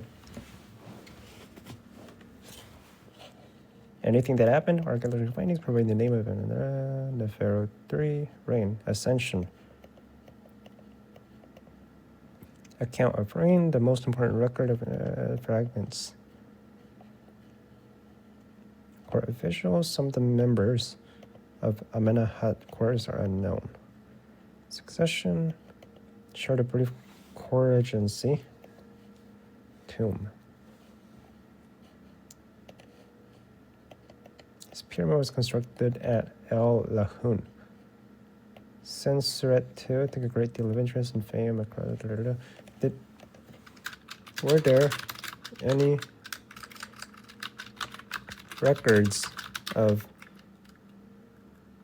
Amenhotep II or Senusret II and famine and long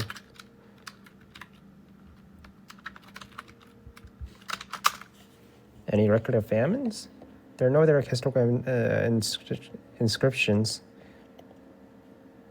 However, there is some general history and archaeological context. Amenhotep II reigned 12th dynasty in Egypt, a time generally characterized by stability and prosperity.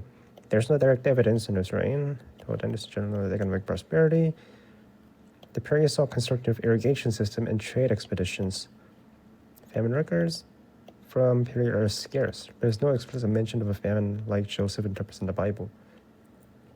The 12th dynasty is known for building projects and military expeditions, but like Amenhotep II, there are no specific evidence of a long famine. He's often associated with improving irrigation systems, particularly the Fayum region. In general, ancient Egyptian records from this period focus more on achievements of pharaohs, such as military campaigns, building projects, religious rituals, rather than the detailed agricultural crises and famines. Not common. However, there are references to famines in other periods of Egypt, especially the Nile River failed to flood as expected, leading to crop failures. For instance, during the first intermediate period, records show that Nile's floods were erratic, leading to famines and social unrest. The story of Joseph and the famine in Genesis 41 is framed as a supernatural event with the interpretation of Pharaoh's dream predicting 7 years. Biblical narrative. Okay, so the Egyptians don't really give a shit about this Joseph guy.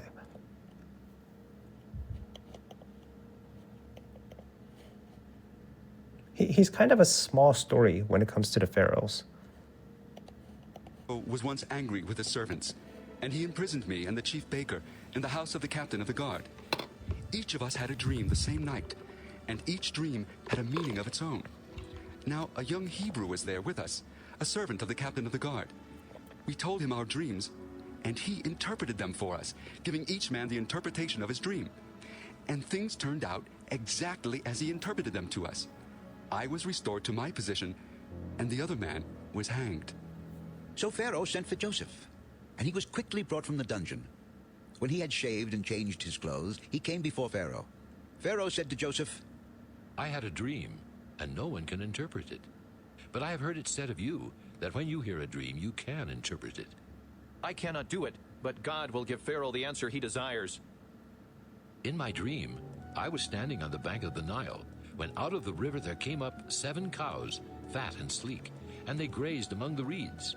After them, 7 other cows came up, scrawny and very ugly and lean.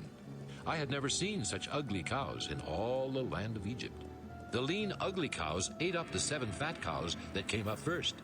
But even after they ate them, no one could tell that they had done so. They looked just as ugly as before. Then I woke up. In my dreams, I also saw 7 heads of grain, full and good, growing on a single stalk. After them, 7 other heads sprouted, withered and thin and scorched by the east wind. The thin heads of grain swallowed up the 7 good heads.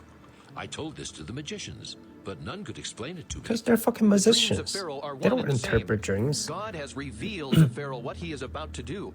The 7 good cows are 7 years, and the 7 good heads of grain are 7 years. It is one and the same dream. The 7 lean, ugly cows that came up afterward are 7 years, and so are the 7 worthless heads of grain scorched by the east wind. They are 7 years of famine. It is just as I said to Pharaoh. God has shown Pharaoh what he is about to do. 7 years of great abundance are coming throughout the land of Egypt, but 7 years of famine will follow them. Then all the abundance in Egypt will be forgotten, and the famine will ravage the land. The abundance in the land will not be remembered, because the famine that follows it will be so severe. The reason the dream was given to Pharaoh in 2 forms is that the matter has been firmly decided by God, and God will do it soon. And now let Pharaoh look for a discerning and wise man and put him in charge of the land of Egypt. Let Pharaoh appoint commissioners over the land to take a fifth of the harvest of Egypt during the 7 years of abundance. They should collect all the food of these good years that are coming and store up the grain under the authority of Pharaoh to be kept in the cities for food. This food should be held in reserve for the country, to be used during the 7 years of famine that will come upon Egypt, so that the country may not be ruined by the famine. The plan seemed good to Pharaoh and to all his officials. So Pharaoh asked them, Can we find anyone like this man, one in whom is the Spirit of God? Then Pharaoh said to Joseph, Since God has made all this known to you, there is no one so discerning and wise as you. You shall be in charge of my palace, and all my people are to submit to your orders. Only with respect to the throne will I be greater than you. I hereby put you in charge of the whole land of Egypt. Then Pharaoh took his signet ring from his finger and put it on Joseph's finger. He dressed him in robes of fine. Pharaoh took his signet ring from his finger and... A signet ring.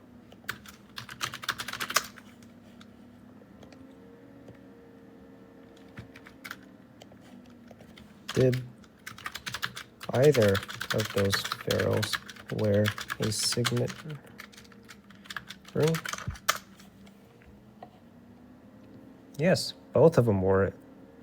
What a foreign signet ring. It was an important symbol of royal authority, used to seal official documents and decrees, serving as a mark of legitimacy and power. The signet rings were engraved with Pharaoh's cartouche, and sometimes with symbols of divine protection, ensuring the authenticity of documents and royal commands. These rings were used to seal papyrus scrolls, important correspondence. Both of these pharaohs, the rulers of 12th dynasty, would have used signet rings for their official transactions. While there is no record of the exact rings used by Amrut and Senusret, they would have followed the standard royal practices of the time, including the use of signet rings as a symbol of authority. So he gave him authority with the ring. Put it on Joseph's finger. He dressed him in robes of fine linen and put a gold chain around his neck. He had him ride in a chariot as his second in command. You haven't even verified it yet. How do you know a famine's coming? Thus he put him in charge of the whole land of Egypt. Then Pharaoh said to Joseph, I am Pharaoh, but without your word, no one will lift hand or foot in all Egypt. Pharaoh gave Joseph the name Zaphenath-Paneah and gave him... What? Egypt. Pharaoh gave Joseph the name Zaphenath-Paneah.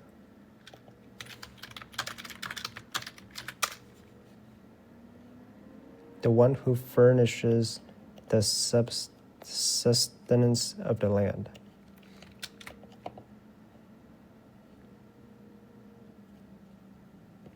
Is this a thing? What is the meaning? Are there records? What does that mean in literal translation?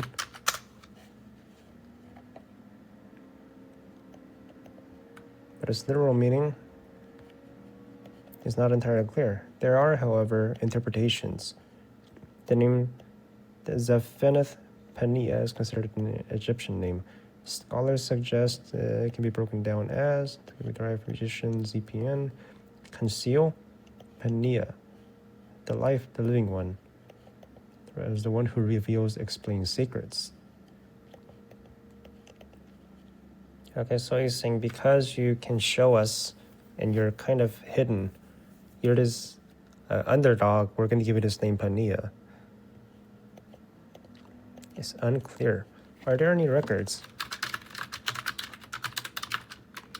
of either of the two Egyptians, pharaohs, handing down their signet rings, or loaning to someone, or any record of Zaphenath-Paneah among administrators? There are no direct historical records or specific instances. We can examine the historical archaeological context and understand the significance of these practices. It was a powerful symbol of authority used by Pharaoh to seal official documents. While loaning the signet ring might not be explicitly recorded, it is known that pharaohs would use the signet to appoint or give authority to individuals within the court of administration. In the Bible, yeah. Okay, so it is a thing. They did let people borrow their rings. Among administrators, the name is unique to the biblical account. Joseph only appears in Genesis. There's no record in Egyptian texts or archaeological findings that specifically mention a person. However, it's important to note that the name is considered to have Egyptian linguistic roots and could have been an Egyptian title or honorific given to Joseph by Pharaoh.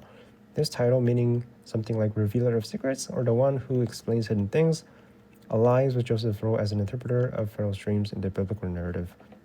While there are no references to Zephaniah given in Egyptian administrative records, Joseph's high rank and responsibility as second in command would suggest that he would have seen as an administrator of greater importance, possibly overseeing grain storage, distribution, other aspects of governance during the famine period. Egyptian administrative records often contain lists of officials, titles, roles, but these records do not mention Zephaniah or Joseph under that title. The biblical account of Joseph's appointment is not directly corroborated in Egyptian records, although Joseph's administrative role would have placed him in charge of major state functions. Egyptian administrative titles in Egypt, administrators were typically appointed to oversee regions, manage resources, Pharaohs did appoint officials and give them authority using royal seals to authenticate appointments or decisions. The biblical Joseph is described as overseeing the storage of grain during these 7 years, which would place him in the role of a high-ranking administrator or vizier. Pharaoh's Jesus. So, are there any other fun facts? Zephaniah and gave him Asenath, daughter of Potipharah. Gave him Asenath to be his wife. Are there records of Asenath? What about whose daughter? Daughter of Potipharah.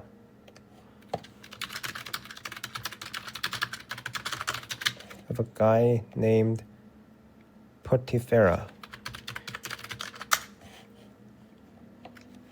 There are no direct historical records.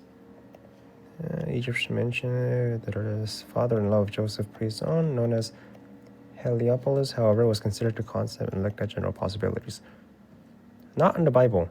What is and priest of On? Heliopolis was an important city in Egypt, famous for its temple to the sun god Ra. Priest On were prominent religious leaders who held significant influence. The fact that Potipharah was called priest of On places him high on the social status of religious standing, which aligns with this kind of status. Alright, let's look into this guy.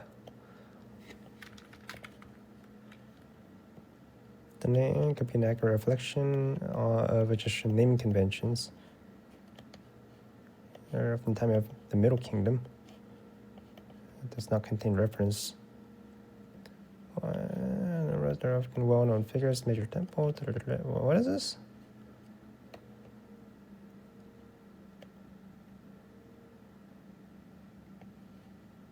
There are no direct historical references in ancient Egypt. So we mentioned a person named Potipharah, the Egyptian priest mentioned in the Bible, who is said to have been father-in-law of Joseph.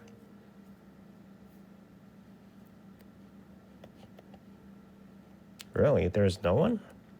I feel like there should have been records of it. High-ranking official, religious figure. He is the father of Asenath. Are there any records?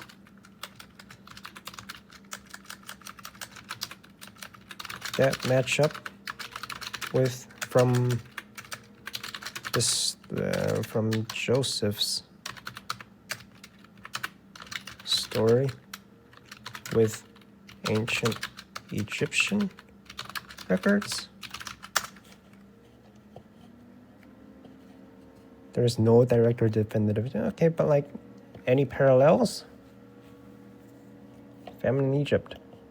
For famous for 7 years, appointed advisor, second in command, is credited with saving Egypt from overseeing collection, distribution of grain over 7 years of 38 years of plenty and famine. Joseph's role as advisor. Historical evidence of famine. Egypt did experience periodic famines throughout the long history, often caused by poor flooding of the Nile River or other climate-related factors. Some scholars believe certain drought periods and famines in Egypt's history might align. The second intermediate period, there are no direct records. Role as advisor.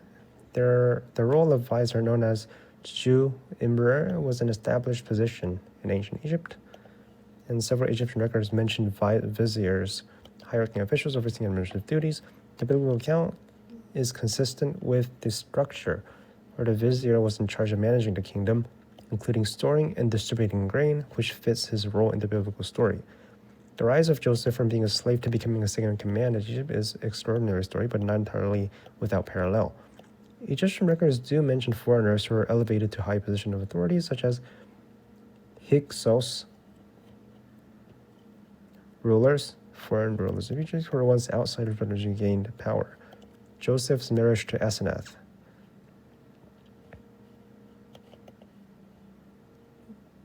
The daughter of Potipharah, a priest of On, as his wife. Egyptian records. The priest of On was one of the most significant religious institutions in Egypt. The priests of On were closely associated with the worship of sun god Ra. The city of On, also called Lunu in Egyptian, was a major center of religion and politics. Although there is no direct mention of Potipharah in Egyptian records, priests from cities are On important figures. Not impossible that someone like this stature could have existed. The marriage of high-ranking Egyptian priest's daughter to a foreigner of Joseph's position is plausible, given the interactions between Egypt and foreign nations in various periods, such as Hyksos and Semitic people in Egypt. Joseph's rise to power, signet ring. That part matches up. Foreigners in Egypt. They will describe as being a Hebrew who was sold into slavery by his brothers, later rose to power in Egypt for $5. They sold him for $5. The presence of foreigners in Egypt is well attested, especially there appears like Hyksos in the Middle Kingdom, where people went from the Levant, interacted with Egypt both as traders and foreign officials. There are history records of foreigners being employed in Egypt, including Semitic peoples, and some people serve in high position of authority, including the royal administration. Okay, so how long did they serve?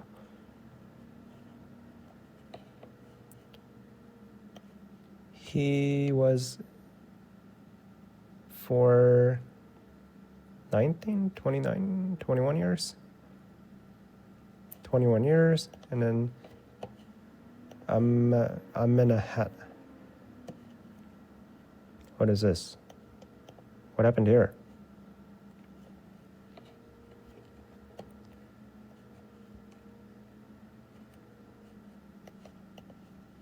For 35 years he reigned. Priest of On to be his wife. And Joseph went throughout the land of... Priest of On.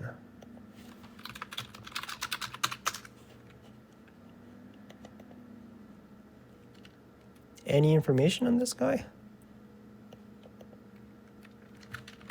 Just a really smart dude. Of Egypt. Joseph was 30 years old when he entered the service of Pharaoh, king of Egypt. And Joseph went out from Pharaoh's presence and traveled throughout Egypt. During the 7 years of abundance, the land produced plentifully. Joseph collected all the food produced in those 7 years of abundance in Egypt and stored it in the cities. So he'll be 34 in at the each city, time. he put the food grown in the fields surrounding it. Joseph stored up huge quantities of grain, like the sand of the sea. It was so much that he stopped keeping records because it was beyond measure. Before the years of famine came, 2 sons were born to Joseph by Asenath. This is literally Aladdin. This is just Aladdin. This is Disney style. Priest of On. Joseph named his firstborn Manasseh and said, "It is because God has made me forget all my trouble and all my father's household." The second son he named Ephraim and said, "It is because God has made me fruitful in the land of my suffering." The 7 years of abundance in Egypt came to an end, and the 7 years of famine began, just as Joseph had said. There was famine in all the other lands, but in the whole land of Egypt there was food. When all Egypt began to feel the famine, the people cried to Pharaoh for food. Then Pharaoh told all the Egyptians, "Go to Joseph and do what he tells you." When the famine had spread over the whole country, Joseph opened the storehouses and sold grain to the Egyptians, for the famine was severe throughout Egypt. And all the countries came to Egypt to buy grain from Joseph, because the famine was... All right.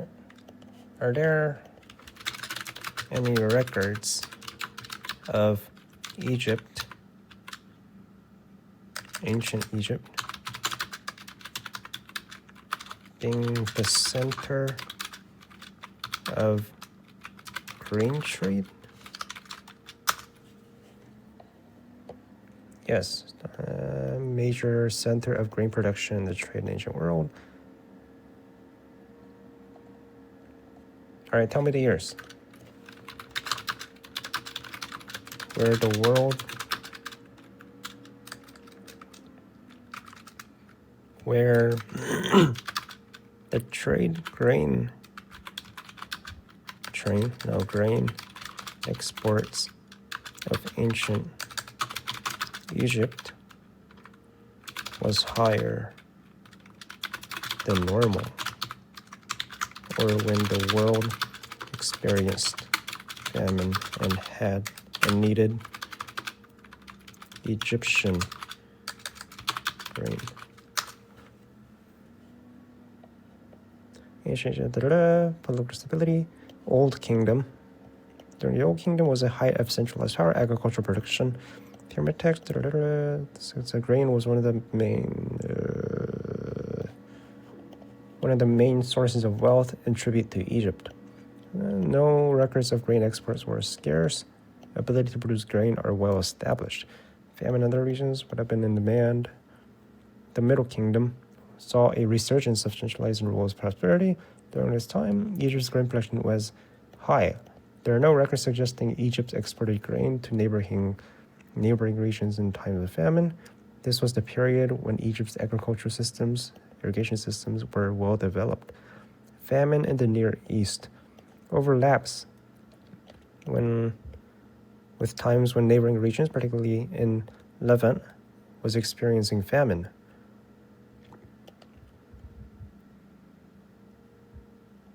Egypt's grain would have been crucial in relieving food shortages. In fact, biblical account, Genesis mentioned a grain storehouse for 7-year famine, a story, Okay. Tell me about this. Tell me about the famine in the Near East. In Levant. Levant, region in Asia. Where is this? What do you mean in Asia? This is Levant. That's Lebanon, that's Israel.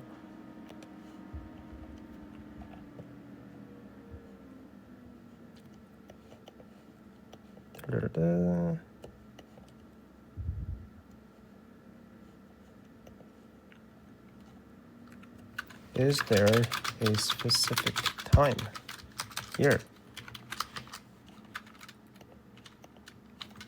near 2000 to 1700 BC when they have to go to Egypt for grain because of famine?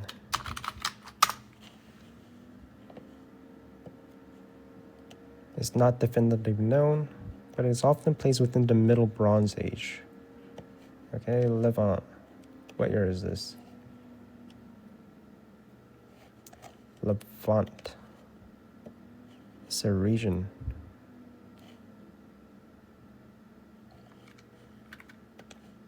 Severe. Joseph opened the storehouses and sold grain to the Egyptians, for the famine was severe throughout Egypt.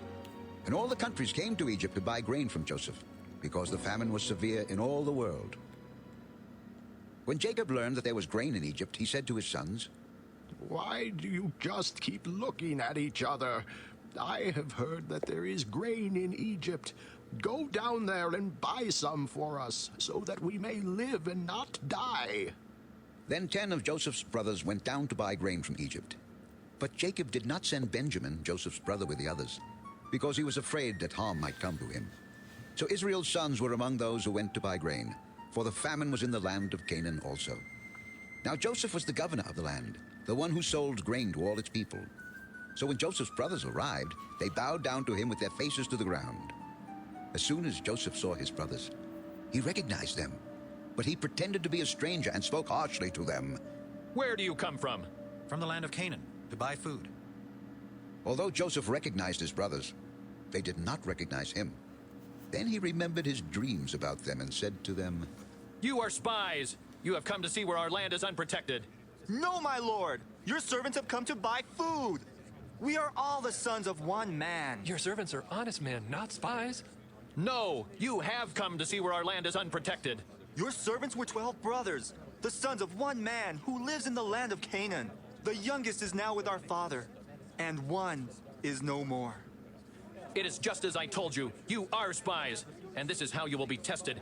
As surely as Pharaoh lives, you will not leave this place unless your youngest brother comes here. Send one of your number to get your brother. The rest of you will be kept in prison, so that your words may be tested to see if you are telling the truth. If you are not, then as surely as Pharaoh lives, you are spies. And he put them all in custody for 3 days. On the 3rd day, Joseph said to Revenge. them, Do this, and you will live, for I fear God. If you are honest men, let one of your brothers stay here in prison, while the rest of you go and take grain back for your starving households. But you must bring your youngest brother to me, so that your words may be verified and that you may not die. This they proceeded to do. They said to one another, Surely we are being punished because of our brother. We saw how distressed he was when he pleaded with us for his life. But we would not listen. That's why this distress has come upon us. Reuben replied, Didn't I tell you not to sin against the boy? But you wouldn't listen. Now we must give an accounting for his blood. They did not realize that Joseph could understand them since he was using an interpreter. He turned away from them and began to weep, but then turned back and spoke to them again. He had Simeon taken from them and bound before their eyes. Joseph gave orders to fill their bags with grain, to put each man's silver back in his sack, and to give them provisions for their journey. After this was done for them, they loaded their grain on their donkeys and left. At the place where they stopped for the night, one of them opened his sack to get feed for his donkey, and he saw his silver in the mouth of his sack. My silver has been returned. Here it is in my sack. Their hearts sank, and they turned to each other trembling and said, What is this that God has done to us? When they Technically came to their father corruption. Jacob in the land of Canaan, they told him all that had happened to them.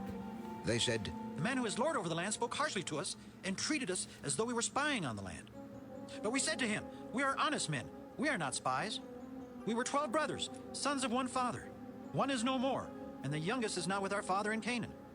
Then the man who is lord over the land said to us, This is how I will know whether you are honest men. Leave one of your brothers here with me and take food for your starving households and go. But bring your youngest brother to me, so I will know that you are not spies but honest men. Then I will give your brother back to you, and you can trade in the land. As they were emptying their sacks, there in each man's sack was his pouch of silver. When they and their father saw the money pouches, they were frightened. Their father Jacob said to them, You have deprived me of my children. Joseph is no more, and Simeon is no more, and now you want to take Benjamin. Everything is against me. Then Reuben said to his father, You may put both of my sons to death if I do not bring him back to you. Entrust him to my care, and I will bring him back. My son will not go down there with you. His brother is dead, and he is the only one left. If harm comes to him on the journey you are taking, you will bring my gray head down to the grave in sorrow. Now the famine was still severe in the land. So when they had eaten all the grain they had brought from Egypt, their father said to them, Go back and buy us a little more food. But Judah said to him, The man warned us solemnly, You will not see my face again unless your brother is with you. If you will send our brother along with us, we will go down and buy food for you. But if you will not send him, we will not go down, because the man said to us, You will not see my face again unless your brother is with you. Why did you bring this trouble on me by telling the man you had another brother? The man questioned us closely about ourselves and our family. Is your father still living? He asked us. Do you have another brother? We simply answered his questions. How are we to know, he would say. Bring your brother down here.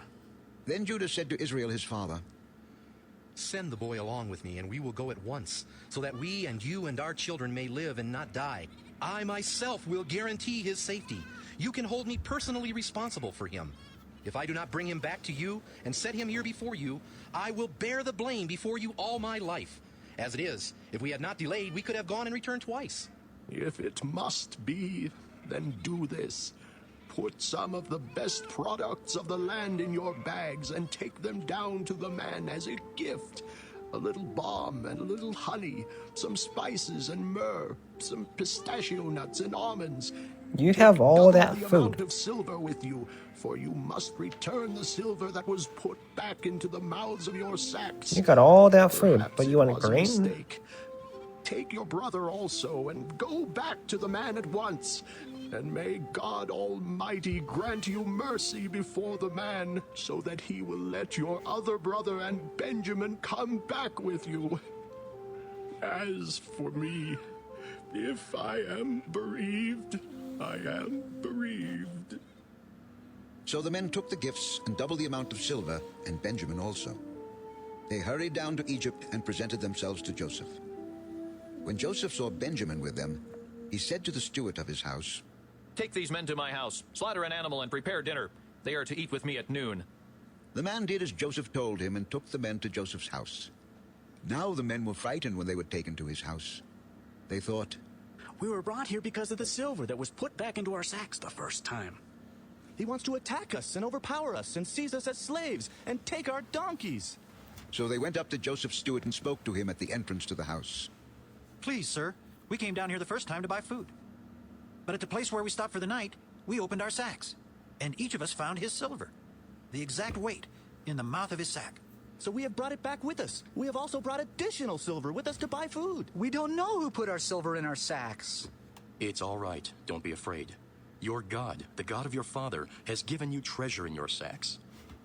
I received your silver. Then he brought Simeon out to them. The steward took the men into Joseph's house, gave them water to wash their feet, and provided fodder for their donkeys. They prepared their gifts for Joseph's arrival at noon, because they had heard that they were to eat there. When Joseph came home, they presented to him the gifts they had brought into the house, and they bowed down before him to the ground. He asked them how they were, and then he said, How is your aged father you told me about? Is he still living? Your servant, our father, is still alive and well. And they bowed low to pay him honor. As he looked about and saw his brother Benjamin, his own mother's son, he asked, Is this your youngest brother, the one you told me about? God be gracious to you, my son. Deeply moved at the sight of his brother, Joseph hurried out and looked for a place to weep. He went into his private room and wept there. After he had washed his face, he came out, and controlling himself said, Serve the food. They served him by himself, the brothers by themselves, and the Egyptians who ate with him by themselves, because Egyptians could not eat with Hebrews, for that is detestable to Egyptians. The men... Hold up. The Egyptians ate Hebrews?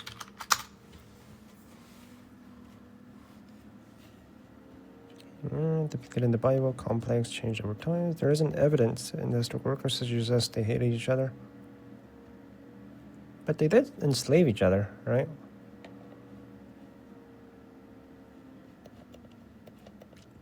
Yeah, but there was certainly a period of tensions, exploitation, oppression, as well as period of peace and cooperation. Below are some key moments. I mean, outside of the Bible, are there records of Egyptians buying slaves from Levant areas?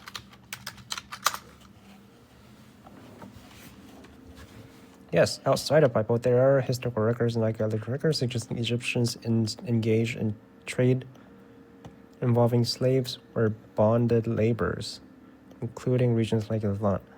However, specifics of slavery and the trade of slaves in ancient Egypt, certainly regarding the interactions with Levant, are complex, not as extensively documented. Trade routes. Okay, so slavery is a thing, I guess. Men had been seated before him in the order of their ages, from the firstborn to the youngest, and they looked at each other in astonishment. When portions were served to them from Joseph's table, Benjamin's portion was 5 times as much as anyone else's, so they feasted and drank freely with him. Now Joseph gave these instructions to the steward of his house. Fill the men's sacks with as much food as they can carry, and put each man's silver in the mouth of his sack. Then put my cup, the silver one, in the mouth of the youngest one's sack, along with the silver for his grain. And he did as Joseph said. As morning dawned, the men were sent on their way with their donkeys. They had not gone far from the city when Joseph said to his steward, Go after those men at once, and when you catch up with them, say to them, Why have you repaid good with evil? Isn't this the cup my master drinks from and also uses for divination? This What a is troll wicked this guy thing is. you have done. When he caught up with them, he repeated these words to them. But they said to him, Why does my lord say such things? Far be it from your servants to do anything like that. We even brought back to you from the land of Canaan the silver we found inside the mouths of our sacks. So why would we steal silver or gold from your master's house? If any of your servants is found to have it, he will die, and the rest of us will become my lord's slaves. Very well then, let it be as you say. Whoever is found to have it will become my slave. The rest of you will be free from blame. Each of them quickly lowered his sack to the ground and opened it. Then the steward proceeded to search, beginning with the oldest and ending with the youngest. And the cup was found in Benjamin's sack. At this they tore their clothes. Then they all loaded their donkeys and returned to the city. Joseph was still in the house when Judah and his brothers came in, and they threw themselves to the ground before him. Joseph said to them, What is this you have done? Don't you know that a man like me can find things out by divination?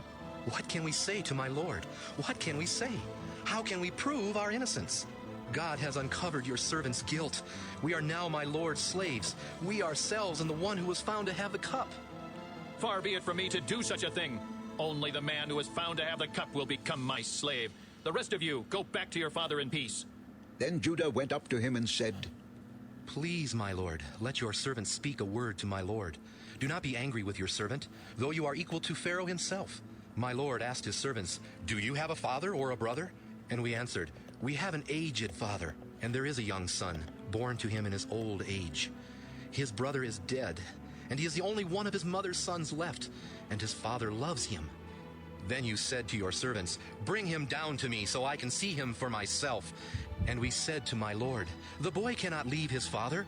If he leaves him, his father will die. But you told your servants, Unless your youngest brother comes down with you, you will not see my face again. When we went back to your servant my father, we told him what my lord had said. Then our father said, Go back and buy a little more food. But we said, We cannot go down. Only if our youngest brother is with us will we go. We cannot see the man's face unless our youngest brother is with us.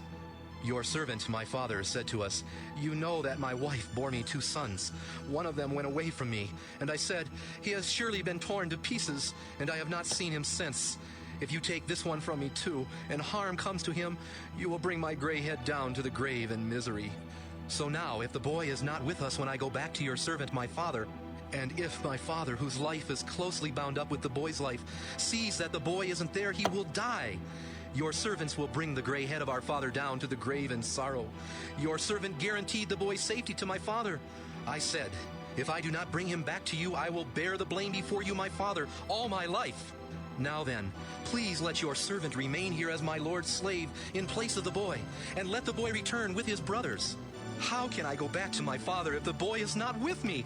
No, do not let me see the misery that would come upon my father.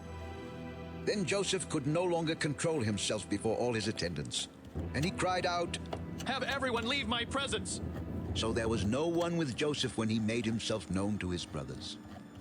And he wept so loudly that the Egyptians heard him, and Pharaoh's household heard about it.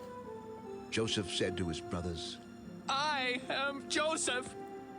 Is my father still living? But his brothers were not able to answer him, because they were terrified at his presence. Then Joseph said to his brothers, "Come close to me." When they had done so, he said, "I am your brother Joseph, the one you sold into Egypt.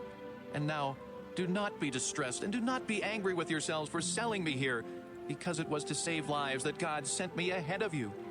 For 2 years now there has been famine in the land, and for the next 5 years there will not be plowing and reaping. But God sent me ahead of you to preserve for you a remnant on earth, and to save your lives by a great deliverance. So then, it was not you who sent me here, but God. He made me father to Pharaoh, lord of his entire household and ruler of all Egypt. Now hurry back to my father and say to him, 'This is what your son Joseph says. God has made me lord of all Egypt. He's Come not the down to lord me. of all Egypt. Don't delay. You shall live in the region of Goshen and be near me. He's an administrator. You, your children and grandchildren, your flocks and herds, and all you have. I will provide for you there, because 5 years of famine are still The to Pharaoh come. gave you permission Otherwise, you and your household and all for who belong to you administration. will become destitute. Yeah, you're not You the can see lord of for all yourselves, Egypt. And so can my brother Benjamin, that it is really I who am speaking to you. Tell my father about all the honor accorded me in Egypt and about everything you have seen. And bring my father down here quickly." Then he threw his arms around his brother Benjamin and wept. And Benjamin embraced him, weeping. And he kissed all his brothers and wept over them. Afterward his brothers talked with him.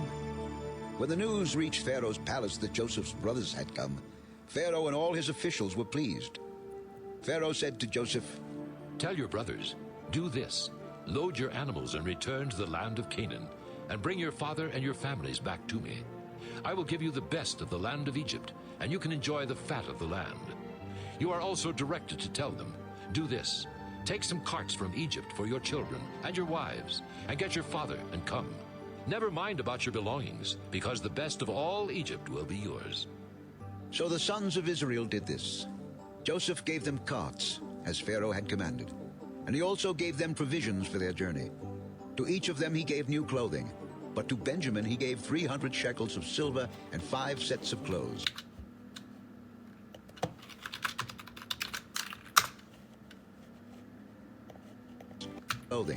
But to Benjamin he gave 300 shekels of silver and 5 sets of clothes. And this is what he sent to his father: 10 donkeys loaded with the best things of Egypt, and 10 female donkeys loaded with grain and bread and other provisions for his journey. Then he sent his brothers away, and as they were leaving he said to them, "Don't quarrel on the way." So they went up out of Egypt and came to their father Jacob in the land of Canaan. They told him, "Joseph is still alive! In fact, he is ruler of all Egypt!" He's not the ruler of all Egypt, man. He did not believe them. But when they told him everything Joseph had said to them, and when he saw the carts Joseph had sent to carry him back, the spirit of their father Jacob revived. And Israel said, I'm convinced my son Joseph is still alive. I will go and see him before I die. So Israel set out. Jacob with is all still that an was his. asshole. And when he reached Beersheba, he offered sacrifices to the God of his father Isaac. He still And God stole the spoke to blessing Israel from in his a vision at night and brother. said, Jacob, Jacob, Here I am. I am God, the God of your father. Do not be afraid to go down to Egypt, for I will make you into a great nation there. I will go down to Egypt with you, and I will surely bring you back again, and Joseph's own hand will close your eyes. Then Jacob left Beersheba, and Israel's sons took their father Jacob and their children and their wives in the carts that Pharaoh had sent to transport him. They also took with them their livestock and their possessions they had acquired in Canaan. And Jacob and all his offspring went to Egypt. He took with him to Egypt his sons and grandsons, and his daughters and granddaughters, all his offspring. These are the names of the sons of Israel, Jacob and his descendants, who went to Egypt. Reuben, the firstborn of Jacob. The sons of Reuben: Hanok, Okay. Palu, Hezron, and Carmi. Here we go again. The sons of Simeon: Jemuel, Jamin, Ohad, Jachin, Zohar, and Shaul, the son of a Canaanite woman. We're doing a The time sons skip of now. Levi: Gershon, Kohath, and Merari. The sons of Judah: Onan, Shelah, Perez, and Zerah. But and Onan had died in the land of Canaan. The sons of Perez, Hezron and Hamel. The sons of Issachar, Tola, Pua, Jashub, and Shimron. The sons of Zebulun, Sered, Elon, and Jadiel. So, These were the how sons long Leah bore to Jacob did in Paddan Aram, besides Jacob? his daughter Dinah. Was it Jacob? These No, sons and it's, daughters of his were 33 in Joseph. all. The sons of Gad, Zephon, Hagi, Shunai, Esben, Eri, Arodai, and Areli. The sons of Asher, Imnah, Ishva, Ishvi, and Beriah. Their sister was Sirah. The sons of Beriah, Heba, and Malchiel.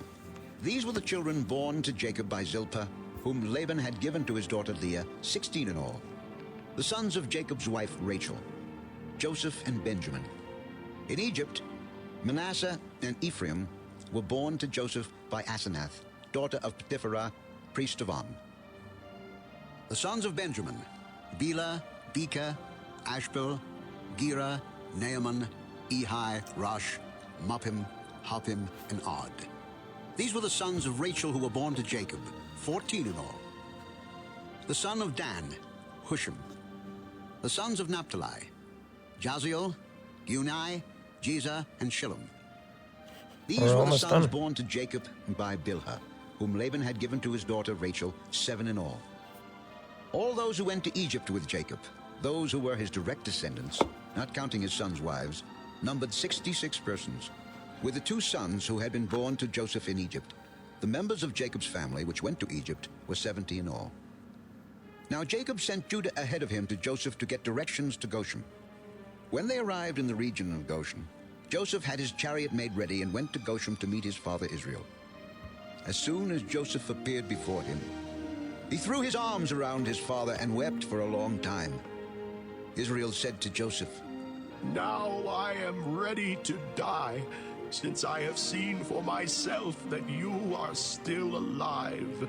Then Joseph said to his brothers and to his father's household, I will go up and speak to Pharaoh and will say to him, my brothers and my father's household who are living in the land of Canaan have come to me. The men are shepherds, they tend livestock, and they have brought along their flocks and herds and everything they own. When Pharaoh calls you in and asks, what is your occupation? You should answer, your servants have tended livestock from our boyhood on, just as our fathers did. Then you will be allowed to settle in the region of Goshen, for all shepherds are detestable to the Egyptians. Joseph went and told Pharaoh, my father and brothers, with their flocks and herds and everything they own, have come from the land of Canaan and are now in Goshen. He chose 5 of his brothers and presented them before Pharaoh. Pharaoh asked the brothers, what is your occupation? Your servants are shepherds, just as our fathers were. We have come to live here a while because the famine is severe in Canaan, and your servants' flocks have no pasture. So now please let your servants settle in Goshen. Pharaoh said to Joseph, your father and your brothers have come to you, and the land of Egypt is before you. Settle your father and your brothers in the best part of the land. Let them live in Goshen, and if you know any among them with special ability. What is Goshen?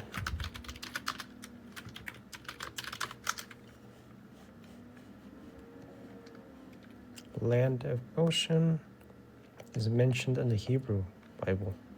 Where is this thing?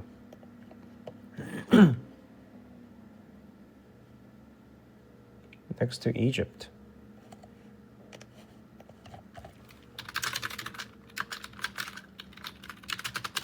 Is there a place called Goshen? What the fuck? Is there a place called Goshen? Yes, there's a place called Goshen in the Bible. No, not in the Bible.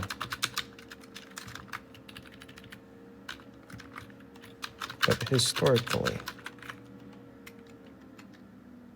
is not definitively known, is widely believed to be in Eastern. There's no direct evidence. So, like, what the fuck, man? They're known to host Semitic population during Middle Kingdom and Second Intermediate period.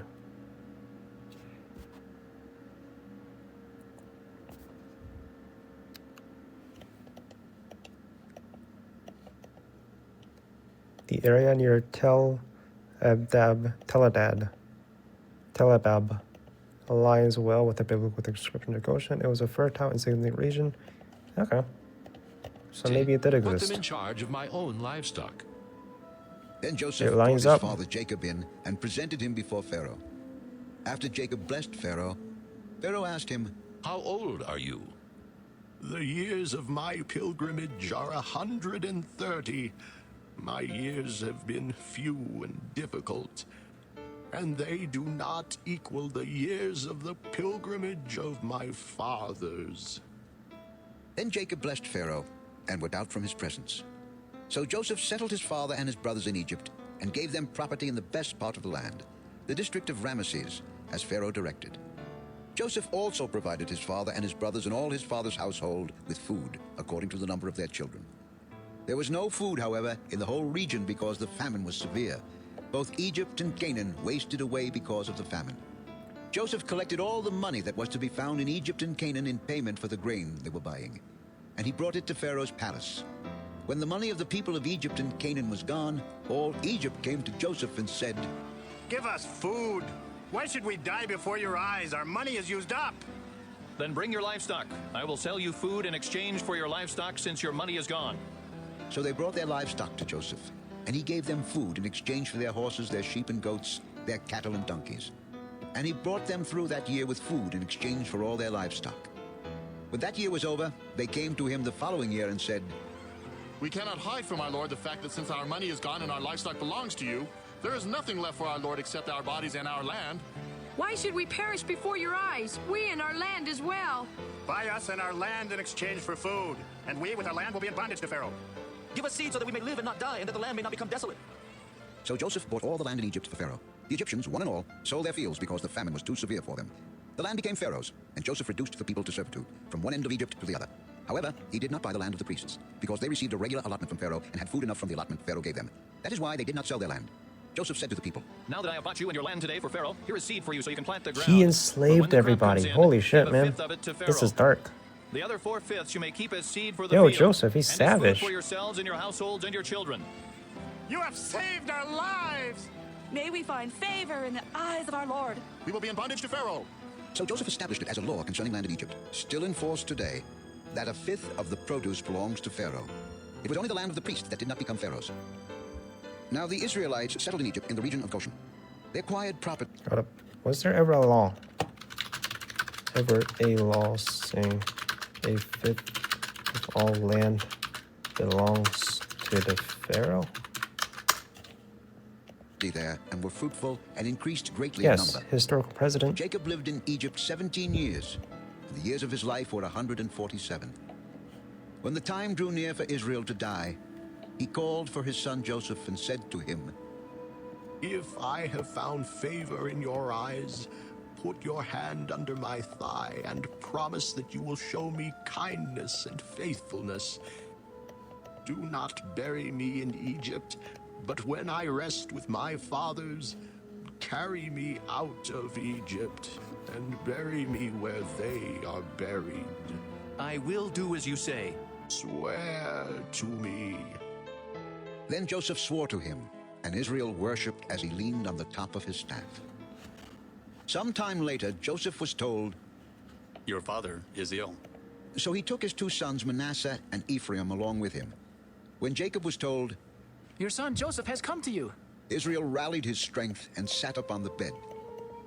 Jacob said to Joseph, God Almighty appeared to me at Luz in the land of Canaan, and there he blessed me and said to me, I am going to make you fruitful and will increase your numbers.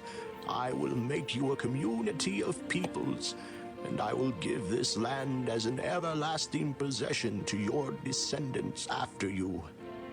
Now then, your two sons born to you in Egypt before I came to you here will be reckoned as mine.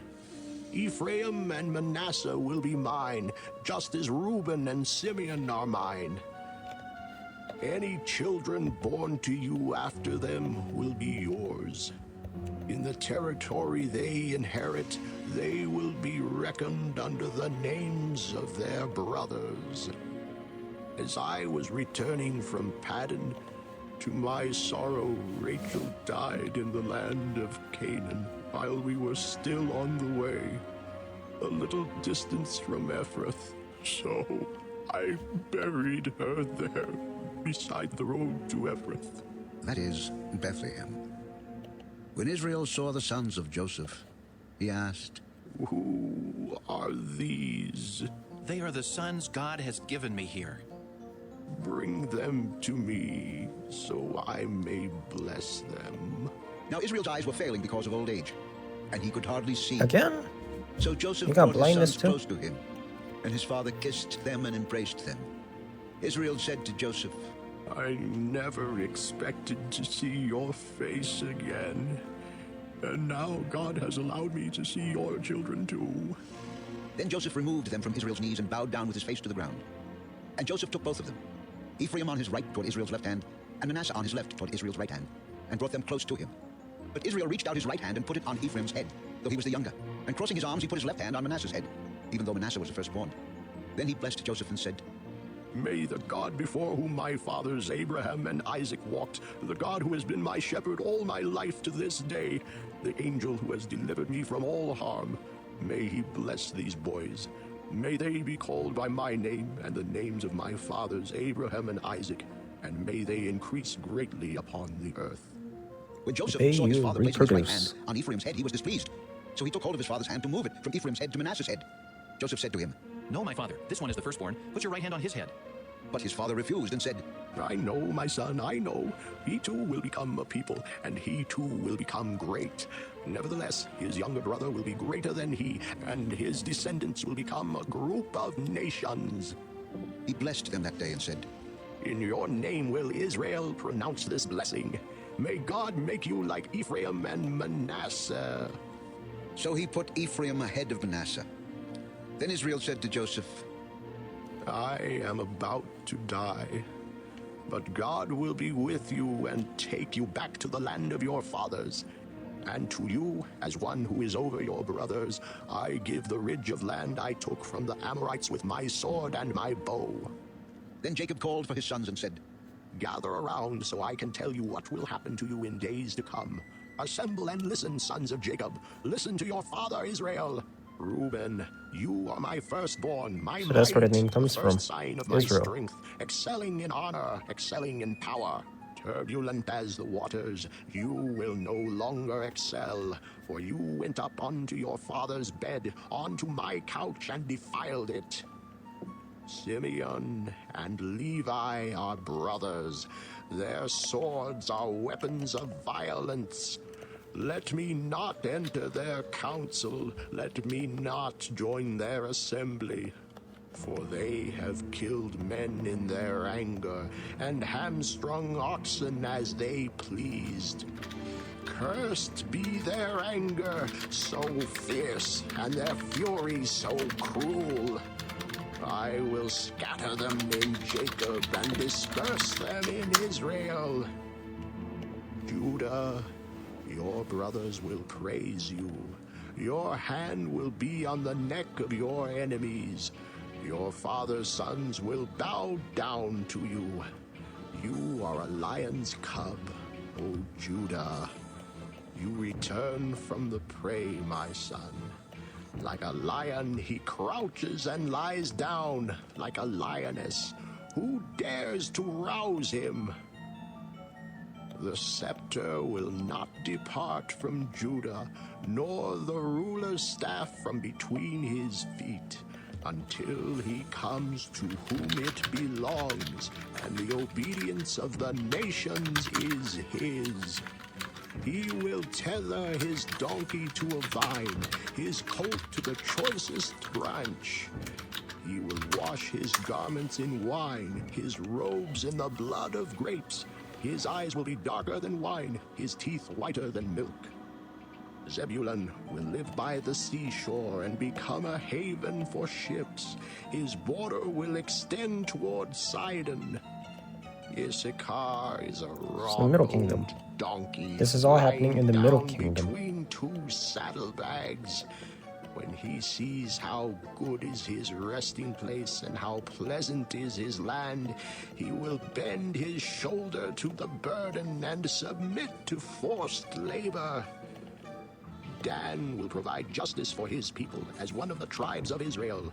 Dan will be a serpent by the roadside, a viper along the path that bites the horse's heels so that its rider tumbles backward. I look for your deliverance, O Lord. Gad will be attacked by a band of raiders, but he will attack them at their heels. Asher's food will be rich. He will provide delicacies fit for a king.